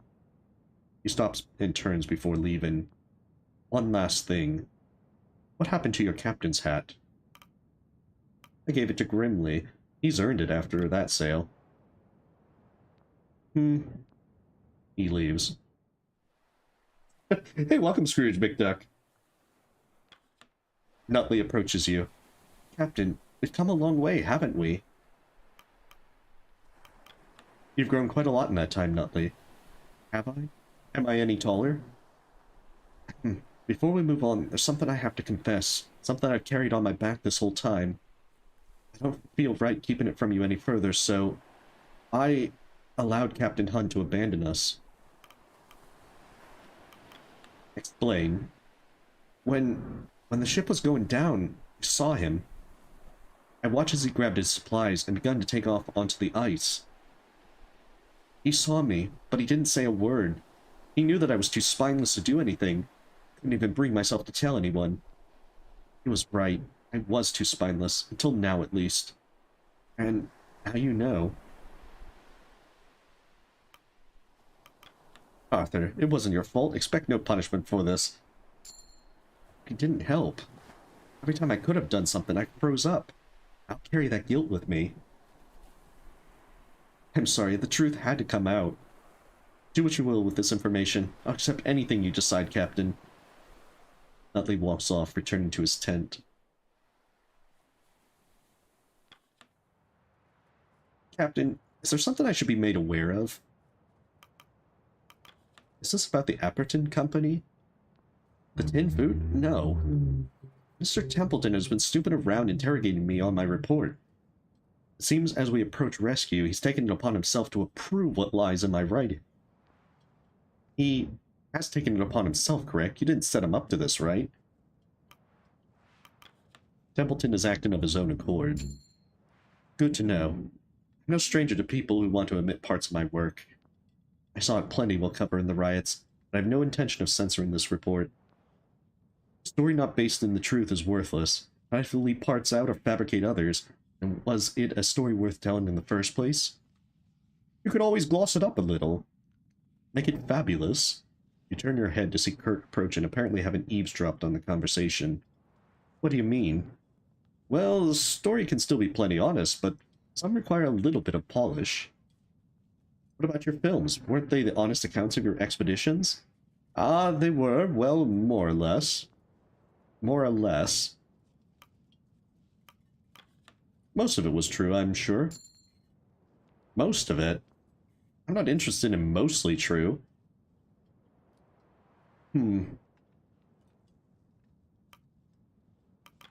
You're right. Kurt shouldn't suggest you lie about this expedition. I'm suggesting nothing of the sort. But I am no stranger to the world of show business. What I do isn't show business, Kurt. It's journalism. I've been around both long enough to know they're one and the same. You should hear some of the tabloid rumors I've read about myself in my time. Yeah, I'm aiming to be better than the gutter press, Kurt. You've been part of countless documentaries. Sure, you would care about presenting the facts. The facts are not immune to artistic license. I can't believe what I'm hearing. I'm certain Kasha has no need to lie to paint this crew positively. Of course, but those who read these sort of things can be tremendously judgmental.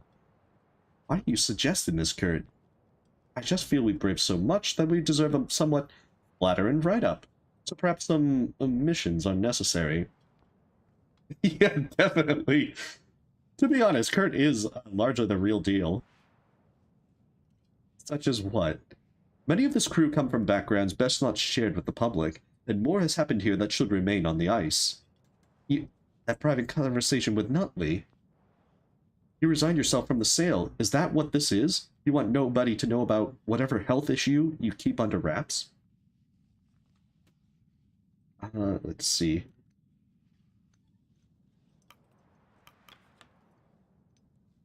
Cardiomyopathy, Nutley said. Kurt avoided a heart attack. Captain, no need to say that. You just want to protect your own image, don't you? What? Well, no, it's nothing of the sort, but I'm no fool. I see exactly what you're trying to do. The man has a point, Kasha. See, they both, basically, you want to just kind of agree with both of them so that they just keep bouncing around for the loyalty. I know that is definitely a HIPAA violation. I disagree, Captain. I didn't think you would be so concerned about your image, Kurt. Well, that's your mistake. Mistake? You can't expect me to be the perfect role model you see in the films. I'm only human. I've been married thrice, hobbled once, and been plagued with every vice there is. What I do have is my exploits and my legacy. I would wish you would not take that from me as well. Asha looks to you. Her usual upbeat visage melted away into disbelief. I can't lie on your behalf, Kurt. You don't understand the power of optics. Every part of your report puts my livelihood at stake. Your livelihood or your image? The cold truth is, there's no difference between the two. And you, Captain? Do you believe this as well? No, you're free to publish as you please. Of course, but surely you can be encouraged to... No. No? I'm so disappointed in you. Please, I'm simply saying that sometimes it's better to frame the reality for a better story. And feed your ego? That's all you care about, right? It's all I have to care about. Kasha's face shifted yet again, now to one of cold cynicism. You're pathetic. Kasha storms back to her tent as Kurt gives you an uncomfortable glance. The man looks shaken by the response, and above all appears to be deeply embarrassed. Without a word, he staggers back to the heart of the camp.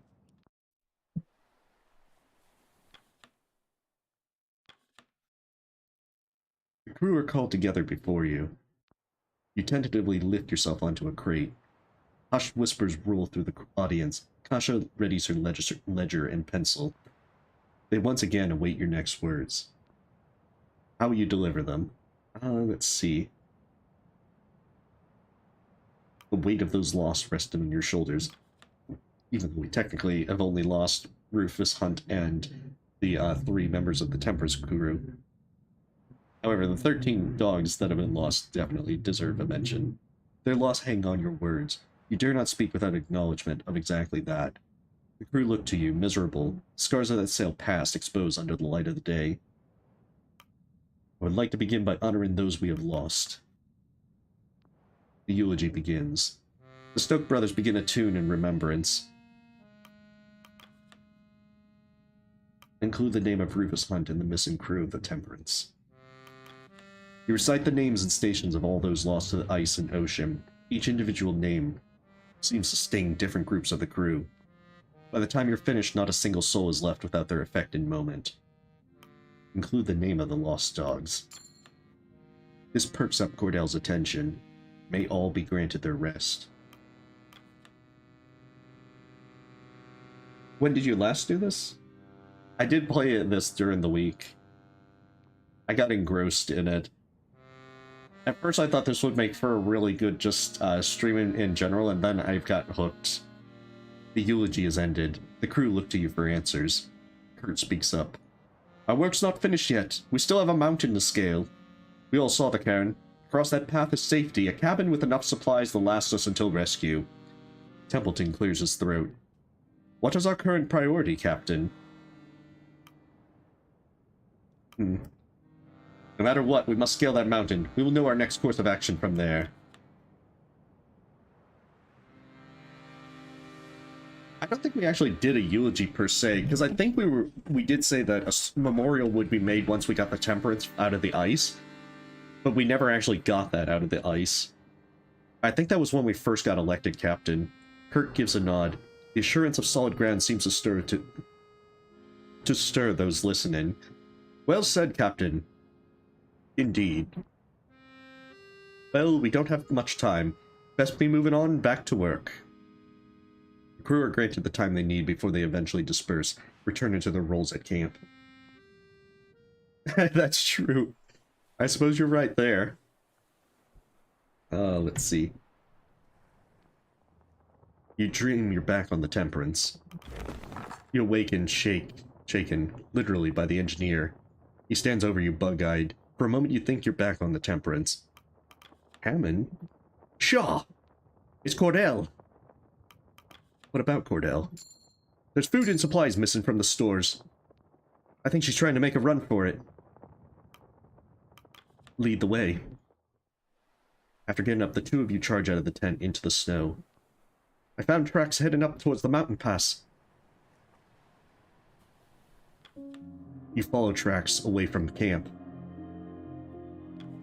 It's half an hour before you finally spot her, ascending the dead mountain. There she is! Don't you shut me! Cordell picks up on the sound, slowly turning around to spot you both in her line of sight. She clears her throat. Captain Shaw, Hammond, to what do I owe this surprise? Don't play coy, we know what you're up to. Then you seem to be several steps ahead of myself. And what am I apparently up to? Please, educate me. You think you could just abandon the crew in the dead of night? This isn't a matter of can, it's a question of should, and from my position, you've really left me with no alternative. If you want to take the evil route, taking the, draw your gun on her and train it on her and then shoot her is definitely the most evil thing you can do. You're not making any sense. Why now? Why not when we cross the mountain? Stanberry's expecting. Then you should be doing what's best for those pups. What does it look like I'm doing, Robin? If you leave, you're ensuring their demise. Perhaps, but there's more of a chance out here than the rest of you. You can just outright kill Cordell here. And even, you can take it one step further and shoot Hammond as well. And then leave. But yeah, Stanberry's a girl. I'm not going to allow Stanberry and I to be part of this expedition any further. You really think the two of you will be better off without the rest of us? Yes, you can murder Hammond here. In fact, if you're trying to go for, like, the worst outcomes for everyone, that's what you need to do. To shoot them both. I do. Those puppies will be my new litter. I'll start over. Certainly not the first time I've had to do that. Because if you just shoot Cordell in cold blood, then Hammond will be a little bit miffed that you just murdered someone in plain sight. So that's why. So you can murder Hammond to cover up your what you did. The snowfall has begun to set on you both. You should have come to me first, Cordell. We both know that wouldn't have worked. Then let me convince you now. Yeah, you can be very evil in this game. If you opt to do that. I'm listening. You might feel that you don't need us, but we need you. Both of you. She is still listening. We're losing souls. We need all the help we can get. I know you didn't intend to be part of this, but you're one of us all the same. Yes, your dogs are gone, and I'm very sorry about that, but please, help me look after who's left. I can't do it alone. The lady is silent for a minute. She finally walks over to you. The three of you begin the long trek back to the camp. Stanberry follows patiently.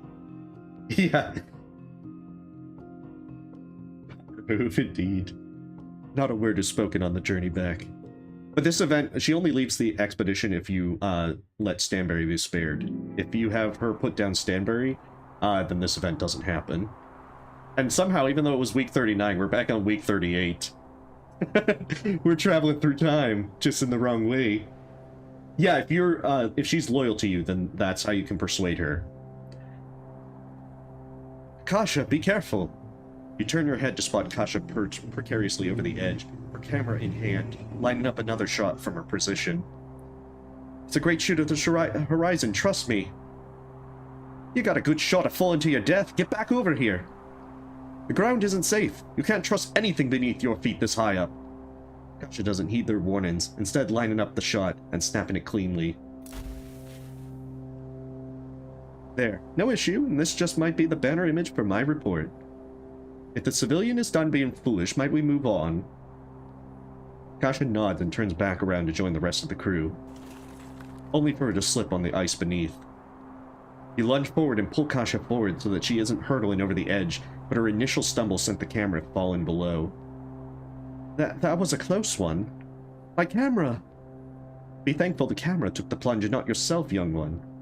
Despite reassurances, Kasha moves back to the edge of the cliff, peering over, searching for her camera. I can't lose it. Everything from this expedition was on there. Wait, I see it. Nonsense, it's a blip on the rocks. You can't see the ground from this distance. No, it's not on the ground. It's snagged on the ice. It's not too far down. I can climb back down and... Not a hope. You want to go back to climbing? If I lose that camera, my entire reason for being on this nightmare goes with it. I'm getting that camera. She turns to you. Captain, we have to do something. It's just a camera, Kasha. You've got your notes. My notes aren't enough. The world needs those photos to believe this.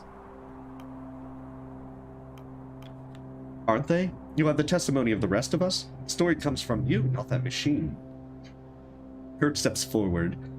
I'll do it. Have you two gone mad?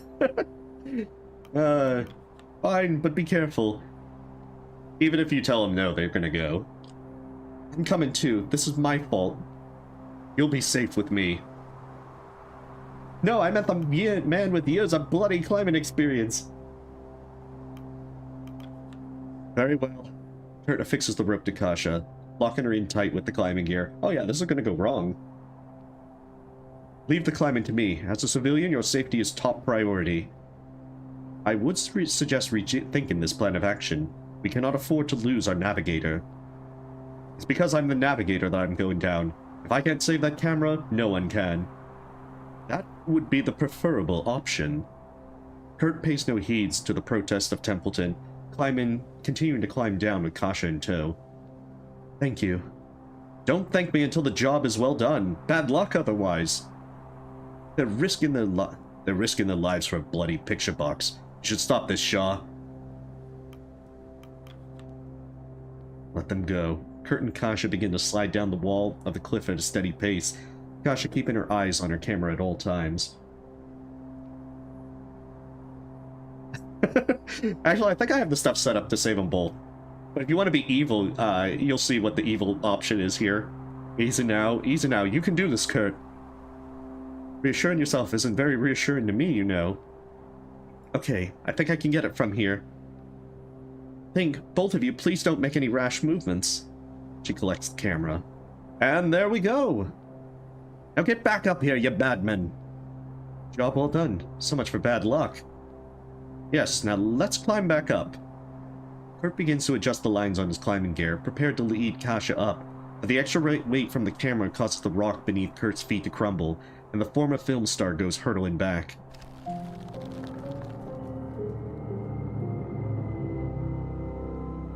He snaps to a standstill, the line between himself and Kasha still intact, but the weight of the big man's fall pulls Kasha back from the face of the cliff.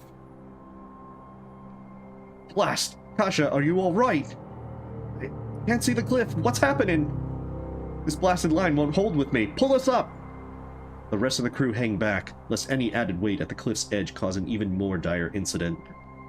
As you look down, you can see the pair flailing helplessly. Kasha spots you. Captain! See, if you want to be evil, start cutting the rope. Command the crew to pull them both up. The crew scrambles to start pulling the rope up. No doubt the dangling weight of Kurt is also putting strain on the back end of the rope, as it's tied to a jagged rock at the peak. Yes, you can cut the rope and kill them both.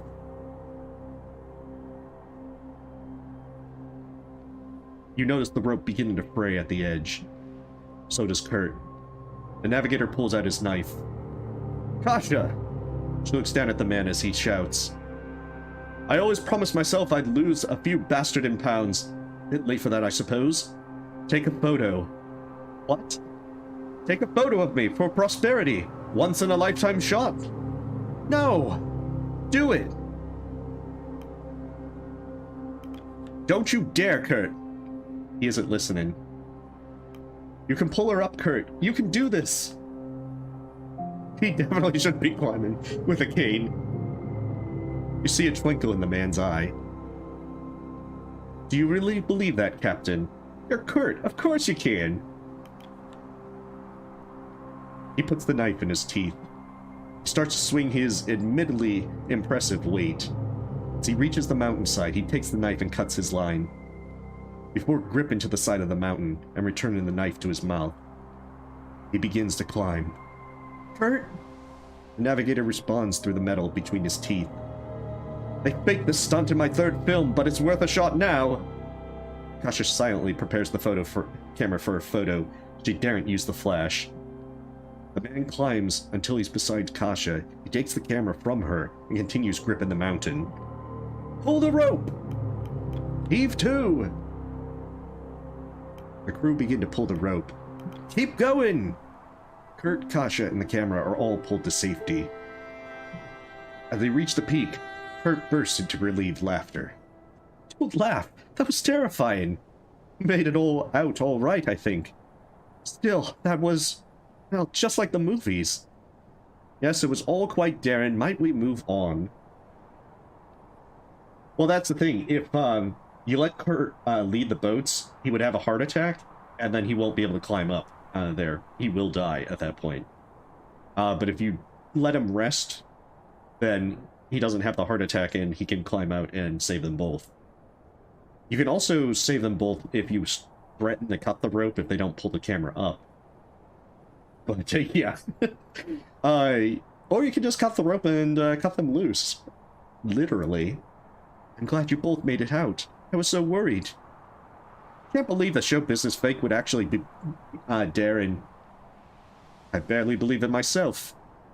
But it happened, and believe me, this will be a full page of my report. I don't require the credit. Stop the faux humble, Kurt. You're allowed to be proud right now. Yes. She definitely would. She's like, hey, I can see hell from here. Let me take a shot. You're a real hero.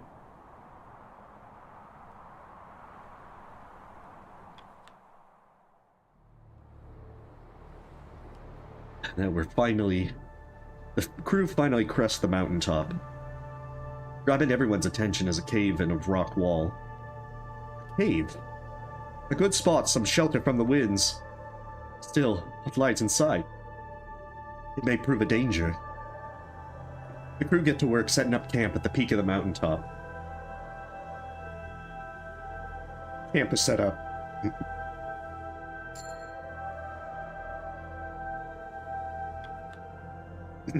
You find Kasha carefully inspecting her camera. Still works. It would have been a shame to lose it this far in. We should be grateful nothing more important was lost. As Kurt approaches, Kasha lets out a small chuckle. Yes, I suppose I should have my priorities in order. Well done, Kurt. That was almost a disaster. Please, let's not heap praise, Captain. It was all instinct. There is something I should say. Past comments I made... forgiven. Well, allow me to apologize first. No, I understand now. You can't convince me to lie in my report. I'll tell the entire truth. I understand. And that truth is that Kurt Darling is a true hero. You needn't say that. I've caused my fair share of trouble on this expedition.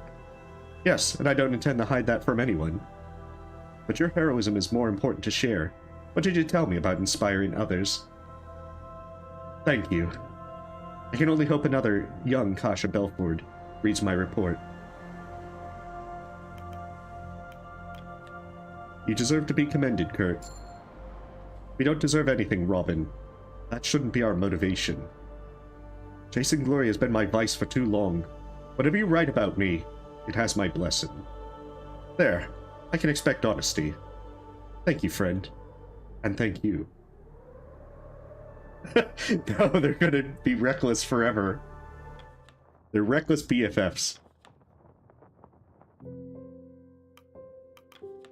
Captain, it is time. We are at a crossroads and a decision needs to be made. We both read the cairn. We know the location of the Viscount lies in this cave. We are this close. Our mission's end lies in wait. What do you expect to find there? Answers, for better or worse. If what we've read is correct, the shore cabin should hold enough rations to last us a full year. We can afford the risk of missing a single rescue ship. I think it's worth it. You're right. We can't turn away from this opportunity. Indeed. We should inform the crew of our movement as soon as you leave this tent. I know you will make the right call, Captain. And now for all the people that are alive, we can talk and learn about backstories. You pass the tent and are quick to notice what's going on. Kasha, the intrepid photographer, standing close to the doctor, their faces pressed closely together. She's alerted to your footsteps and opens her eyes which quickly widen as you're spotted. Quickly, she and Nutley pull away from each other. Oh crap, I clicked that a little too soon. Captain, you could have cleared your throat or something. We were just, sticking together for warmth, a clever decision. Yes, quite clever. Very, very clever of us to be doing that. That's definitely what we were... Arthur, I think our good captain was joshing us. That Shah is quite dense. That would be a greater issue for us. Congratulations, both of you. Oh? Thank you, Captain. Should be thanking you, Shaw. Placing us together in one tent for a year certainly fostered conversation. Spare me any of the details. I don't care. I never considered myself a matchmaker. We spoke at length at first about his unexpectedly vast knowledge of ice fishing, and ended with casual conversation about our favorite newspaper strips. Well, it wasn't entirely casual. What do you mean? Aha! I knew you didn't notice it. Notice what? Kasha clears her throat before putting on an affected voice, dramatically quoting her past statements. Why, Doctor, I think you would be a great subject for my next report. I'm sure you wouldn't mind a write-up on your interest in life. A handsome young medical prodigy? You must have a bevy of suitors. Doctor, there's this excellent seafood restaurant in the capital. We should absolutely eat there when we return to land. Kasha chuckles to herself. I used we for goodness sake. I was beginning to think you were oblivious to all flirtation. I recognized some of it. I was just too nervous at the time to respond. Though it's true, I did think you were just passionate about seafood. And then? Well, we couldn't help ourselves. Honestly, I deeply admired her passion for her craft. Her headstrong way of thinking, and how she was so focused on her future. Everything I wanted in myself. And I admired his courage when he went up against his fears, and possibly the worst situations possible. That's the kind of thing they make films out of. Yeah. Yes, if she dies, then Nutley is, a bit, very much hurt by that. And just as I thought we were winding down, I told her I wanted to see her again after we returned to civilization. Suffice it to say, I was surprised that he would just blurt it out. I surprised myself. Before that, I had long since stopped considering we'd make it back. Of course, that led to a new conversation, all through the morning. And before we knew it, we were having a romantic embrace at the south of the world. That is, until you walked in, Captain. Yes, it was rather inopportune of you. Kasha pauses for a moment. You don't take issue with this, do you, Captain?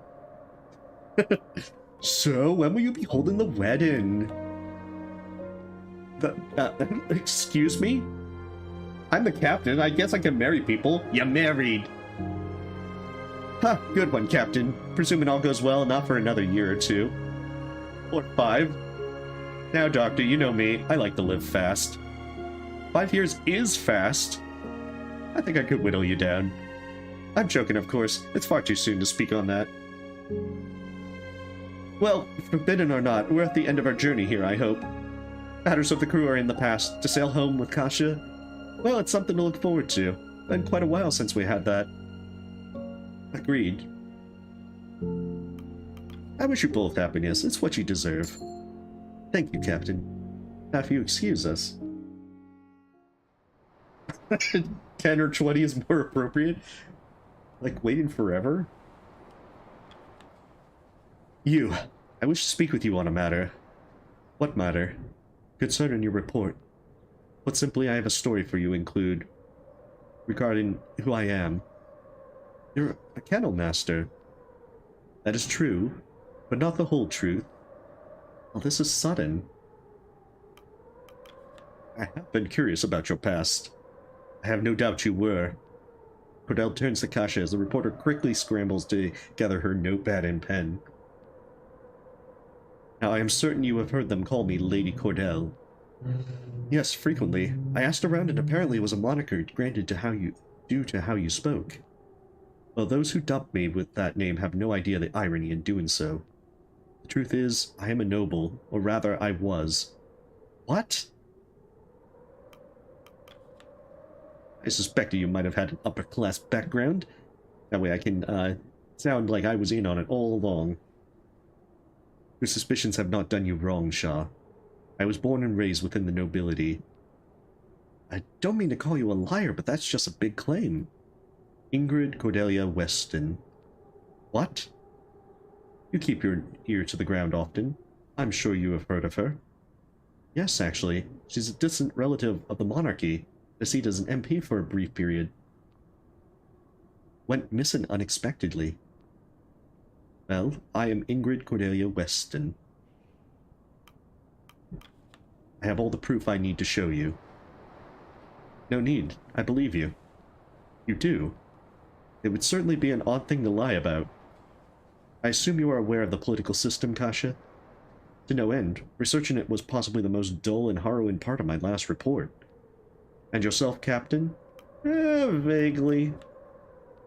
Well then, allow me to refresh your memory. Well, as a distant cousin of said monarch, I was placed in one of those parliamentary seats. As you can imagine, I had no interest in being an MP. My aversion towards human interaction was no doubt no different in my youth. From the age I received my first dog as a gift in my childhood, I much preferred their company. Surely there was once a time when you weren't such a recluse? Well, you have encountered and interviewed many of the nobility in your time, correct? Correct. Would you choose to spend your time amongst those people? Fair point. So, this whole time we've been traveling with a runaway MP. Yes, I suppose it does sound quite unusual. Unusual? It's fantastical. Will Hammond reveal himself as an actual mole next? I find it shocking you were never found. Perhaps that would be true for another in my position. Though they would never say as much. My departure was quite mutual. But why did you leave? The reasons for that are quite simple. I refuse to live that life any longer. In that world, in my position, certain things were expected of me. Act with decorum, attend to every social event, keep your real self hidden, until you're considered suitable to be shipped off into a political marriage. A grim reality, one I wanted no part of. My choice was clear, and I didn't hesitate in my thought for a moment. I left home in the dead of night, taking only two things with me. My certificate of birth for reasons more practical than sentimental, and my dog for reasons more sentimental than practical. I started a breeding kennel in the capital, earned the moniker of Lady Cordell amongst the common folk, and from then, I was free. Free to feel the ground beneath my feet. As Cordell speaks, Kasha intensely takes notes. See. So, trapped in a restrictive role in society, you broke free of your chains, yearning to be independent. I suppose yes. Just like a wild pack of dogs, able to roam free. Please do not include a surface-level poetic interpretation of my actions. Poetics are my calling, but okay. No, that's good, keep it. There's no accounting for taste, Captain. I think I'll respect Cordell's wishes. Though I think with enough rewrites I can make it sound great. I doubt that. Thank you for sharing, Cordell, but why have you shared this with me? Why now? My report, it will expose your identity to everyone. Why would you allow that? Because I trust you to tell my story. And I no longer have anything to hide. Thank you. I promise I won't let you down. I'll tell the whole truth of your tale. I know you well. Assuming you leave out that tripe about wild dogs. And yourself, Captain? Speaking of dogs, how is Stanberry? Very well, still pregnant. What? Stanberry is pregnant? Yes, quite fortunate for me after what happened to my kennel. What do you intend to do with the litter? I intend on replacing the kennel I lost piece by piece. Stanberry will birth a new generation of sled dogs. Yeah, I think we've had a lot of shies. So you'll be continuing your line of work. Yes, had much sooner begin again as a kennel master than return to the nobility. Agreed, so that's your entire story? More or less, yes. I'm sure Captain Shaw has no objections to this tale. What say you, Captain? I never would have expected. Thank you for sharing. I appreciate your listening. I can't believe you would trust us with. Thank you, friend. Do not mistake this for closeness. I simply trust your credentials enough to consider you a professional. But you're welcome, friend. You turn and leave Kasha and Cordell. Hey, welcome, puppy. Yeah, her dog is, pregnant. You find the crew science officer overlooking several petri dishes containing various materials picked from the walls of the cave. Curiouser and curiouser. What's curious? Captain, observe the materials we've uncovered in just the entrance of this cave. Oh, nice. I'm doing pretty well. Almost at the end of this, so we should be finishing up relatively soon. Probably in the next 45 minutes, maybe an hour. Copper, tungsten, antimony? These are deposits more likely to be found in lakes, not at all in cave. Let alone a mountaintop cave in the polar region. Nothing about it seems natural. Could this be why the Appertons were looking for this area? Perhaps. Captain, may I ask you a question? Go ahead. I've assumed you must enjoy my questions at this stage. You keep humor in them. Well, regardless, we have been working together for quite some time now. And in that time, I have been able to evaluate you. After assessing your abilities and your decision-making, I can safely conclude that you are more than capable in your role as captain. As such, I would like to offer you a job. You wish to work with me again, Templeton? My wishes are irrelevant. You are more than qualified for the role. I can easily recommend you to the company head. It's time I told you the truth of who we're working for. There's even more you haven't told me? It's beneficial to keep cards close to my chest. Until you were fully evaluated. Templeton reveals a tin can of rations. He passes it over to you. The woman modeling on the front stares back at you before you look back to Templeton. What? Am I working for the model? Yes, actually. Her name is Minerva Apperton. She is the president of the Apperton Tin Company. Her? She's real? Yes. Did you believe her to be entirely fictitious? I didn't expect her to be in charge of the company. It's an unassuming role, yes, but that is how Minerva prefers it. Tin Foods is perhaps the lowest priority within the company in today's age, as you can likely tell by the shoddy work on our rations. Instead, Lady Apperton is focused on turning her company into the only option in commerce, which is why she sought after the expedition of the Viscount. She's interested in what the Viscount found in the ice. And just what did they find? No doubt there are several details Minerva has kept hidden from even myself, but I will tell you what I can. The original expedition of the Viscount was carried out by the government, a race to find the southernmost point of the world, chartered out in the name of glory and in the glory of science. She wants her hands in everything, including secrets in tin and everything else. But upon arrival, it appears they discover the same strange environments as we have, and so they chose to investigate instead of heading back. And contrary to legend and hearsay, it wasn't the cold and the starvation that drove the crew mad. It was what they found there that took their minds. And just what did they find? That part remains a mystery, but what we do know... There was a witness, a survivor washed ashore. Half mad, their tongue cut out, they lived only long enough to give us a hint at what we were looking for. It is unknown what exactly lies in wait of us should we find the Viscount, but from what we know, the crew of that vessel found something world-changing. This is no mere treasure. What they found was unnatural in nature, a paradox existing at the most southern point of the world. and whoever can retrieve it, bring it back to civilization, will shape the path of human advancement for the next century. You knew this entire time and you never told me. Were you in my position, would you have entrusted me with the same information? I had to be certain that you could be informed without compromising our goals.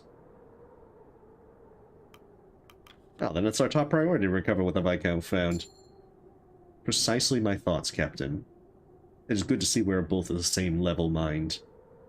Now, I have told you all that I know. Please, leave me to my research. You turn, but Templeton speaks up once more. Oh, Captain. You never officially responded to my offer. Do you wish to work with the Apperton Tin Company after this? I'll take it under consideration. See that you do, Captain. No. You notice Hammond and Kurt huddled around the boiler, deep in conversation. As you approach, their heads perk up, noticing you. Captain, didn't see you there. Apologies, Captain. Seemed we were both caught up in our work. My work. You're just watching me, Kurt. But you did manage to pick out the materials. We were just replacing the spy class I cracked on the mountain. It may not be of any use in this cave, but you never know when we might need it next. Aye, once again my boiler comes in handy. Kurt, I've been meaning to ask how you're faring after the incident on the mountain. Oh, that business. Well, we were just short of an absolute disaster, weren't we? I never thought I could do something so reckless. You saved a life. Looked like something out of one of your shite films. Upon hearing that, Kurt puffs out his chest. Oh, so you've seen my films? Just the one. And what did you think? Pure bollocks. I should have figured. I think they're rather good. Thank you. Oh, of course you'd say that, Captain. I just can't get over all the inaccuracies in them. What inaccuracies? You take me for a fool, Kurt? I know a stage shot when I see one. Well, they did certainly clean up a lot in the edit. I don't get it. What don't you understand, chum? You're a proper bloody navigator, Kurt, and a damn hero. I've seen it with my own two eyes. Thank you. So why do you star in all those phony films? I wouldn't call them phony. And, well, they may not be the picture of accuracy, but they have a power to inspire people, more so than any true story could. I think real experience is more valuable. There was a time I'd argue against that, Captain. But this expedition has been one learning experience after the other for me, and I owe a lot of that to Hammond. Me? Yes, you've done an excellent job in humbling my ego. Was a massive ego, to be fair, hard to miss. Ha! Isn't that the truth? In fact, it's clear that if there's one thing I'm in need of, it's someone who can keep me grounded. Get to it, Kurt. What do you want to say? I was wondering, would you consider... Spit it out, would you? Alright, would you consider joining me after this on further expeditions? As an engineer? Yes, but also as a level head, I need someone like you. I'll think about it, Kurt. Hey. Now I can get back in. Couldn't be like the Three Musketeers, Three Amigos. Perhaps I could join you both. Asking for a job, Captain. The three of us on the same crew again? That's bound to go horribly wrong.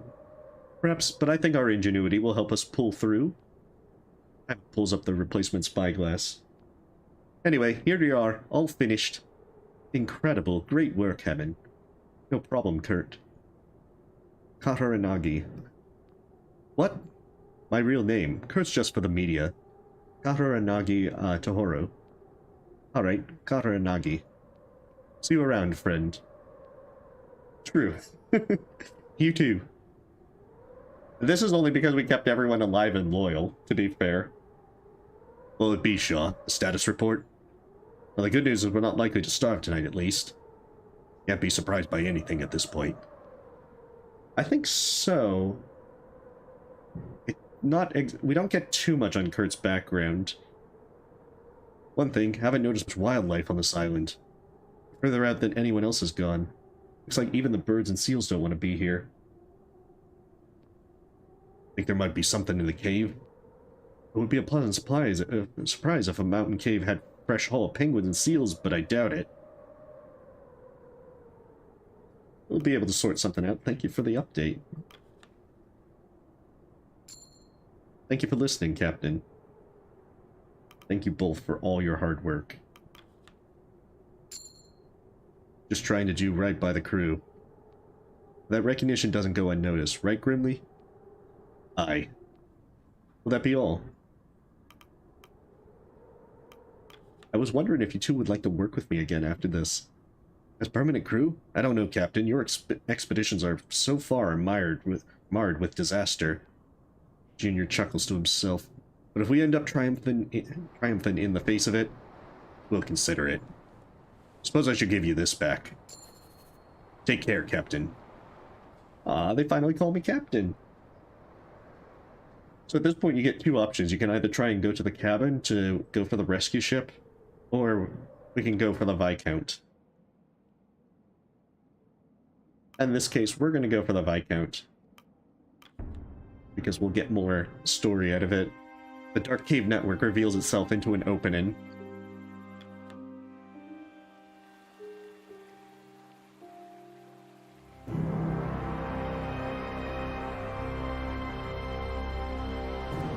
It's so beautiful.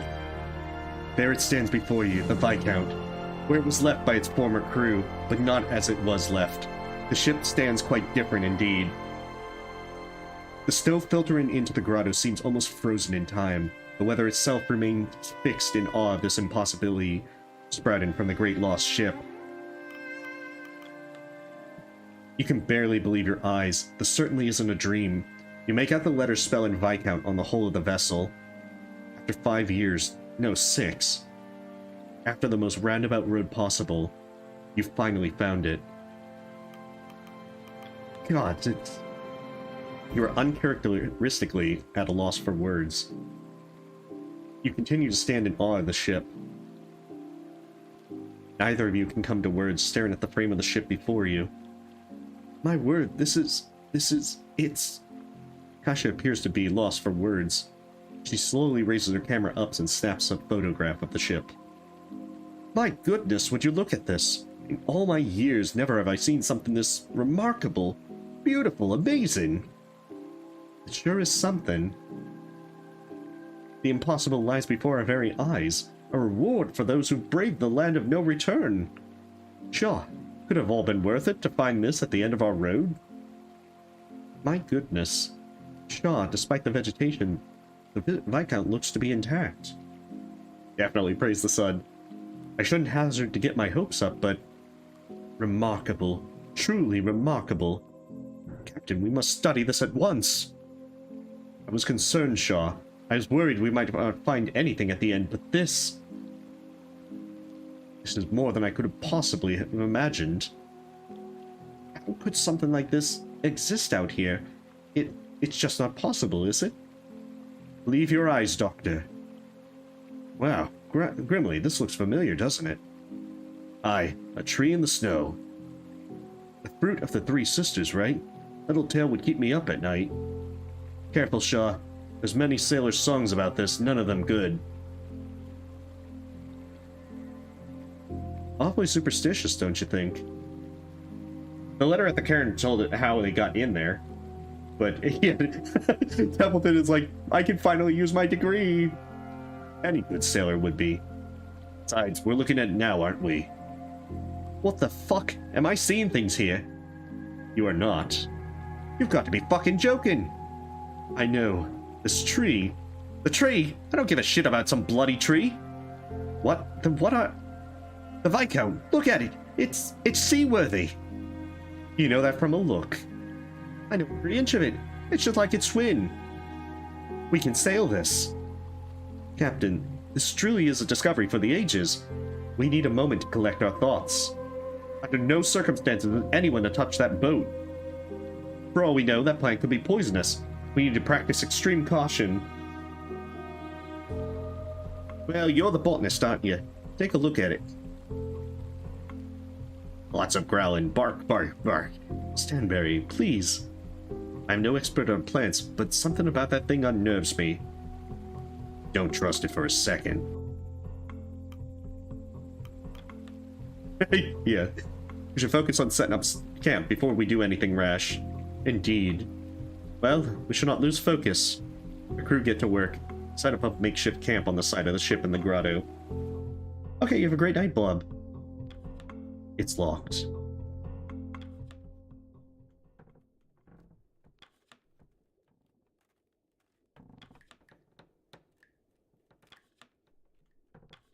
An old skeleton in what appears to be a captain's uniform.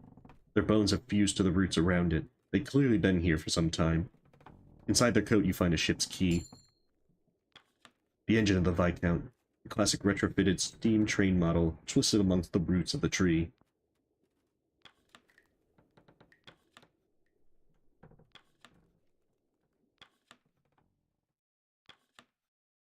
We can get inside the captain's cabin. You enter to find a ghost sitting before you. Littered around the room are countless familiar scrawlings. Crew wanted. Able-bodied crew wanted for dangerous expedition. Months of darkness, low wages, slim chance of safe return. Glory to be had in the event of success. She must not have it. Always stuck in the ice.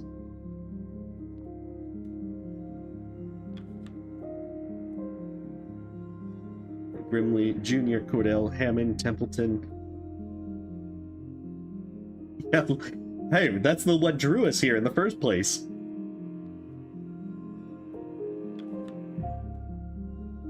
You wouldn't happen to have a light, would you? Hunt, is that you? In the flesh, my friend.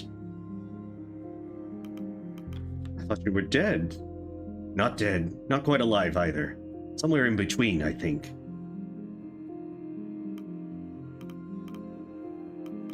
You have a lot to answer for, Hunt. I'm sure you have infinite questions. He looks up at your head. I don't suppose you saw my hat on the way over here. See, this is weird. Grimley gives it back, but it's as though that he still has it. Grimley has it. Very good. I never liked that hat anyway. A bit aggrandizing, don't you think? How's my ship? Gone. Did its best, but it couldn't last. A shame. Good to know she put up a fight. May the sea soothe her spirits. Suppose it's wrong to call her my ship anyway. Which reminds me, Templeton told you about Minerva, no doubt. Why didn't you tell me about our benefactor? Time wasn't right. Minerva's story is a tragic one. Are you sure you want to hear it? Yes. Beautiful beyond reproach. You swear you've never seen someone so idyllic? Anyway, the young starlet originally found herself at the helm of an illustrious stage career. Following that came business offers, modeling, advertisements, and of course, love. Well, doomed love. She was widowed, you see, but not before winning the heart and hand of the son of a little tins food company. Get to the fucking point. Where is she now? Haven't seen her in years. Templeton seems to carry out her dealings. She's very protective of our identity. It might have taken Minerva the rest of her life, but... well, let's just say the Appertons have their hands on a lot more than tins of peaches these days. That still doesn't explain what she wants with the Viscount. The Viscount's expedition was a government affair. Deduction would say that Minerva would like to keep whatever she finds for herself. Get ahead of the game, as it were. When we first met, you mentioned the Viscount was a research vessel. What was it researching? I have some questions of my own I need answered first, Robin. Now, I want to know, which Shaw is speaking to me right now? Robin Shaw, who else would it be? How are the Stoke brothers faring? Alive and well, no thanks to you. That is good to hear.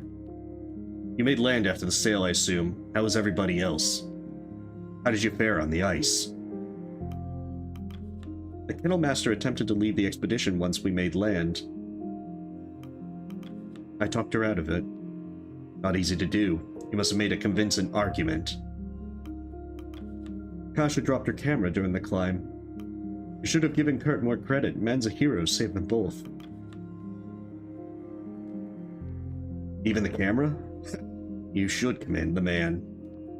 Nobody would believe this without. The doctor has managed to stay with us at least. He found his nerve out on the ice. Now that is pleasant to hear.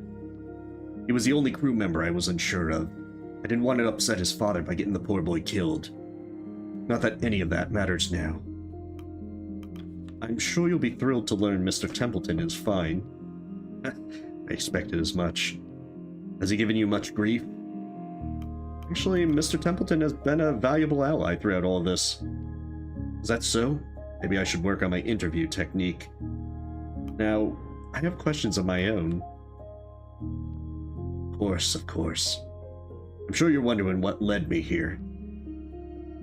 You might be able to tell it isn't a particularly hopeful answer. I failed my men.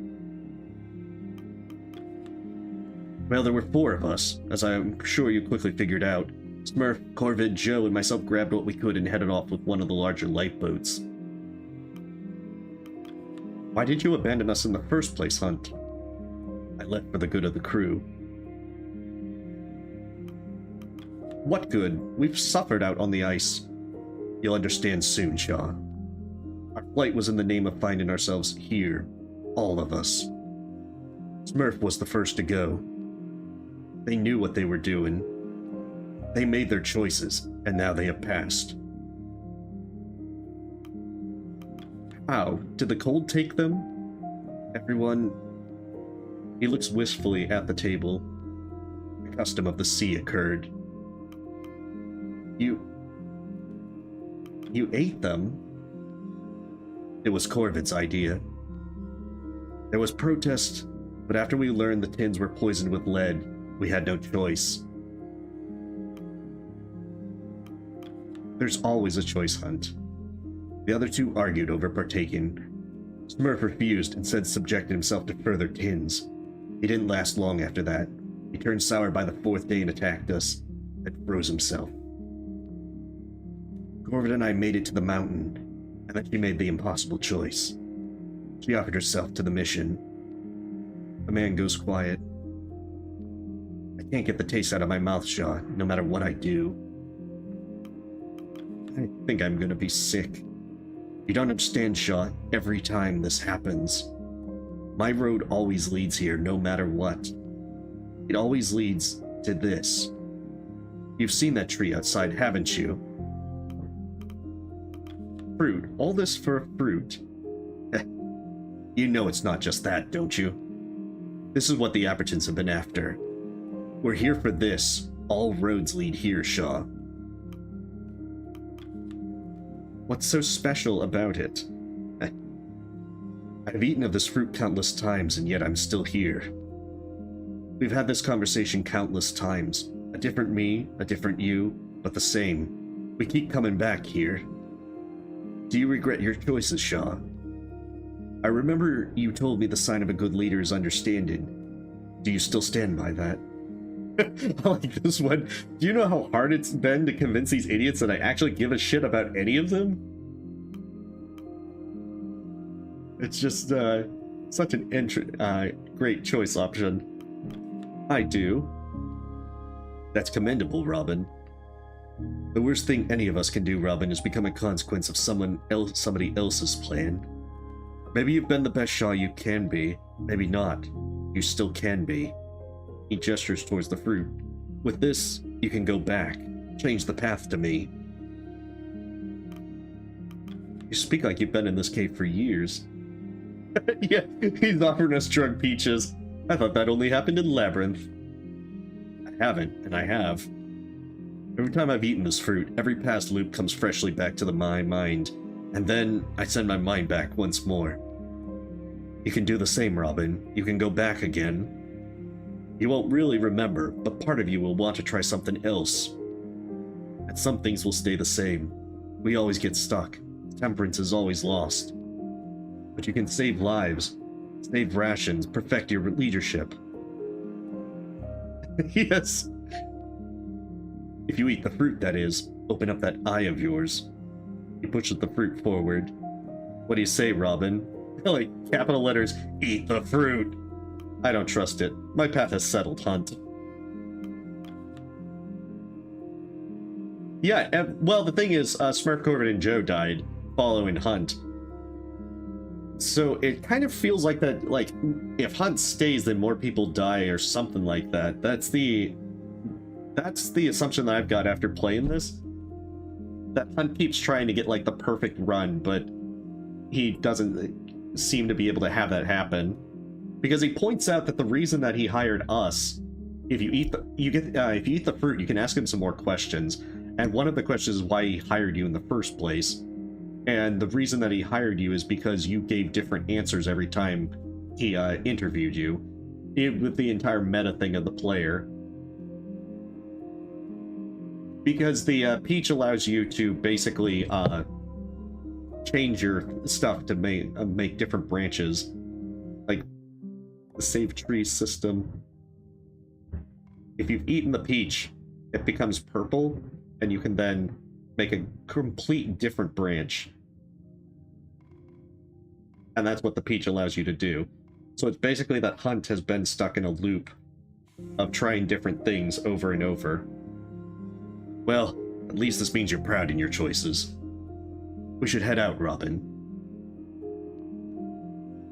And that's also why Hunt doesn't want the Eppertons to get the peach in the tree, because that seems to be a rather powerful thing for any person to have. We have people waiting, I understand. It's been an age since I've seen my crew.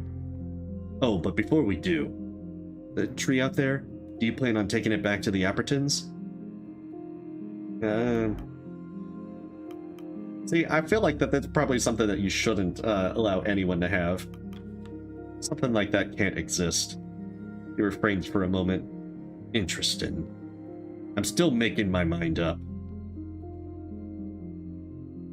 Are you ready for the big reveal? What should we say? Yes, I'm ready. Here we go. I'm eager to see the look on Templeton's face. Yeah, 1 second. Hydrate him before a lot more talking.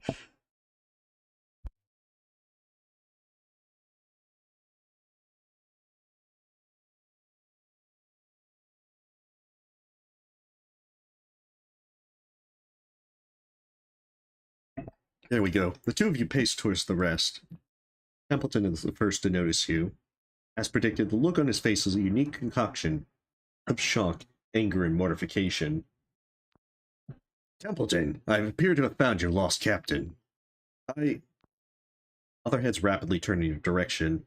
One by one, they abandon their work and rush to assemble to see the sight themselves. Our previous captain has returned to us. Returned? Looked like you found him lurking in that bloody hole. Bloody hell, it's actually him, walking corpse! The others begin to mutter frantically. But you're still alive. Ah, the doctor made it. Good. I need you to fix up my teeth.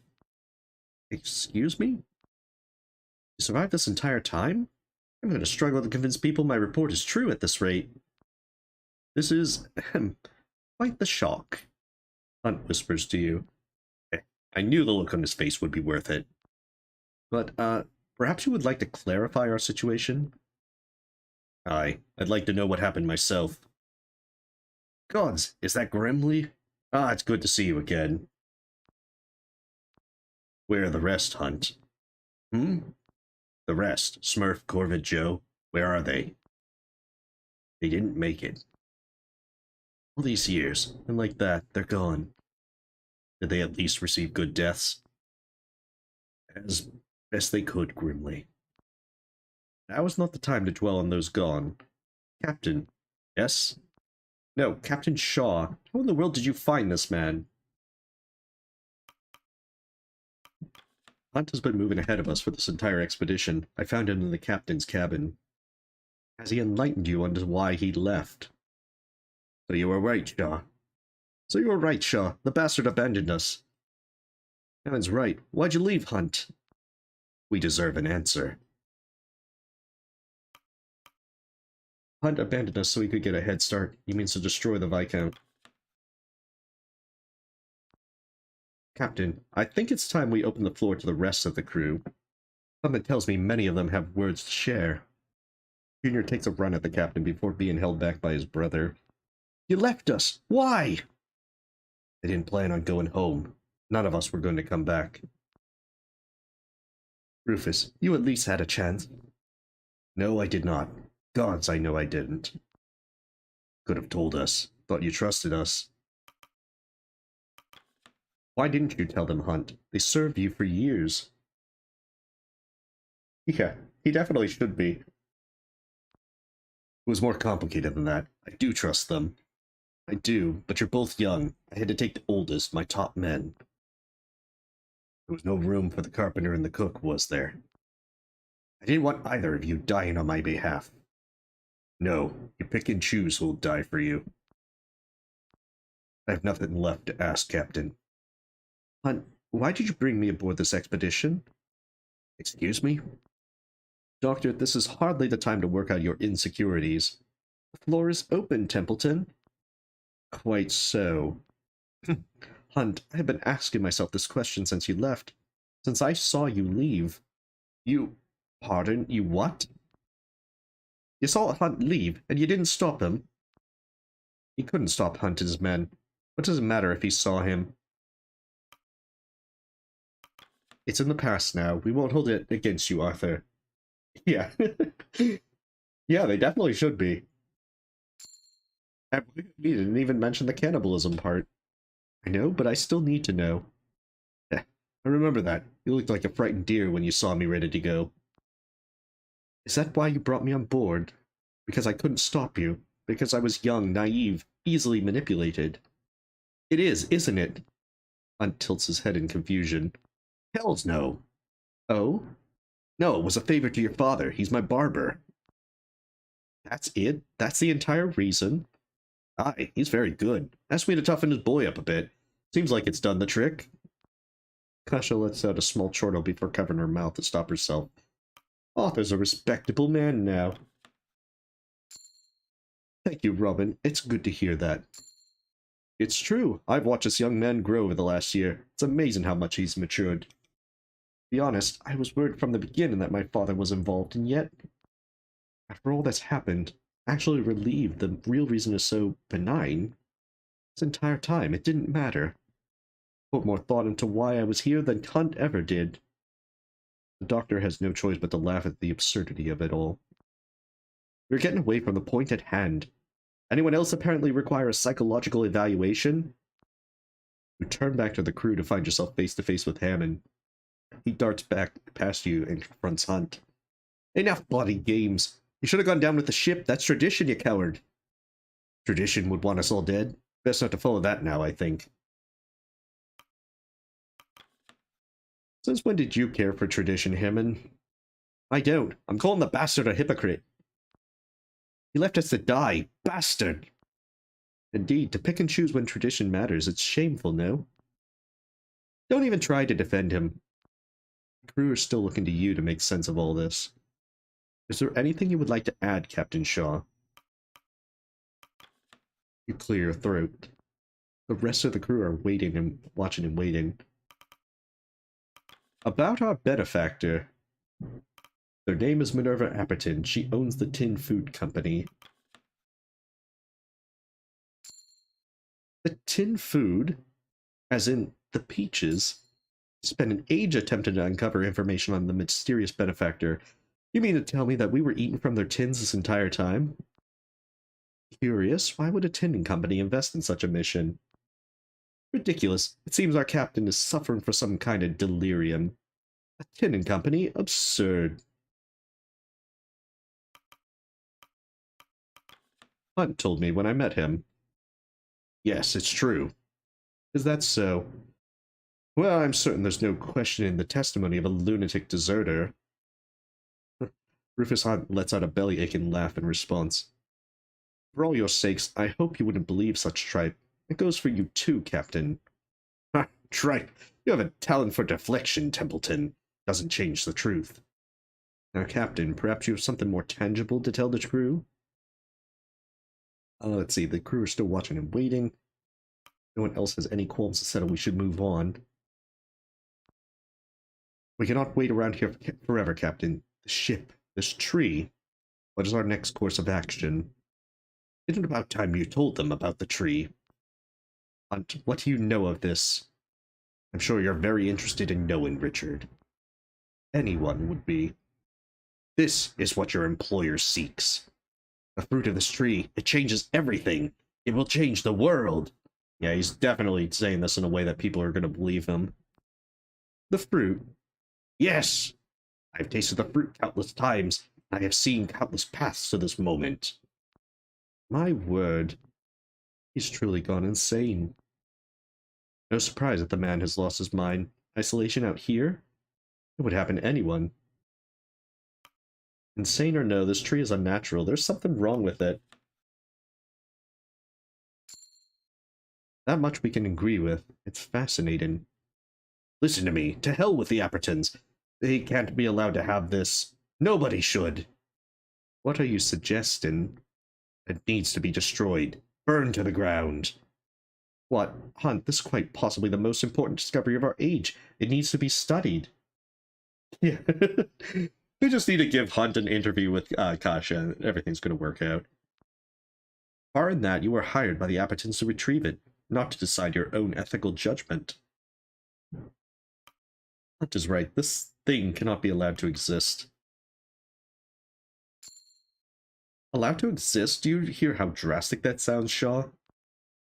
Regardless, I am the captain of this expedition, and my word is final. A long silence falls amongst the proceedings. Rufus Hunt, you are not the captain of this expedition. What? Then who is? Shaw? Shaw's the first mate. That was a temporary agreement. I've returned and reclaimed my role. I know, you would think that Templeton would be a little more upset by that. But I guess once you got his loyalty, he's pretty cool with whatever you want to do. Unfortunately, Hunt, I have read our contracts quite thoroughly. Templeton produces his copy from his jacket pocket. In the event that the captaincy is held in contention, the correct course of action is to hold a vote. Any officer of the crew may put themselves forward to claim the title. And that's what we'll have. The crew should decide for themselves. A vote? I welcome it. The contract also states that candidates should put forward their selection for the first mate position. The selection of first mate is allowed to make their case to the crew in open forum as to why they should select their paired candidate. Good luck with that. Best get to it, then. Come on, you lots, the captain's vote requires a deck. Board now and let's end this. The crew tentatively board the vessel. Proceedings commence. If Templeton is disloyal to you at this point, then he's going to put himself forward as captain. However, it's very hard for him to actually win the vote. No need for introductions. We're far past the point for that. There's so much I've seen in all my days leading vessels like this. The sort you lot would hear songs of, and doubt every word of. But what I've seen here, it goes so far beyond any of that. What stands before you is so much bigger than any of us. I've walked this path before so many times. Half of you can attest to that. I understand if you look at me as a deserter, a coward, a traitor. You have every reason to. But you should ask yourselves where you stand, where your road took you. Always here with me. Even in my absence, I've always led you to where you needed to be. Hunt clears his throat before pointing to the tree. This thing is an abomination. The power it holds is too great for any one person to possess. Hunt holds up the fruit. Do you wish to hand this, the quite literal fruits of our labor, over to the employer who would have us die out here for their games? The employer who would not even trust you their name.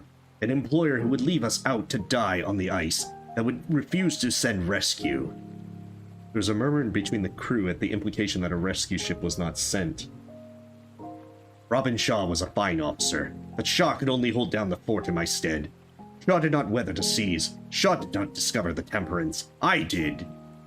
You should judge Shaw in their officer's own words. I know. The fact that we agree that we're going to burn the tree makes it weird that we're actually having a vote, because, you know, we're both in agreement. When we last spoke on the Temperance, Shaw told me that the mark of a leader comes in understanding. I ask you, Do you feel after all this time Robin Shaw truly understands each and every one of you? Now, I believe it's time my first mate said a few words. Grimly, I'm still standing with my captain. I know, son.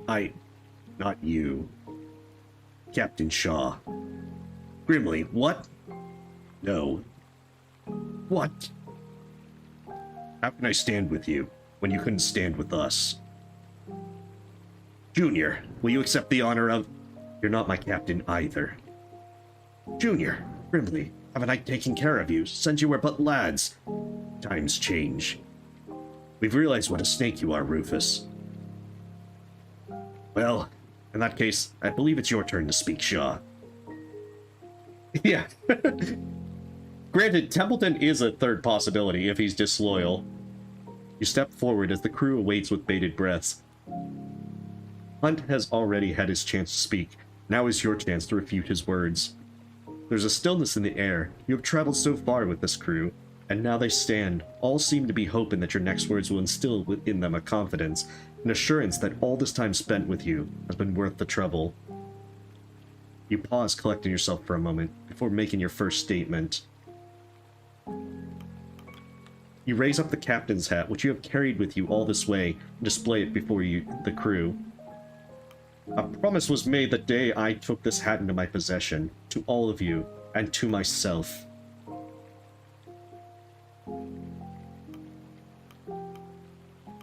I believe that the key to a true leader is understanding, and I'd like to think I've come to understand you all a great deal in our time together.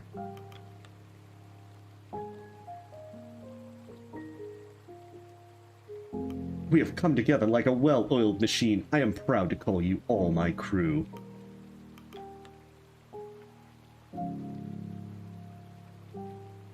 See before me many different faces from many different backgrounds.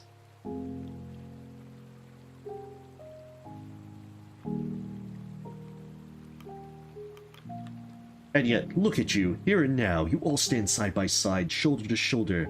We have more in common with each other than anyone else on this world. The crew look around, examining each other, taking a moment to consider the souls who have traveled with them to the ends of the earth, the souls they intend to travel back with. I haven't had a bad word to say about this lot. Frankly, the music's some of the finest I've had the honor of hearing. Thank you. I've had my views on these people for some time, but now I see I was wrong. Here we are all brothers in arms. Aye, when I thought about landlubbers and imperialists, that shit doesn't matter anymore. We're all the one crew, aren't we?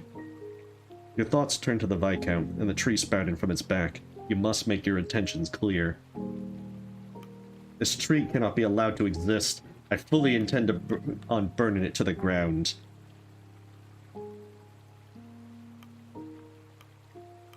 That time for fear is over. Let us all stand united and plunge ourselves headfirst into the depths.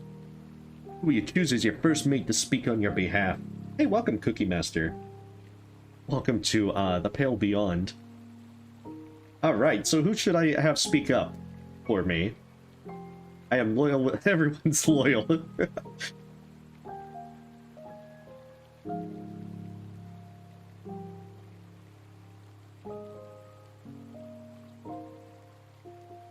Oh, Junior? Okay. Junior or Kurt? Okay, I'll let someone else also pipe up for one. I haven't seen Kurt's, so I might do Kurt's.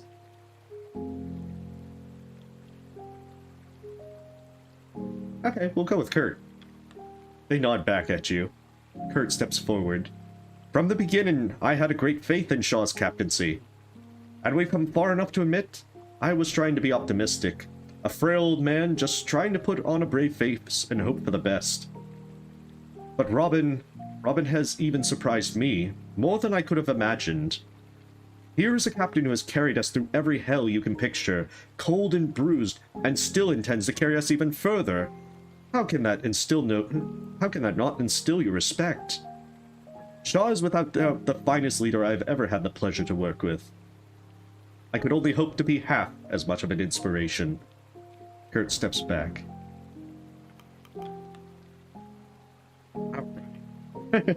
Poor Hunt. He is not gonna be winning this one.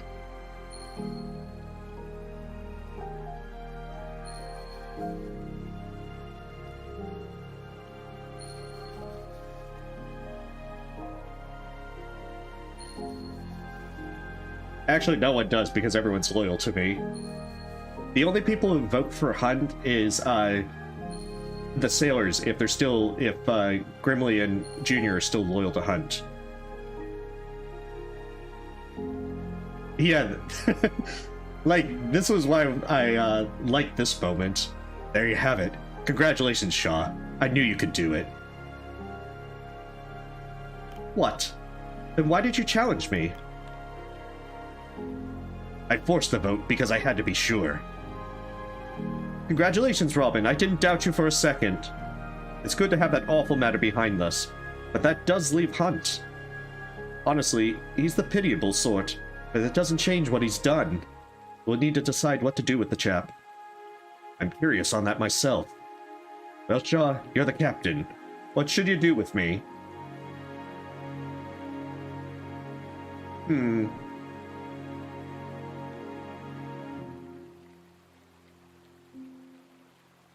Well, what should we do? Actually, apprehend him? Okay. Interestingly enough, if Templeton is also part of this vote because he's disloyal, you can choose to maroon Templeton as well. Apprehend him. He'll be taken back to land as our prisoner. You may as well put me to death now, then. I doubt I'll receive a softer sentence on land. That just leaves the matter of, well, this tree. Fascinating thing, isn't it? Has quite the ethereal look to it. Oh, sorry. This tree cannot be allowed to exist. Burn it. Burn Hunt with it.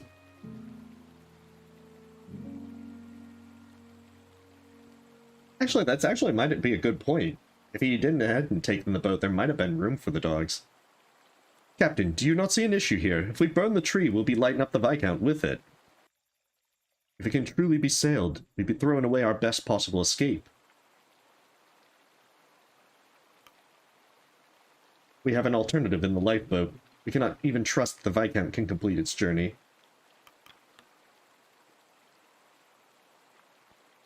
Of course, we don't want a repeat of the Temperance, do we? Or the Viscount, for that matter. Perhaps these icy waters are too harsh for larger vessels. The crew get to work setting the tree alight. You watch as eventually the Viscount begins to burn in turn. Robin, that leaves our final problem. We're in need of an exit strategy. Odds of hailing the rescue ship from our location are more than a little slim, but I'll be damned if we give up now, Robin. We'll send an envoy out on the lifeboat, one who can flag down the rescue ship and lead them here.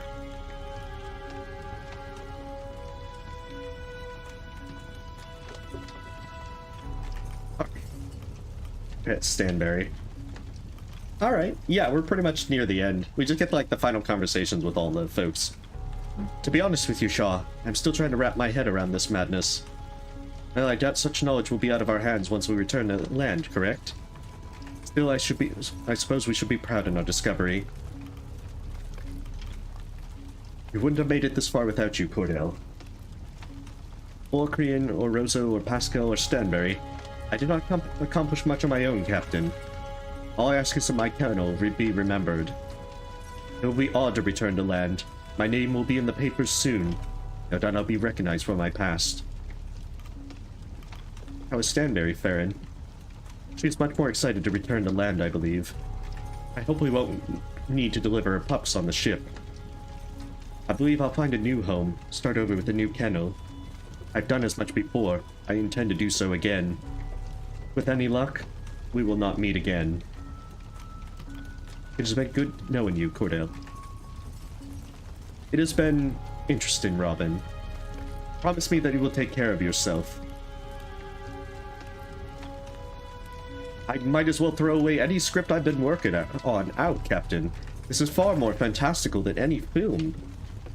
To find the Viscount, to find that tree, and our one last bet on a humble lifeboat. My word. think you've got the story for your next picture. Huh. I wonder if we could land the funding. Oh, I just realized my career as a navigator is just about over, isn't it? We just reached the last great uncharted part of the world. You know, when I grew up reading about the great explorers of old, I always had dreamed I would be the one to plant that final flag. I may be an old man with a limp and no flag to place, but I managed it, didn't I? What will you do when we return to land? The first thing, I'm gonna check in on my children. I can only hope that they were worried sick about me. Who knows, maybe my exploration days are over? Now's as good a time as any to call it a retirement. I'd still raise funding for the field. I don't want to leave folks like Hammond behind there. Maybe I'll move to the theater. There's some stories I want to tell. Not about this expedition, or any. About home. The islands I left behind. I don't suppose there'll be an opening for me. Maybe. I should take all of this as a sign to wind down, shouldn't I? I'll always be in contact if you want to work again, Robin. I'll make sure we do, no matter the medium. Well, I have a lot to write about on our sail back, don't I? I still can't believe this. I just watched it burn to the ground. And I still can't believe it. But now, we just have to wait. Let's hope the rescue ship can be flagged down. We defied all bad fortune thus far. I think we'll see rescue. I'll be sure to include that quote in my report. It's funny, Captain. The reason I took on this story, interest in exploration was waning. I grew up on the stories of Kurt Darlin. These great explorers were like legends to me. I didn't want that passion to disappear. No. Everyone survives. Who would have thought that we stumble upon a great discovery of our own? What will you do once we return to land? I think I'll take a long break before starting my next project. I certainly need to spend time with our parents, introduce them to Arthur.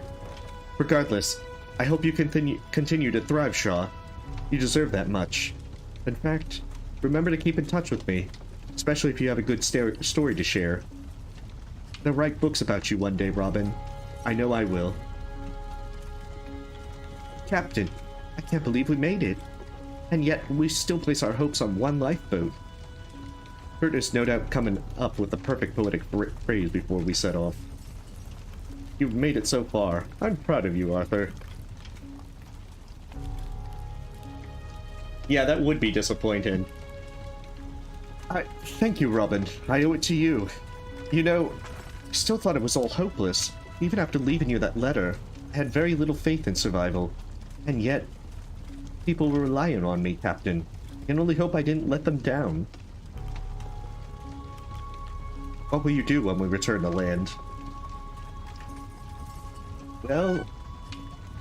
Hey there.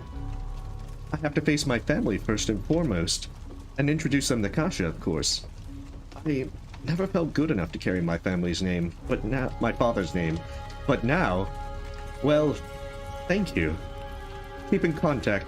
If you need a haircut anytime, I'll tell my father to treat you for free. This is it, eh? We've got one last gamble on our hands, but I never thought we'd make it this far in the first place. Turns out, what do I bloody know? Not much. You know better than the rest of us. You've proven that enough.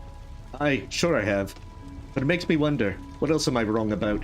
What else are you wrong about? Always had a clear head on that sort, you know? Never thought a bloody tree would ruin it.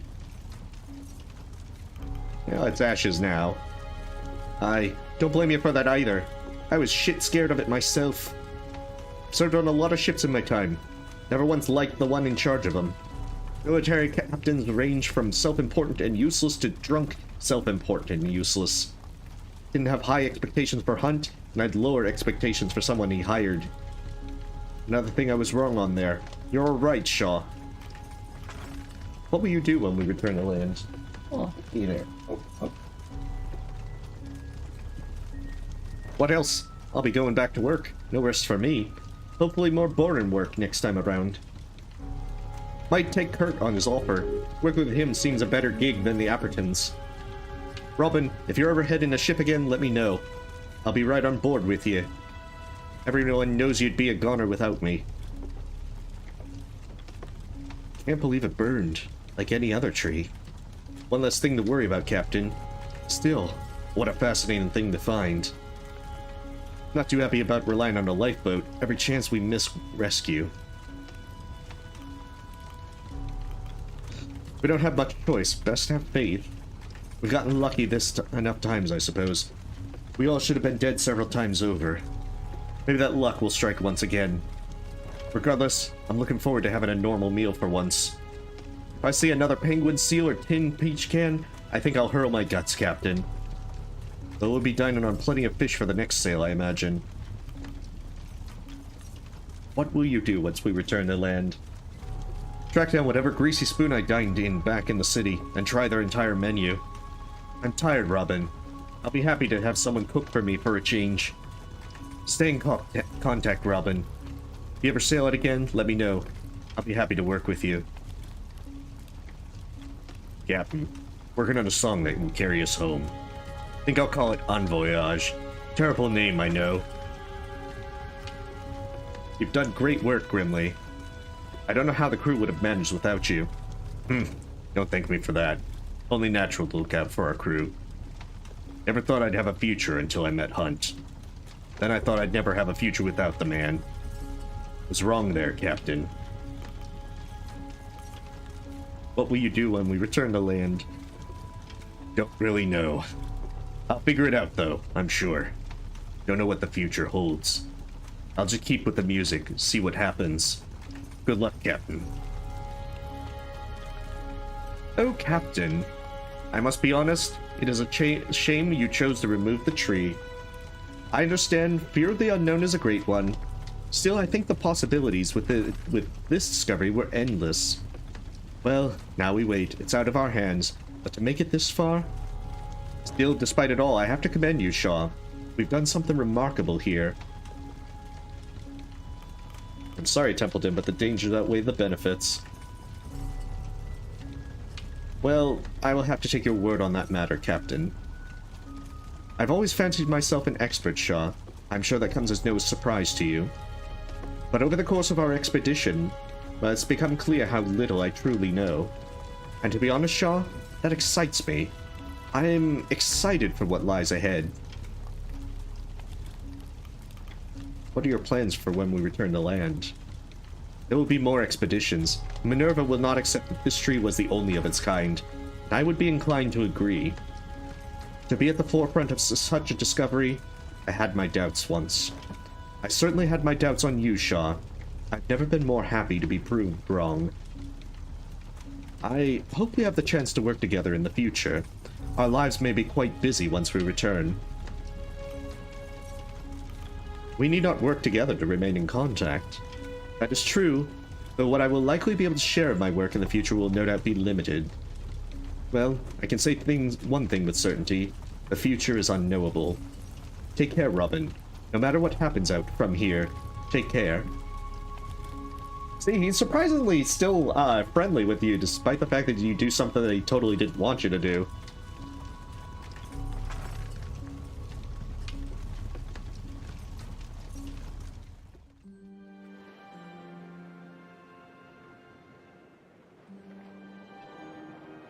Now, to finally end.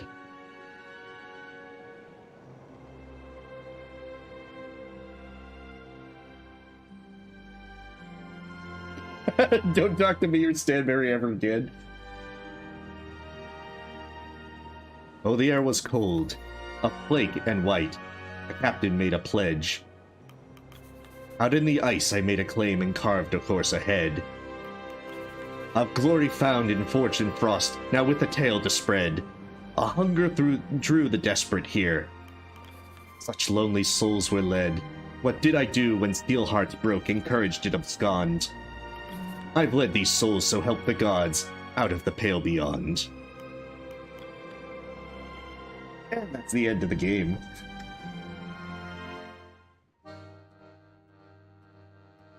Ah, jeez. So yeah, it's a really fun game.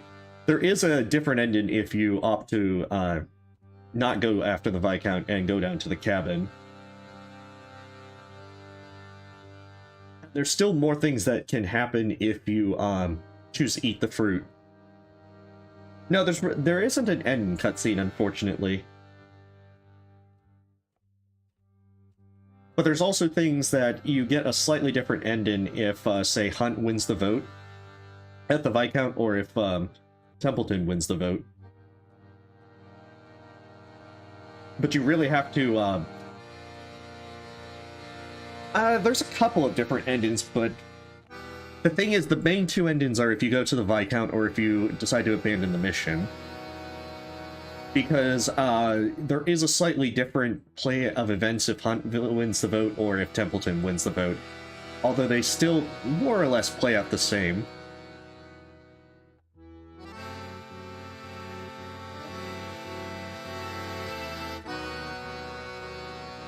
And I'll probably try and do a compilation of those main endings.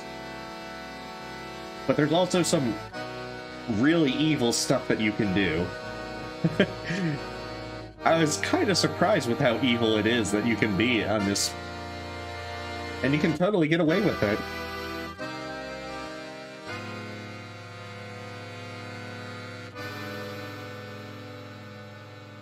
But yeah, if you like a visual novel with some fun resource management for at least a decent portion of the game, then The Pale Beyond's a really fun one.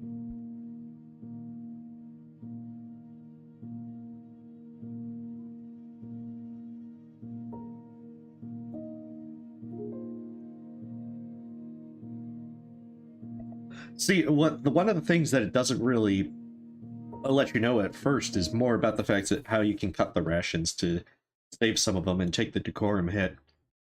Because you do get a game over if you hit 0 decorum, but it's really generally pretty easy to avoid it.